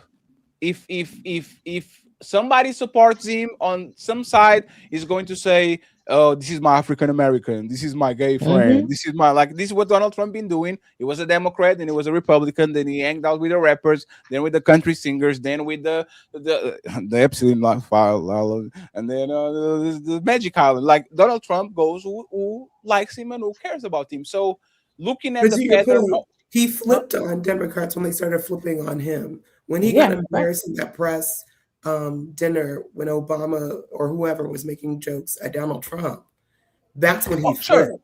But he's not a conservative either. But he's not a conservative either. It's not that he was a Democrat, a liberal, and then become a conservative. Nothing about Donald Trump is conservative at all. Like, he doesn't have no conservative values. He doesn't know Bible verses. He cheated on his wife with a porn star. Like, nothing that he does is anywhere close to conservative. He's somebody that, if actually you did know nothing about the political party he aligns, you would look at him as a degenerate lefty. Him and Destiny will be seated next to each other, right? So I want to understand, like, what, and it's okay because next week we're going to go back. The My White channel is going to be on politics in the morning, and the Breaking Ground show Thursday 5 p.m. Weekly. Okay, we're going to start talking about politics on that side. But what is he doing exactly for 40 or 50 years ago, other than making Baron Trump and his kids billionaires by the time they are 30 or 40? So Greenland, Greenland is a very strategic. So I think what he's doing is he's not the U.S. is not going to take over Greenland, but he's making it where these allies have to do more than what they've been doing. And most American governments and presidents know that America has been bearing the weight of NATO in terms of the resources, in terms of the manpower that they put out for years. Why? I don't know why. Because there's imperialism. There's how the United States controls access to these worlds. They send a bunch of bases around the world. They have nuclear missiles in every country. And as soon as something happens, it says, you better watch your mouth because we have these things in Japan, on the European Union. We have this base in the Middle East. We have this and this and this. This is all for geopolitical power. Matter of fact, the only... No. But there's the thing, and they corrected. They didn't correct it because Donald Trump threatened them. They corrected because there was a deal that we were going to defend Ukraine no matter what happens if Russia attacks. The United States bail out on the deal. So the European Union said, you know what? Remember those quotas that y'all wanted us to get? 1% for Portugal, 1% for Spain, 1% for France. We are going to meet them for the first time because the United States don't look like they are allies anymore. Now that they are paying it, like now that they are paying their quotas on NATO, like what is the problem exactly? No, but that is my point. I'm saying some of his tactics are to kind of scare and kind of troll a bit to get other countries to do what they haven't been doing, what they pledged to do for years. That's part of it. Now with Greenland, again, the US, I don't believe the US is going to take over Greenland, but the US wants to be able to install, like you said, because the U.S. has very military outposts throughout the world to see what routes they are, to have a bigger eye on China, to have a bigger eye on Russia, because of all the powers. Those are the two main ones that have influence and can have influence in other countries that have not had an alliance to the U.S. That's why you see a lot of China and, well, maybe not so much Russia, but I know in Africa particularly, you're seeing a lot more Chinese influence. Before that, there was a lot of Indian influence in China as well, which has also supported some of the Islamic terror groups that have been going through, particularly when it comes to Nigeria. But I'm not going to get into that. I'm not going to geek out or nerd out people about that. But my whole point is that Trump is all American presidents are imperialists. They're neo-imperialists. I don't care regardless if it's Democrat or Republican. They have for American people or American companies. I'll let you land on that. I'm just saying I would understand imperialism for your own people. So you go ahead and you invade, pillage, do whatever to get your own people. When you go to Venezuela to steal oil, and the oil is to actually go for ExxonMobil and all these companies, you are being an imperialist not because you actually care about your people. You are trying to fill the pockets of the same people that went to Iraq. Your people died. Nobody got rich. The American public literally lost money, lost trillions of dollars, and certain billionaires became whatever billionaires are because they are using imperialism not to actually better the American public. They're becoming imperialistic because they want certain companies to have certain money. Like, how is that justified? But Fatty, on the flip side, it does benefit American people because Americans are the richest people in the world. But their cost of living is the higher in the world too. Yes, but what I will say is, Fatty, I don't know your background. I don't know if you're from immigrant. Totally fine. Let's have an open conversation. It's fine. Yeah, but from a daughter of immigrants who came from Nigeria in the 70s, because like you said, the oil boom. And so Americans allowed a lot of Nigerians and West Africans to come into this country. But even from then till now, most people outside of Western countries, and even some in Western countries, still want to come to America. Why? Because of the American dream and the they are poor. That's the first reason, because they are poor and they want to go to a rich country. Yes. Sure. But my point in saying that is that I think it's lost, and you can even maybe speak to it on Americans on how privileged they are, because Americans are privileged. Americans do not have the same living conditions as 75% of the world. Even to drive a car is a privilege. Most of the world does not have that. So I can be objective and say the grievances of America, and saying that what American government has done, they're the biggest, they're the head boss, the chief boss of any nation that we've seen so far. But it does come with benefits, and I'm not going to be lost on that. But there's the thing, right? You have privileges compared with poor people, with poor countries, compared with first world countries. For example, I had an implant today, right? On the United States, I twisted my ankle in Boston. The X-ray was $700 and something. You know how much money I pay for an X-ray today? $15. Right? Y'all have way more money than us. Why do we have universal health care and y'all don't? Why are our kids, when we go to have kids, we go to have a kid and it's for free, and you are being charged by your socks, by the cheats, by whatever? Why do you have to save your money since the day that the kid is born, so you have hundreds of thousands of dollars so the kid goes to college, and my kid can go to college affording that on a McDonald's part-time job? You see what I'm saying? Like, being number one a lot of times is who? Are you number one by the number of billionaire companies and trillionaire companies that you have, or you are number one because the average citizen can afford healthcare, can afford rent, can afford the heart attack, and not go fully bankrupt? And Donald Trump is not doing. Donald Trump and the other countries, the presidents too, they are not doing nothing for the average American. Especially, and let me say this, and then you all got it right. Greenland is an ally because it's a part of Denmark. Denmark is a part of the European Union that has 600 million people. Is one of the biggest blocks on the planet and is the biggest ally of the United States. Every time the United States get into trouble, here we goes the British, here we go the French, here we go the Spanish. Like, this is what happens, right? What do you get by antagonizing your biggest supporters, telling that Canada is going to be your 51st state? Yesterday he made a post with the penguin walking on Greenland, even though Greenland doesn't have penguins, but he did a post. Donald Trump did a post about it. Like, what do you gain by antagonizing the people that literally are your biggest allies on the planet? Respectfully, you gain nothing. You gain cool points on the internet, a couple of memes, and all that. And every time the United States go to these summits with foreign countries, everybody look at them funny. Now it's not just their enemies. Now it's their friends looking at Donald Trump funny, because if for whatever reason he antagonizes the people that should be his friends, but when it comes to these people that should be his enemies, he is very warm and very kind and brags about them. So I'll say this so you understand exactly where I land.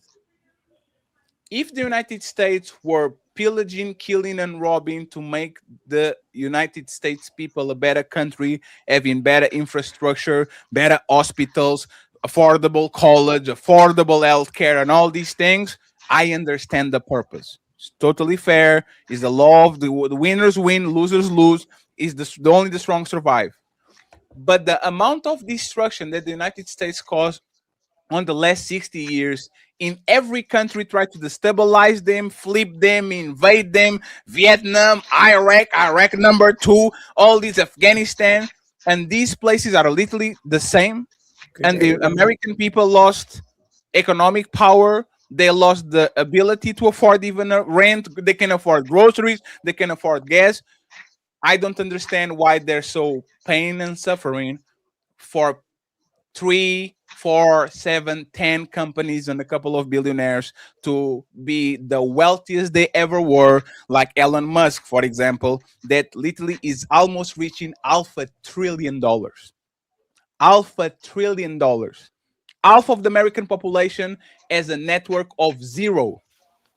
If you have $10 and you have no debt on your bank account, or no debt, you owe more than 50% of Americans. If you have $10, this man has $1 trillion, and he was working inside of the government, got out of there, became even stronger, called Trump a PDF file, and then went back, and now they're buddies again, and nothing happens again. if this is the strongest and the most powerful country in the world, I will ask y'all, who are these powerful entities working for? For you, or for a billionaire on the dark room that wants to start a war because they see some gold, whatever, on the other side of the planet, so they're going to take it? Like, who are these? Where are these resources going? To individuals. It's not going to the American people. I agree with you. I think it's a money grab. Um, I don't feel that it has anything to do with the American people. It's a money grab. It is. You could, yeah. It is, and then it's the stupid grab on some of it, because it's like whoever like talks about him crazy, they're like, oh, you can't talk about me, I'm Donald Trump, so I'm gonna go. So it's a money grab and it's the ego trip. So It's always been about the money. Oh, I'm sorry. Good evening, everybody. How you doing, John? My bad. What's going on, Fatty? Ladies. So let me address where we are right now, picking up on what Summer is saying. So it is a money grab, nothing but that's what it's always been. Because if you look at it from the standpoint, the whole aspect of Donald Trump becoming president goes back to 2011, after Obama at the, I guess at the dinner they normally have with comedians come in and have their way with whoever's in office. He got upset because after spending damn near what? 2, 3, 4 years antagonizing Obama about the birthers, about birth certificates, everything else, Obama clapped back one time and he got upset. One time is all it took, and therefore that's when he made up his mind. And someone even said that he was going to run for president at that point because someone held him accountable for the words that were coming out of his mouth. He never had anything to say when George Bush was president, the first one. He had nothing to say when W was president. He had nothing to say across that until Obama became president, and then all of a sudden he's active. Even when Clinton was president, he didn't have anything to say. But it's always been about money, and he has increased his wealth because by becoming president, that means now he can talk directly to other world leaders from a position that gives him the capability to now talk about putting hotels in Palestine, putting hotels in Russia, or whoever it is he's speaking to about right now, of just increasing his substantial holdings. Even Jared Kushner is back in action again, talking to people about real estate. So it's been a money grab for the most part, and it's something that he's enriched himself with by being in the presidency. Now, going back to what we're talking about, Fatty, if I may go another minute here, I look at it from that point, we're talking about who Nicki Minaj betrayed. She didn't betray anybody because Nicki has always been about herself. Now, what I think is a betrayal is listening to Black people sing the praises of Donald Trump. Someone who is actively saying that someone who is actively stating that our history as African Americans is racial, stating that, or racist, saying that our history is divisive, watching them tear down every bit of equality, anything that we've gone through and we struggled, people who come before us, we're watching that erode right in front of us, but that we have Blacks singing the praises and standing on side of him. That's what I find to be a betrayal of us not unifying. I'm not being in a place to recognize that our history is one that has been tampered with.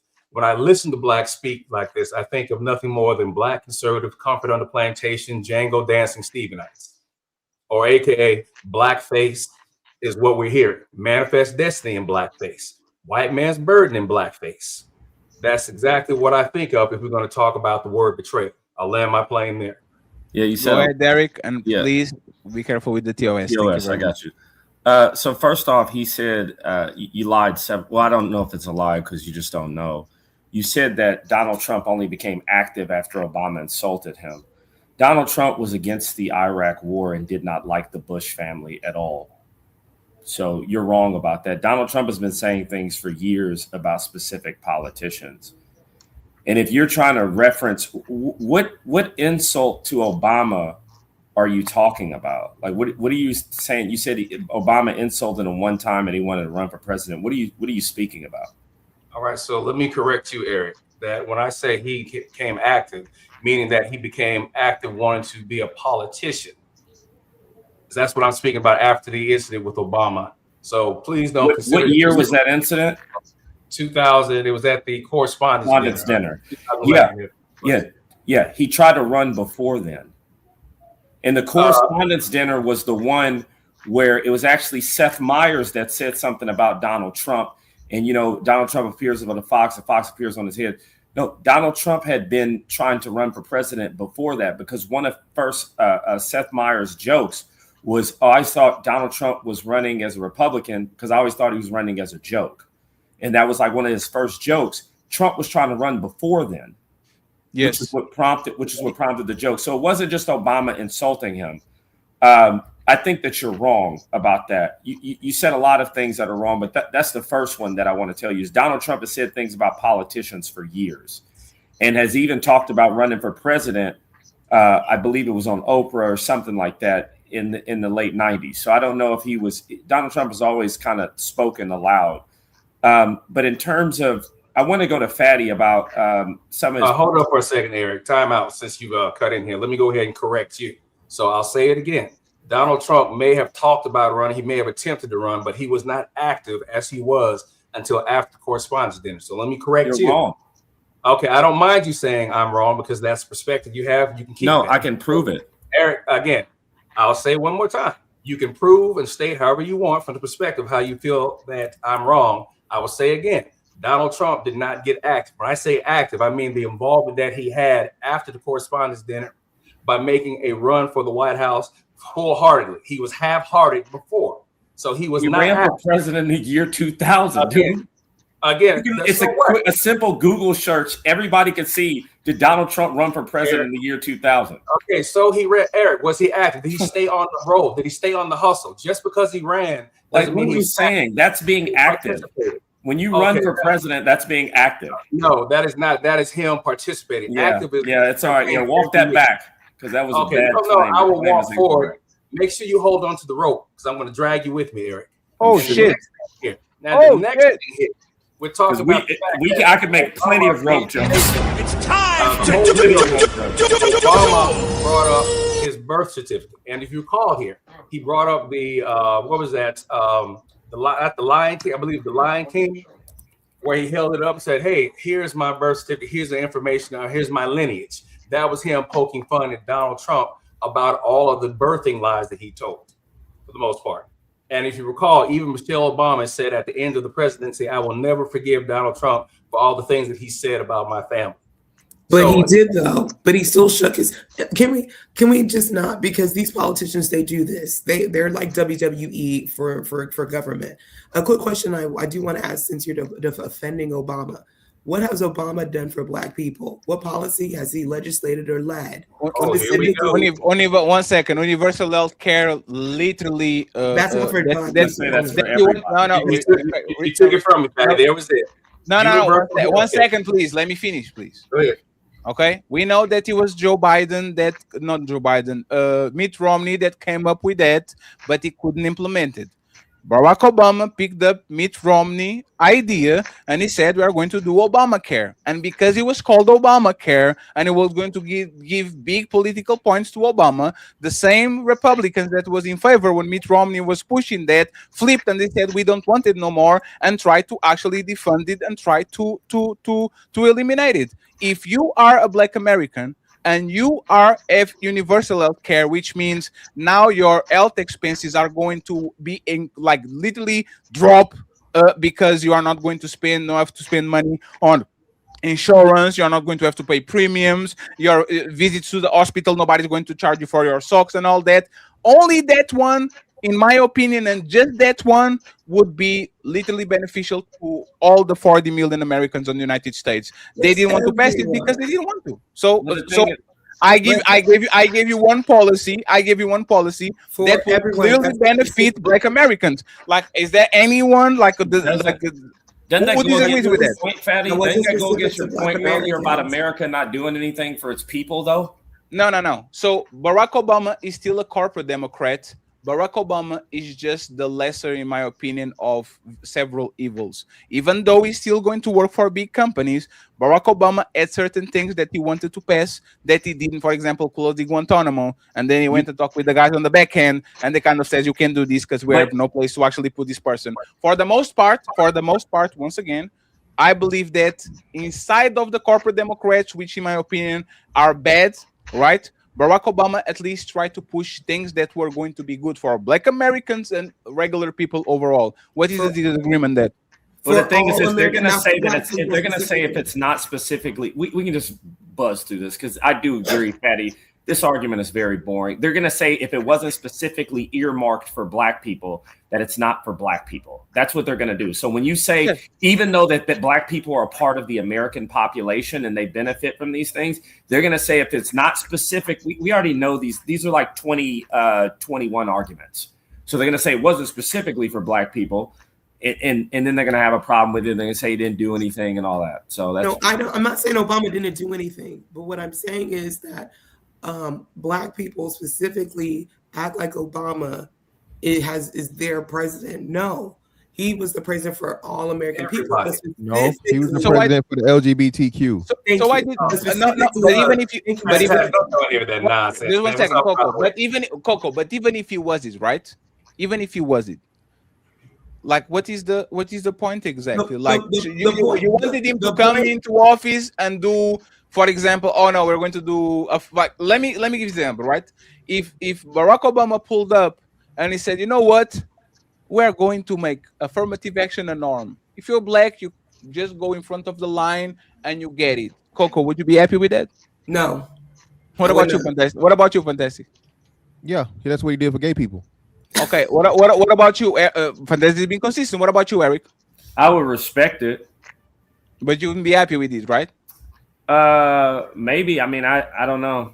I would respect him a lot if he did it, but why would he do that? Because white people. But that's the thing, because Eric, but that's what you said. Because he's the president of 350 Americans. Yeah, he's not the president just of the Democrats and the people that like him. The LGBT rights are literally a nothing burger. I thought we were going to get into some geopolitics. No, we're going to get into geopolitics. I'm saying like the LGBT being able to marry and to adopt is a nothing burger. Because I'm going to explain why. Because it doesn't affect nobody. If you actually think about it, please think about it once again. The two men be able to marry has no influence whatsoever in Mr. Fantastic life whatsoever, has no relevancy whatsoever. Let me just land this plane. Every baby or kid that is adopted by LGBT families was abandoned by a heterosexual couple. This is a fact.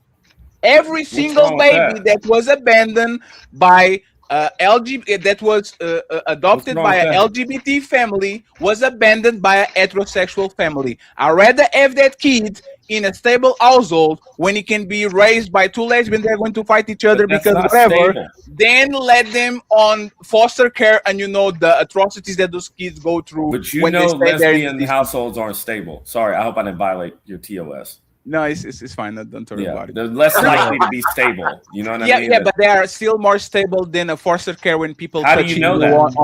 They're going to touch them. You don't know that they're not. Eric, you know, I got Eric, you. I'm sorry. Eric, I hope I'm not Eric. crossing the line. You said the T Eric, word. have you ever met a grown up They've been on the foster care for like 6 or 7 years. Those people have some horrific stories, bro. Yeah, a lot of them end up being of that LGBT community. Yeah, so but that's what I'm saying. Eric, that's the final product of that. So, and you're just sending them into another. I got you, Coco. Don't worry. I got you. Go ahead. I'm sorry. I'm just going to make this quick. The reason why I brought up Obama is because main Black people's issue with Trump is because they feel like Trump attacks Black people and is not supportive of Black people. But Trump attacks everyone. Yeah. And so that's what it's like. Wait, let me just finish. No, Coco, Eddie. It attacks everyone he doesn't like. It's not about right or wrong. It's about if I like him or not. But go ahead. That's right. And so when people are the reason why people love Obama is because it's of identity politics. Mm-hmm. Because a lot of the policies outside of the affordable health care, because I agree with that. But if you speak to anything else about, well, what has Obama done for Black people or blah, blah, blah, they can't really speak to that Black people cannot speak to what Obama has done for them.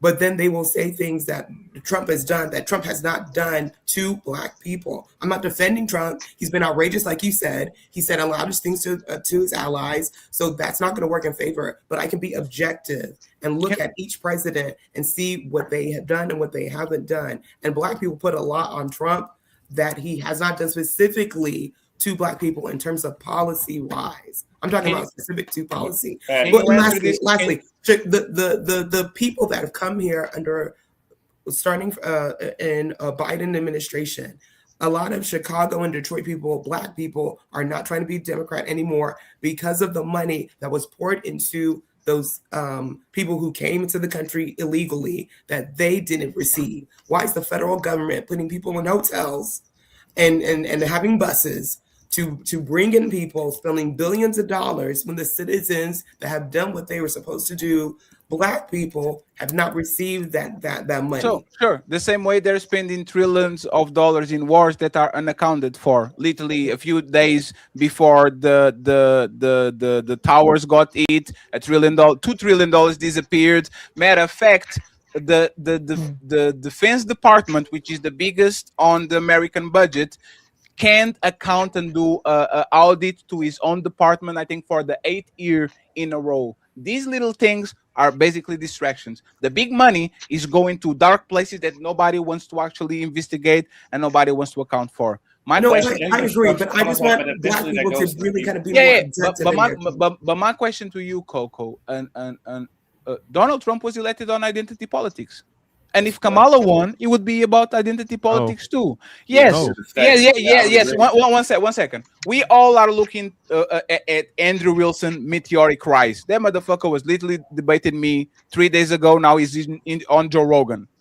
There's I can see you on there's a massive conglomerate of white nationalist Christian men that feel like they were affected by Obama 2 presidencies, and now they're looking for their savior to put them back on place.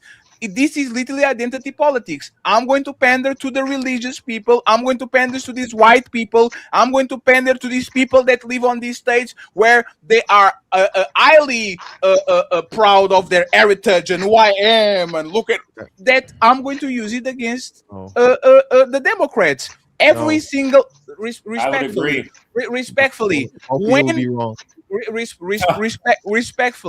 when Donald Trump pulls up with, I don't know, whatever the singer is, and they're like, Latinos for Trump, Latinos for Trump.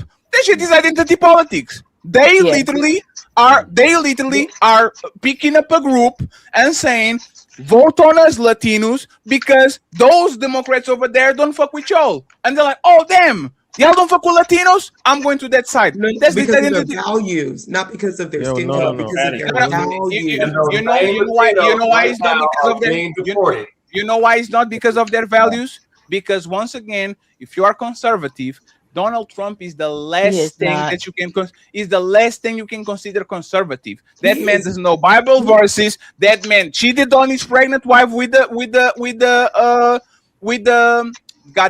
porn star. That man barely pays taxes on the last 15 years. That man literally has so many losses that he barely pays taxes. It's not about law and order, which is another concept of the conservative party. Like everything you kind of can put on the conservative and say this is how conservatives usually move. Donald Trump literally goes to the opposite. He's pushing their policy. You're trying to use rules. Right. He's pushing their policy. You're trying to use rules. The thing is this, right? If you understand politics, you understand that law is to be manipulated based upon the person in power. Sure. Right? So you're using principles and rules. And morals. These rules don't matter in times of crises, right? This is politics. People bend rules. Usually people who lose, right? You're doing the classic fatty thing. You think by calling somebody a hypocrite that does something. Right? Donald Trump understands how politics work, and he's playing the game very well. Sure. Right? Obama understood how politics work, and he played the game very well. He did. Now the thing is this: I agree. When it comes to identity politics, it went away for a while. It went away for, I don't know, 20, 30 years. But you can't lie, bro. Like, Obama was the beginning of changing that Uno card. And now Donald Trump is just playing the same card that you had to have known. You had to, like, I always see the turnaround from things, right? You cannot walk down the streets saying BLM and the white people did this and white people did that.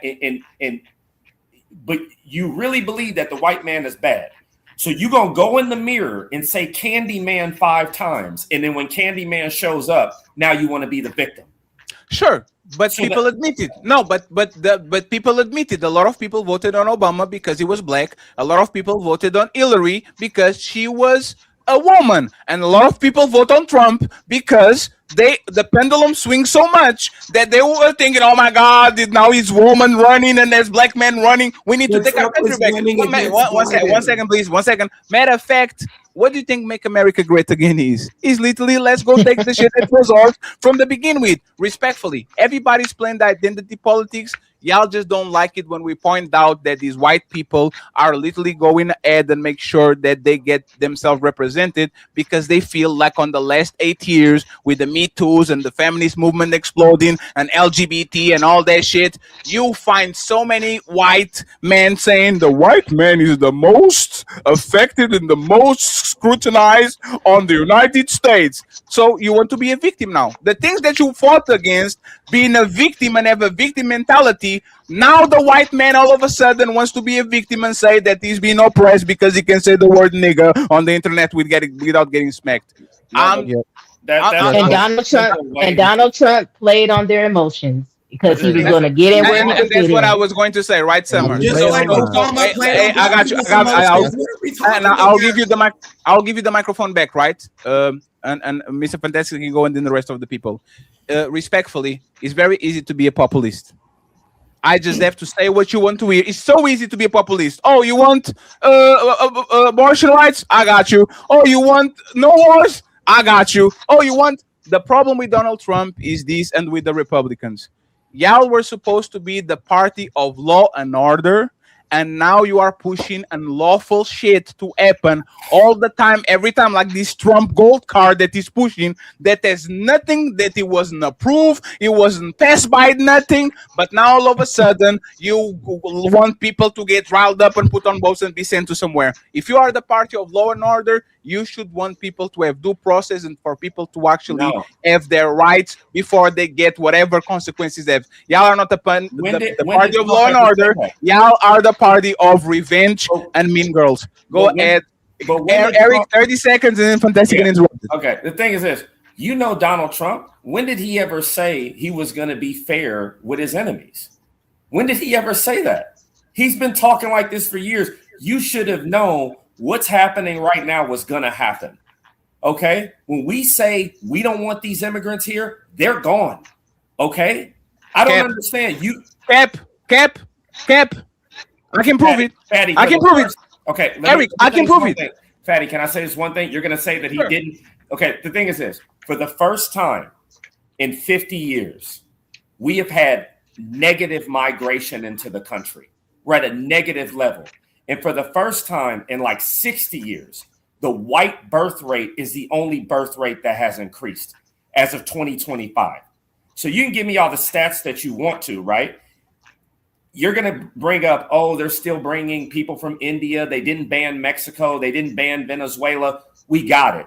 Largely speaking, right? Generally speaking, you're going to look out for details. But the immigration system as of 2026 is nothing how it was in 2024 or 2023.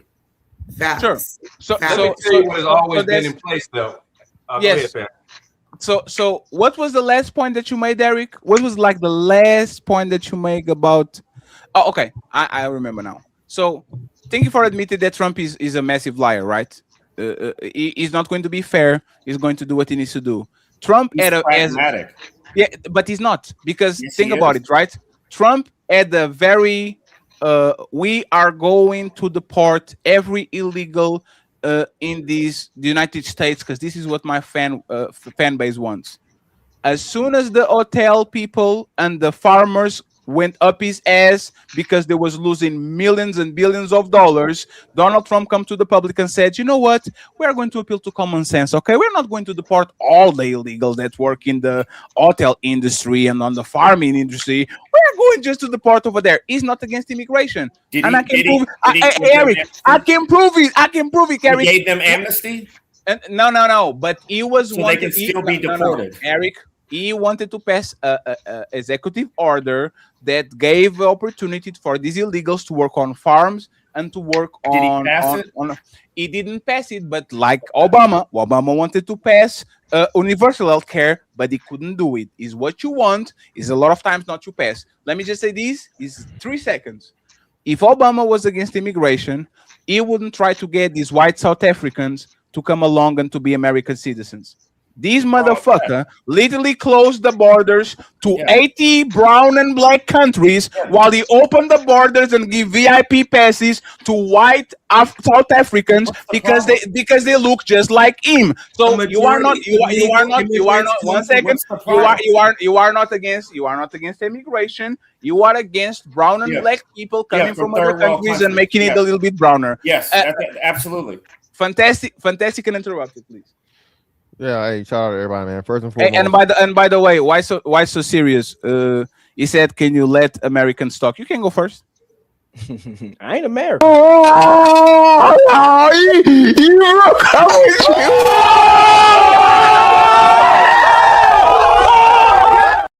That was a surprise. You are a Traitor? Yeah, I'm Sudanese. You live where? I live in America, but my ethnicity back home. Go back to your country. Nah, we make more money over here. I'd be a damn fool to go back home. Go ahead. Hey, why so serious? Just for curiosity, you think if Donald Trump could, do you think he'll send you back to whatever you can? I mean, he can't because I got a birth certificate. Damn, that's crazy. Mr. that 14th Amendment. Mr. Fantastic and interrupted. Shit. Hey, I just whooped Mr. Fantastic 2 days in a row. This is going to be the third one. Let's go. Oh, damn lie. That's what you talking about. Only thing you whooping was that toilet. But anyway, it's kind of crazy. It make no damn sense, man. And it's factual right, so I'm not even going to fight that one. Listen, man. Hey, it wasn't a fucking identity politics thing. You don't have a leg to stand on when the man swept he won every swing state. That's not identity politics when you win in that much of a landslide. So that's one off the rip. You checkmated yourself, Fantastic. Oh, I did. Because Obama won in a landslide two times. He's talking about messaging. Yeah, but still, He's not talking about actualities. He's talking about messaging. He's saying his message. The messaging wasn't identity politics either. The messaging is, his messaging was fucking Joe Biden sucks. That's his messaging. So if you're calling that identity politics, that's not identity politics. It's like, hey, the last guy's fucking up. He's trash, and he's not even fit to motherfucking stand duty or be rerun again.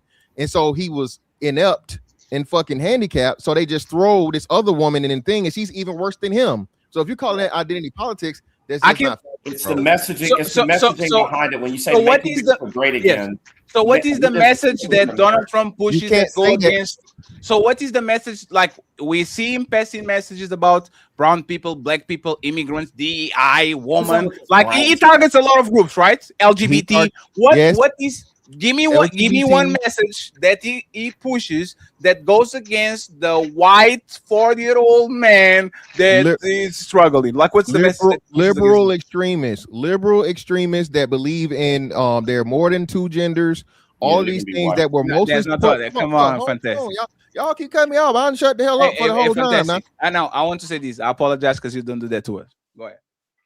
So this is what I'm saying. Y'all keep saying identity politics when again, this was a white people versus white people thing because white people hate Trump the most. White people are the greatest motherfucking by a lot. So this is why I'm saying you can't say it's identity politics when he swept the white people and he had the most minority votes of all time, even more than what it was last time. So you can't say it's identity politics when the people that shouldn't be voting for him voted for him at the highest level. Okay, this was more economic and policy. And people worried about their children and parents where, little Timmy can be little Susie and a dragon and a unicorn all at the same fucking time.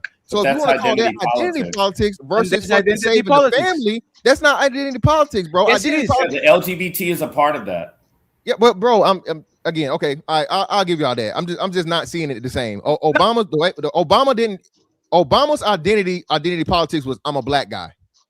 It's time for a change. Let's go with that. Yeah, sure. Okay, right. So that's when you say so. To me, this is how I'm registering identity politics. Us, them, different, yes. whatever, right? So on and so forth. Sure. He wasn't just running off that. Obama didn't have any fucking financial policy or anything at all. He was coming into a shit show. No, flip it. And then even go ahead. No, I'm just saying identity politics means I will use your identity to rally you up against other people and get votes. Like you are a woman. Oh my God, you are oppressed. Oh my God, you are the LGBT community. Those guys over there don't like you. Like that's identity politics. Okay, so that's what I'm saying. So black. Obama, yes, you are black. Yes. Even if that's what I'm saying. So that's what I'm saying. But it was mostly racial and this, that, and other, and change. It wasn't, hey, the guy before me is fucking up, and this shit is so fucked up, no more, so much better than the other guy. It's like, hey, it's time for change. It's time for things to do this. Obama started it. He's extremely charismatic. He was a good speaker. The dude didn't have. He had one of the shortest fucking political careers. That's right. 4 years. A very short fucking run to up, and he wasn't even supposed to beat Hillary. So again, when you say identity politics, I'm looking from the optics and just like his messaging or his campaign. Obama's campaign was change. Well, what are you gonna do in foreign policy? Change. What's he gonna do about the economy? Change. He didn't throw you shit. That's what I'm saying. Trump actually had actual foreign policy, economic policy, and things within that. Well, okay. May I say something real quick? No. One second. Let him land. I'll just say this. Fantastic.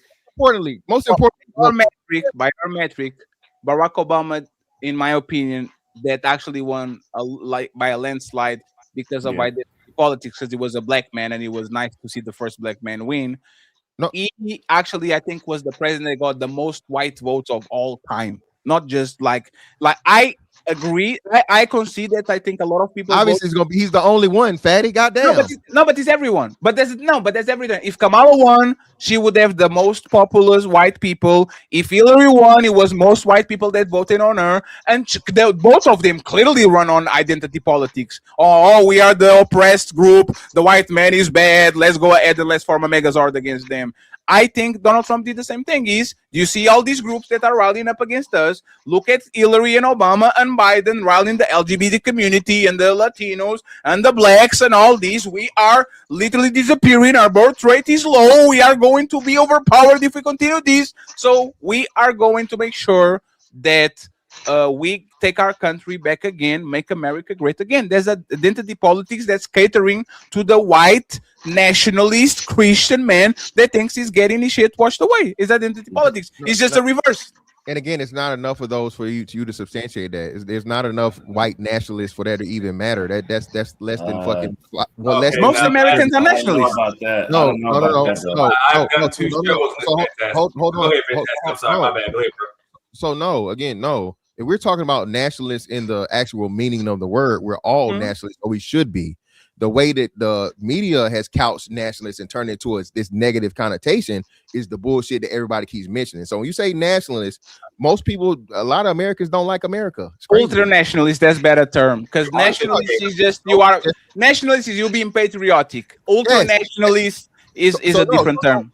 So this is what happened. This was a finesse. When the Charlottesville shit happened, everybody started talking about white nationalists. Being that people slow as shit and dumb, and they don't even do civics anymore. They synonymize fucking white nationalists and nationalism when they're it's whatever. Very fair.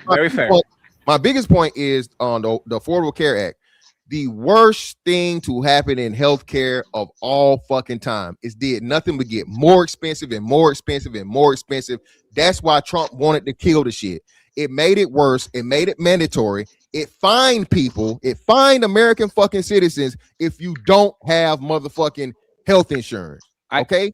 You took away the choice. Hold on. You took away the person's right to say, well, hey, shit, I don't ever get sick or whatever. So I don't really need this shit. I really can't afford it. So what I'm gonna do is I'll just get on a different plan, which a lot of private plans are way cheaper and much cheaper. This is a fact. Don't take my word for it. Look it up. Okay.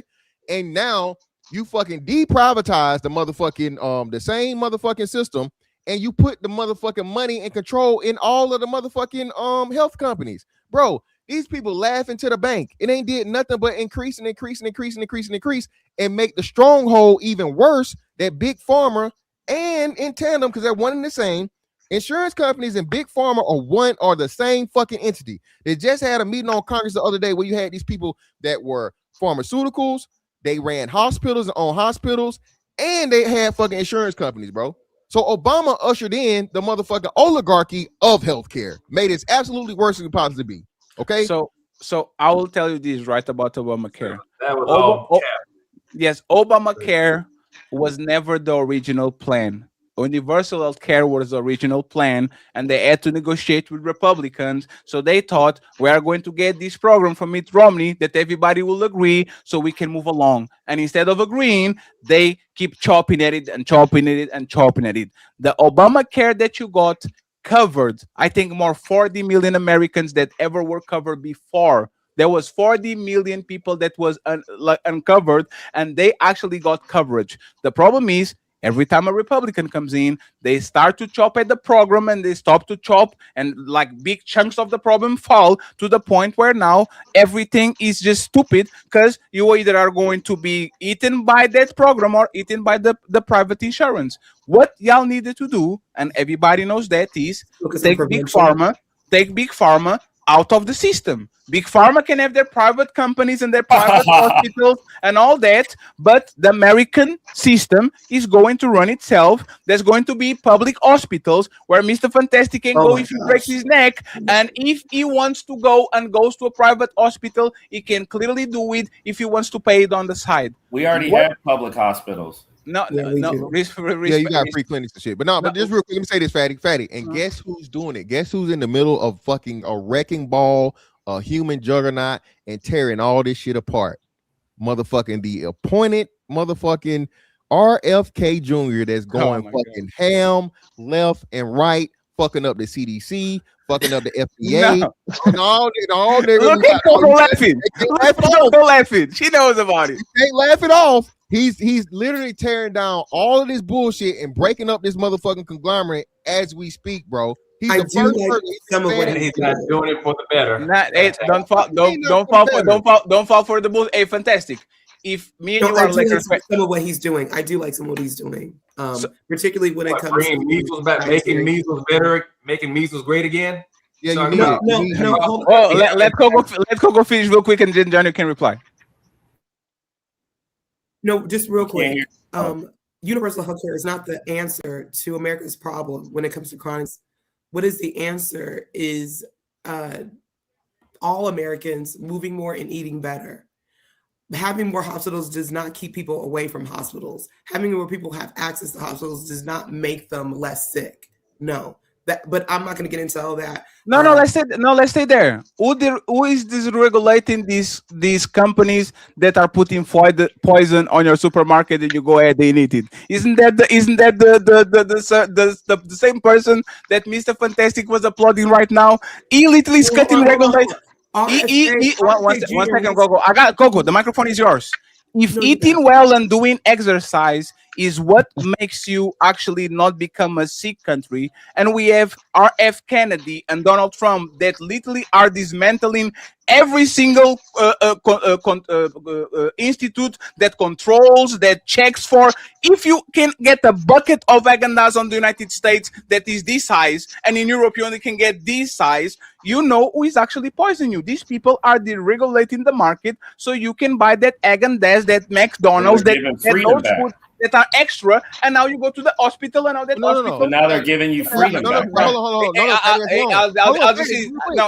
got you, but it's just this. They are actually making money off both sides. They are deregulating they are stripping the regulatory systems, poisoning your food, poisoning your water, making a bunch of things so you can get sick. And then they go to the other side and they say, hey, Big Pharma, you want to make money with us? Go ahead and treat these motherfuckers, but never give him a quote. They're not that powerful, bro. What, Yeah, it's not that. well, no, hold on. Let me say this real quick. That's what RFK is fixing, Fatty. He's fixing that fucking evil fucking cycle. Yes, he is. Listen to me. Because remember, and I know I'm right. Remember the EBT shit. Because of RFK, you can't eat motherfucking sugary drinks and Haagen-Dazs and all this other shit with EBT anymore. You can't go to the motherfucking snack aisle and let 90% of your motherfucking food be in motherfucking boxes full of preservatives and sugar. So actually, he's doing the exact opposite. Okay. And then turning around and telling people the truth about the shit that people that known this, flipping the food pyramid and debunking a lot of these lies that the fucking medical association, the FDA, and all these people were telling people. Fantastic. Yes, I'm dead serious, brother. The food pyramid is trash. Yeah, exactly. That's why he is. The food pyramid was always trash. It was based in motherfucking carbs. A day? Yeah, it was based in fucking carbs. That's what was killing everybody, and making everybody fat, and giving them fucking diabetes. So you flip it over when you literally reverse it, okay, and then you tell people the truth about red meat and about fats and healthy fats and so on and so forth, versus you need to stay away from it and all these different things. And then you start talking about the shit that, you know, us tinfoil hats, seed oils and the dangers of seed oils and the dangers of high fructose corn syrup. And you actually get this person that's been saying this for years on years on years. He's been saying this for years, and everybody said it was crazy. But now that he's in a position of power, he's had the red dye removed. He's had other carcinogenic stuff removed. He is hitting these motherfucking. In fact, what you're saying, that's exactly what it was. That was the problem. You can't have the people that motherfucking quote unquote heal you in bed with the motherfuckers that feeding you the poison. So he's literally chopping that shit down and splitting it out and say, hey, this is bad, this is bad, this is bad. Not to mention the whole, we get into the what inoculations. We'll say that the inoculations for the children and shit, and that science starting to come out and be fucking proven the way he was talking about. Now people feel away, but it's problematic, and this is why you can't just give kids motherfucking, I don't know, I think they said like 16 fucking different shots before they even, come on, bro. And it's a direct correlation. And now he's actually, because he's in a position, he can finally give the science and the proof of the shit he been saying for years, and people's trying to make the man seem fucking crazy. Because he's crazy. And the thing is, you stripping down system doesn't benefit the system at all. You have to replace him by things that work. This is what happened on the European Union. Every country had different type of regulations. Something successful. Huh? Can you please cite something successful? Not the European Union. We want to see a model of success. But that's the thing, right? I believe honestly that if y'all spend 2 years in Germany, you will probably understand that you know what? Matter of fact, I don't even want to go for Tic Tac. I'm going to let it for my political. If Americans spent 2 years in Germany, Germany would go back to how it was before 1940. We would absolutely take that place. We would absolutely take that place over. Of course, Europe is failing, dude. But that's the thing. You can even take Canada down, let alone France. What do you mean we can't take Canada? No. Think about it, right? You literally are complaining and crying about Mexico and Canada. That's because we want to. No, but that's my point. No. If y'all don't even deal with your own neighbors, why would you deal with motherfucking Poland and motherfucking Spain? You wouldn't do that shit because you wouldn't do shit. Hold on a second. First off, American boots have been in both those places. We done ran through that. We went doing what? We 21 skunked Europe. Okay, 8 years ago. That's a 21 skunk. 8 years ago. What are you talking about? No. 8 years. It's like 8 years ago, right? Dude, how many products around you are American? And that's the point. That's the point. We no. Think about it. Hey, think about it. I can have a Kobe Bryant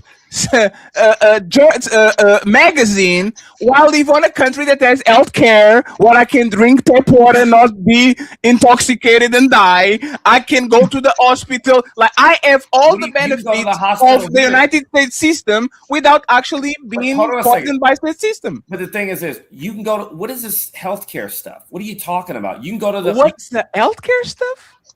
Have you been here? Absolutely. Most people have health care overwhelmingly. Yeah. No, Eric. How much does your private insurance cost per month? Eric. One second, Eric. I can, like I said today, I had to put a implant on, right? X-ray cost me $15, right? I spread my X-rays are ankle. free for I your felt in employer. Boston. I felt in Boston on the bathtub just to get the X-ray was $700 and something, $800, right? So I'm going to ask you this, right? Yeah. How much money do you pay for you to have health insurance, private health? How much money per month do you pay? Give me just a range. Most people have insurance through their employers, and most people pay $5 to $10. So this idea that America, let me tell you this. In America, our healthcare system is better than yours. What does it cover? What does it cover? No, I'm covers- asking. Let's do this. I have an employee. I pay $5 for my insurance, right?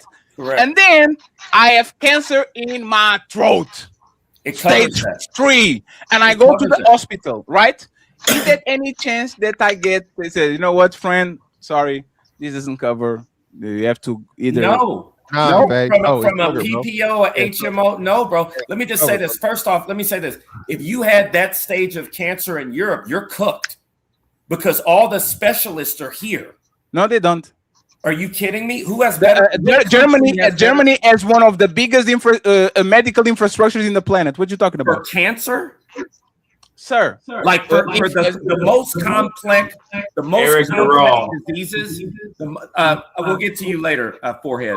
The most complex. Hey. That's all right, blackface. We can do this. Your face is definitely black. Hey, Eric. Eric. Hey, Eric. One second. Hey, Eric. You the kettle and the pot. Let me ask you something, Eric, real quick. With what you're talking about. Hey, Eric, what is the country that you think has more deaths due to cancer per capita in the Western world? Can you guess? Wasn't my argument. No, but can you guess since y'all have the best system and all that? Can You're you gonna guess? say we have the most. Can you and do you think it's close? I don't. What? What's the question? What's the question? Who has the most? What is the country that has more deaths per capita? Actually, let me change it because I don't want to go to. Now let me do this. What is the country on the West that has more bankruptcies that are connected to a person getting sick in the West? Like, what is the country that when a person gets sick, there's a majority of probability of them going bankrupt because You're gonna say that's they the are United like, States. and you can use ChatGPT. It's fine. Yeah, okay? but the thing is this: you're gonna say the United States, but that's not my point. My point is, first off, we have bankruptcy laws that are lenient when it comes to that to make sure that they get out of paying. But another thing, what I'm telling you is we have infrastructure here for people with medical bills. We have government agencies and things like that pay for those. But when you talk about actual good health care, you guys don't. That's why your stuff is cheap, because when it comes to complex things, when it comes to like, you getting any type of rare disease, when it comes to things where you actually need specialists, you're not touching America because you guys have minimum wage doctors. Okay. And nobody wants to be a doctor and make no money and be poor like Europe. So like, and then when it comes to facilities and research and all these things, you're not touching America. Like the best medical schools are where? Let's go with you. Let's go with the United States. Yes, you have the best. You have the best schools. Yes. Okay, so I'm just saying, like, the idea. I get what you're saying for things that are cheap, right? For things that are for cheap stuff. You like Europe, but dude, there's so many issues with European healthcare. Sure, absolutely, but that's the thing, right? And this is what I was actually telling you. At least you were able to get an X-ray that day. I heard you guys got to wait like 18 weeks or something. So Eric, but that's the thing, right? And this is what I'm talking about. You have the public option, which if it's not something urgent, you are going to wait. But you have the private option, and I pay $60 per month on private insurance. Matter of fact, let me actually tell you something, right? My brother literally fucked up his knee. He's recovering from an ACL surgery. Yeah. Right? He went to the state, to the hospital of the state. Mm-hmm. The hospital told him he was going to be at the surgery in 3 months because he could walk. He wasn't in a lot of pain and all that.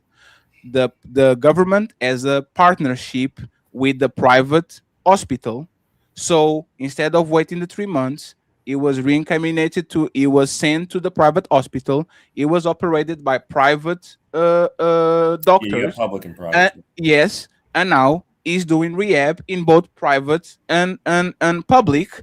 Costs $20 a session, and he can deduct that shit afterwards and say to the government, "I pay this, so give me the money back."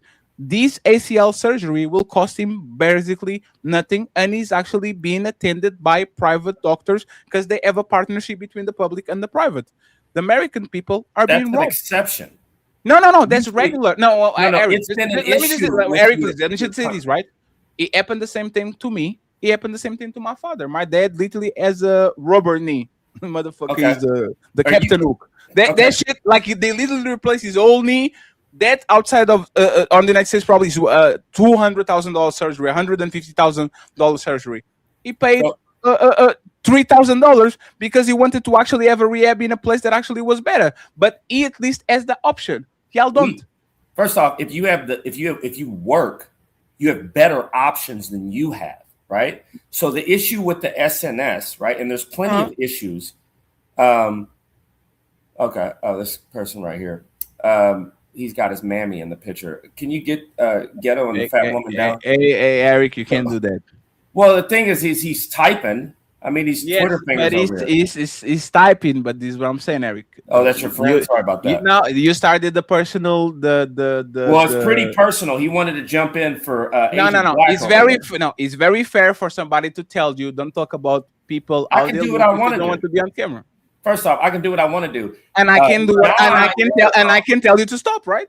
Okay, yeah, you're free to do that. But let's go back to the conversation. No, I'm not free to do. I said you can do what you want to do. I said don't do that. Yeah. Okay, I got you. So the thing is this: when it comes to the SNS, there have been complaints, though, right? All the time. Okay, it's a fraud system. Yes.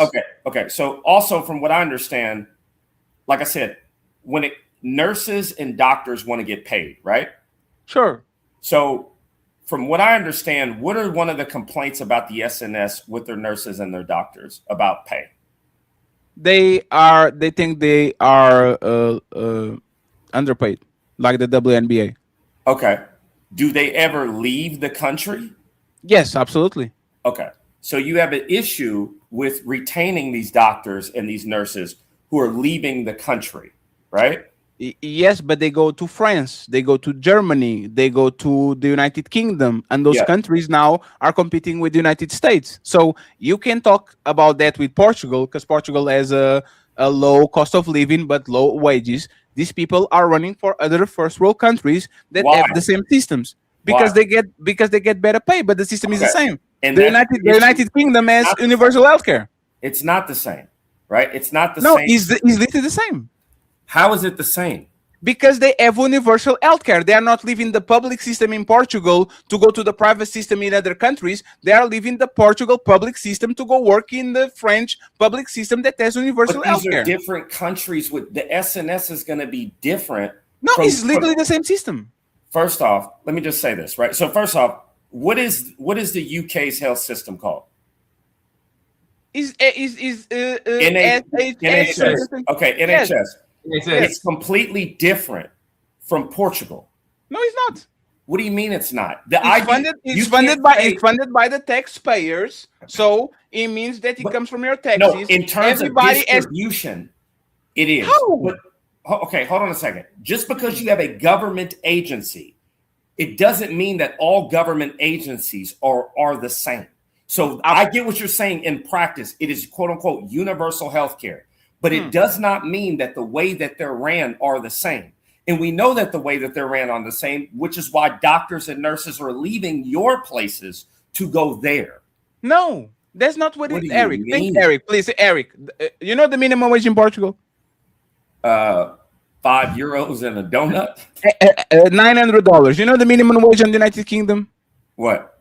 $1,600. Like still more money. But that's the point. But they are not leaving the public system and the public schools and the public everything to go outside and to go to the private sector. They are leaving the public sector in Portugal to go to the public sector in the United Kingdom or in France. And when I'm telling you that they're different. Yeah, but so elaborate on that. What is different? So the inner workings of each one is different, right? So you guys have, from what I understand, all European healthcare sucks with waiting, right? But from what I that's understand one of about the big, that's one of the biggest complaints. but no, but I hear yours is faster than the UK's is. I hear the UK is a little bit more bogged down with their bureaucracy in terms of waiting and delays than Portugal is. So that's the first thing, right? But there's the same system. It's just more Also, bureaucratic. No, if you got to wait, listen, longer waits. All right, that's what changes things, right? Mhm. So if I'm having an issue and I get somewhere, and we're talking medicine here, 1 week in 3 weeks, that's a world of difference. Also, the UK is facing more shortages of medical staff than you are, right?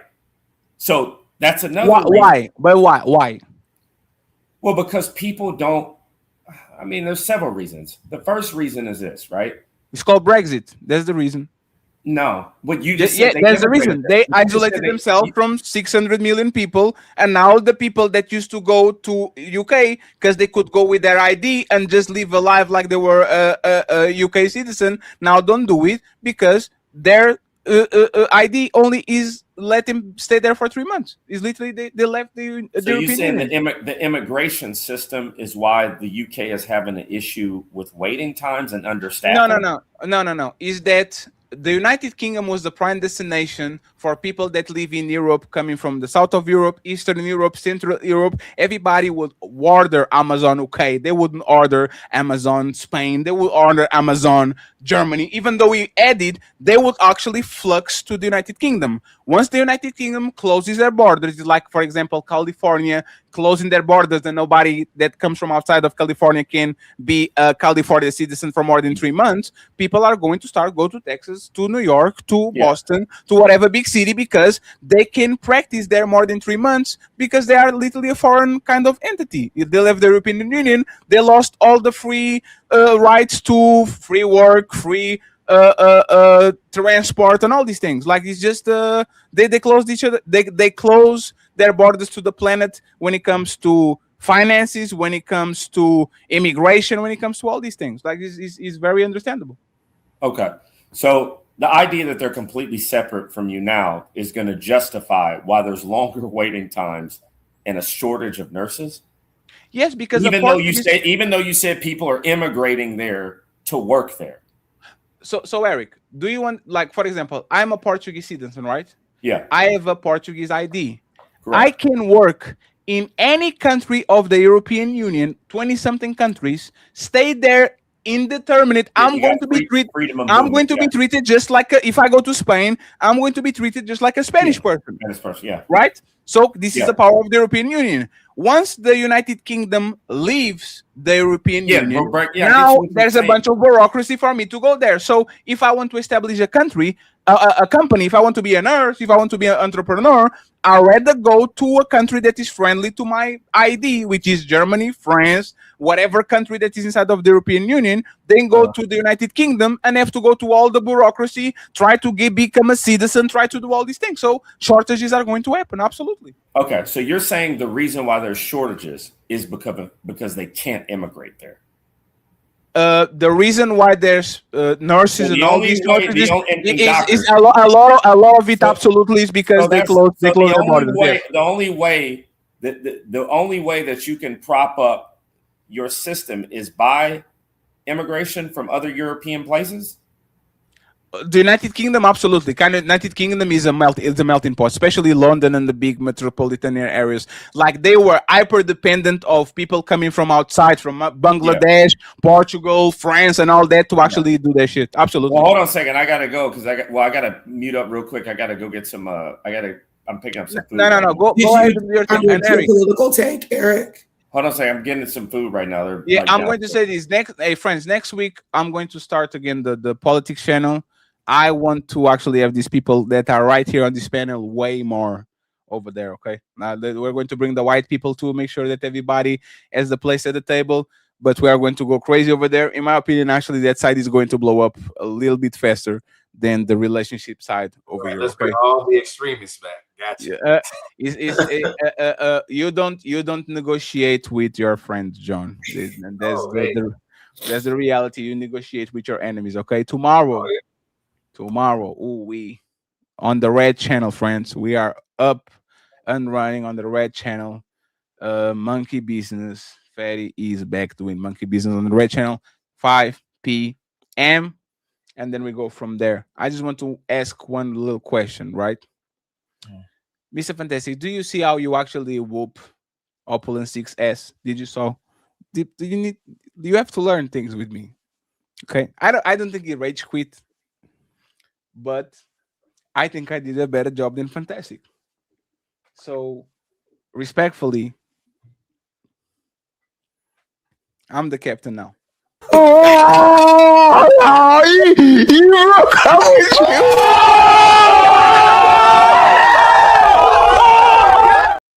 And by the way, every time you do the smoke shows, send me a link. I'm going to make an example out of you. I bet it's every Thursday though, bro. So it's whatever. Yeah, Sir, that's Thursday. I'm going to make an example out of you, sir. We ain't ducking no smoke, man. We ain't ducking no wreck around here, bro. Are you crazy? Friends, any final thoughts before I read the super chats and we go? And this show was a mess. But hey, man, sometimes it's like that, man. Hey. I'm not even going to let player one go and go look for the show because they're just a mess. We're going to leave it. Shout out to my brother Ali. He was just on a bad day today. I cook him so bad it's not even funny. And shout out to Valerie. Thank you very much, Valerie, for sending $10. I appreciate you. Rose, she sent $15, I think, to get Eric up and running on the panel. So I appreciate you too. We had Aaron paying $36 saying today for Eric to come up. The ducted, I appreciate it. And we have Eric Timber sending $14. Thank you so much. I appreciate you, sir. And I think we have one more. I saw one more. Maybe it didn't. Friends, if I'm missing your super chats, I apologize, but I appreciate y'all. Okay. Thank you very much for supporting the show. I think we got all the goals today. Mr. John Henry, Coco, Mr. Fantastic, final thoughts so we can read the super chats. And I can send anybody to anywhere since Nino is not going to go. Are you going to go live today, John? No, not today. Probably over the weekend. I'll let you know ahead of time. I've got my doctoral work I got to catch up on. This man John is the worst catching all the oops. That's crazy. I say every time I have an all the oop for John says, "Now playing defense right now. It's next week." I'm trying to get that long permanent money. Hey, it's going to one day we're going to connect, John. And shout out to my boy JM for the $10 too. I appreciate you, sir. Thank you so much for always being generous to us. Coco, I actually like your politics talk. Well, thank you. I mean, I just want Black people in particular, but everyone in general, to just think outside of what you have been told and what we have been conditioned, especially in America, to be Democrat, whatever. Even if you're more independent, I mean, 80s Democrat is not today's Democrat. Like, it changes and it shifts in terms of what the values are depending on the cultural landscape.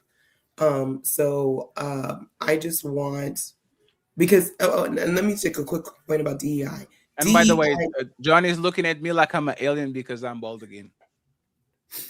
No, I'm looking at Coco for what's coming out of her mouth. Let me be strict about that.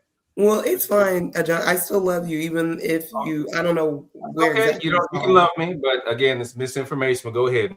Well, we can get into that. But DEI. And next week I get you on the panel together. Oh, thank you. But DEI mainly benefited not Black people. Black people only benefited about 5%. It was mainly white women and other groups that DEI benefited the most. That's a fact. But this is what happens. Black people go and they do the work, and guess who reaps the benefits? The other groups. They jump on the back.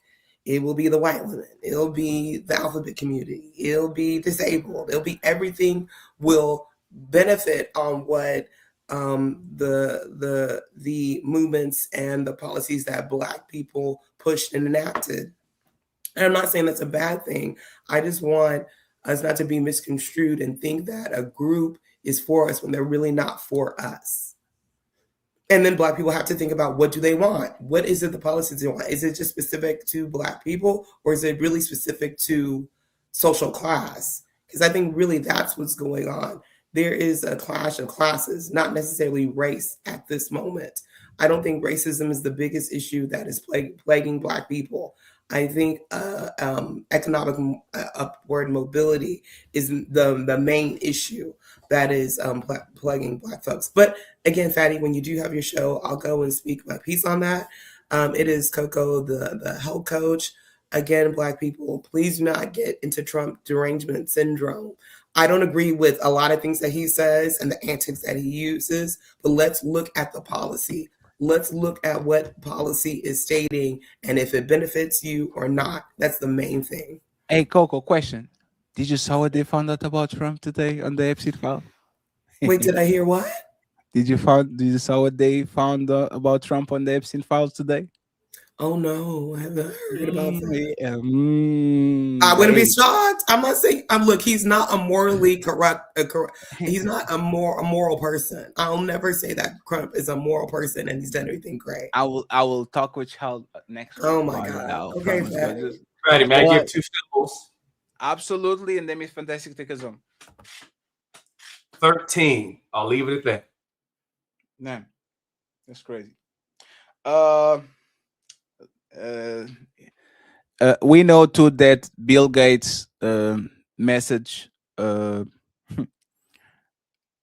Epstein asking for antibiotics because he was fucking Russian prostitutes raw, and he wanted to give it to his wife without her knowing.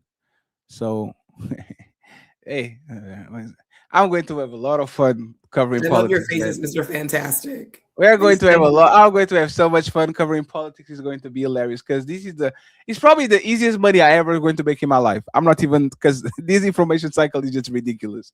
And by the way, fantastic.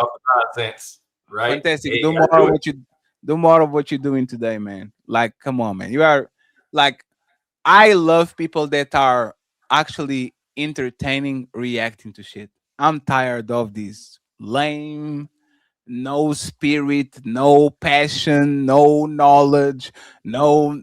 Come on, man. Come on, fantastic. You got it, man. Just don't do it only when you get into it with six the goddess, because he called me Raquel.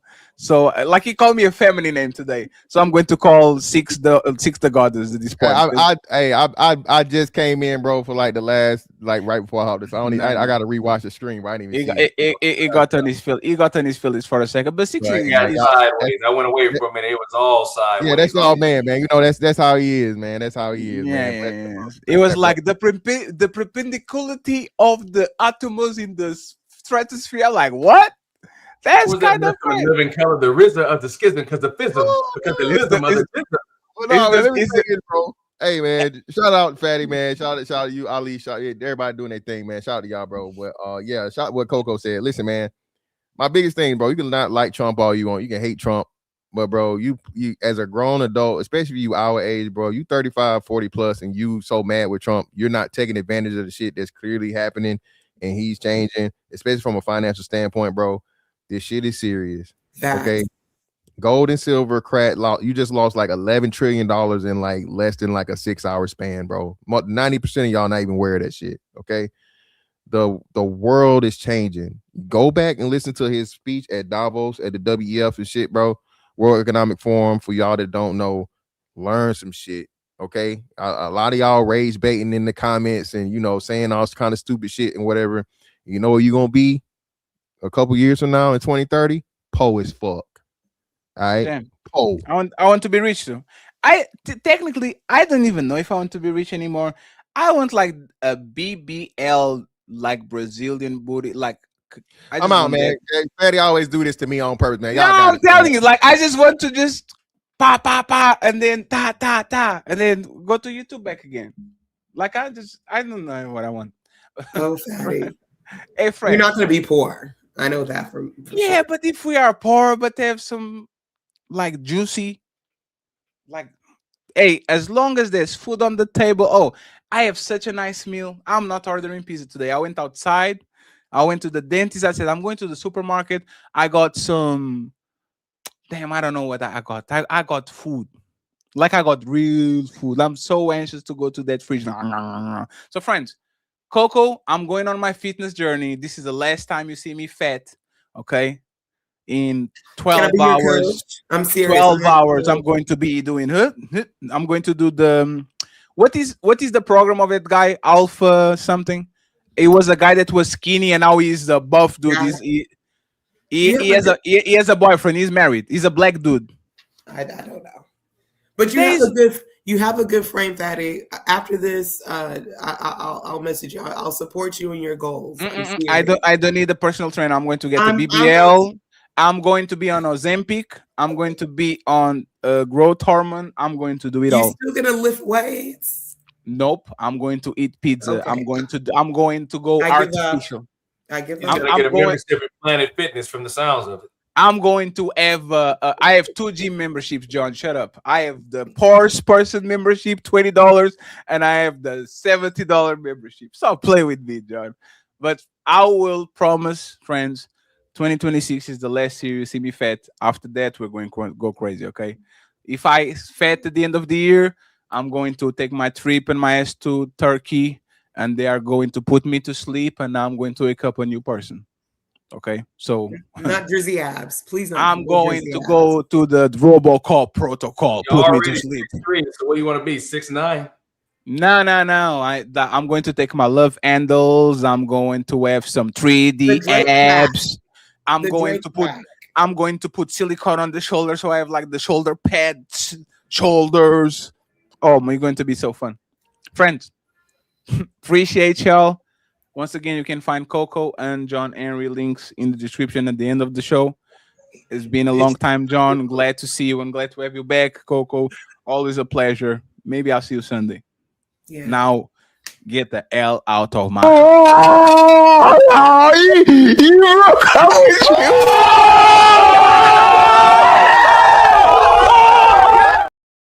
friends. Is a new dawn, and I didn't even shave my head correctly, friends. You can see my hairline a little bit here. I have actually a nice round head, I think.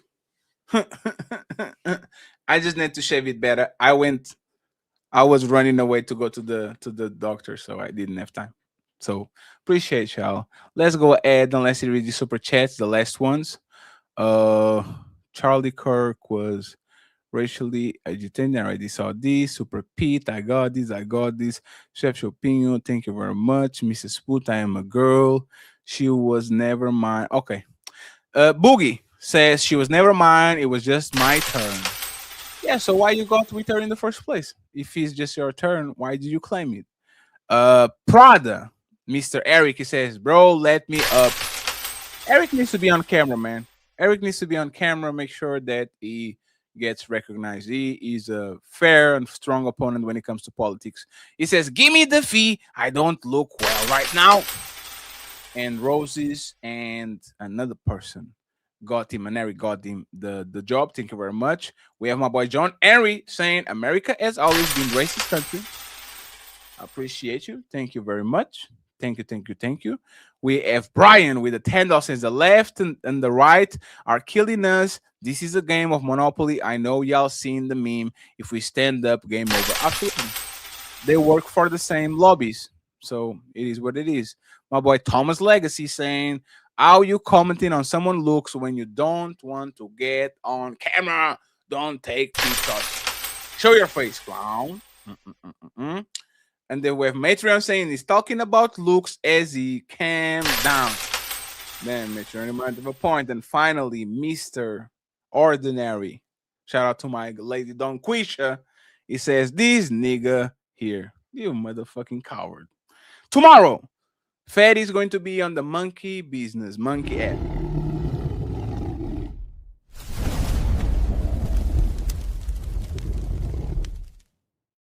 And we're going to have a lot of fun. Red channel, okay? The Shut Up Fatty channel. We're going to have a lot of fun. 5 p.m. Eastern. Kind of relax a little bit, make sure that we do our thing, and we go from there. Let me see what I send you. Where can I send you? Where can I send you? Where can I send you? I'm going to send you to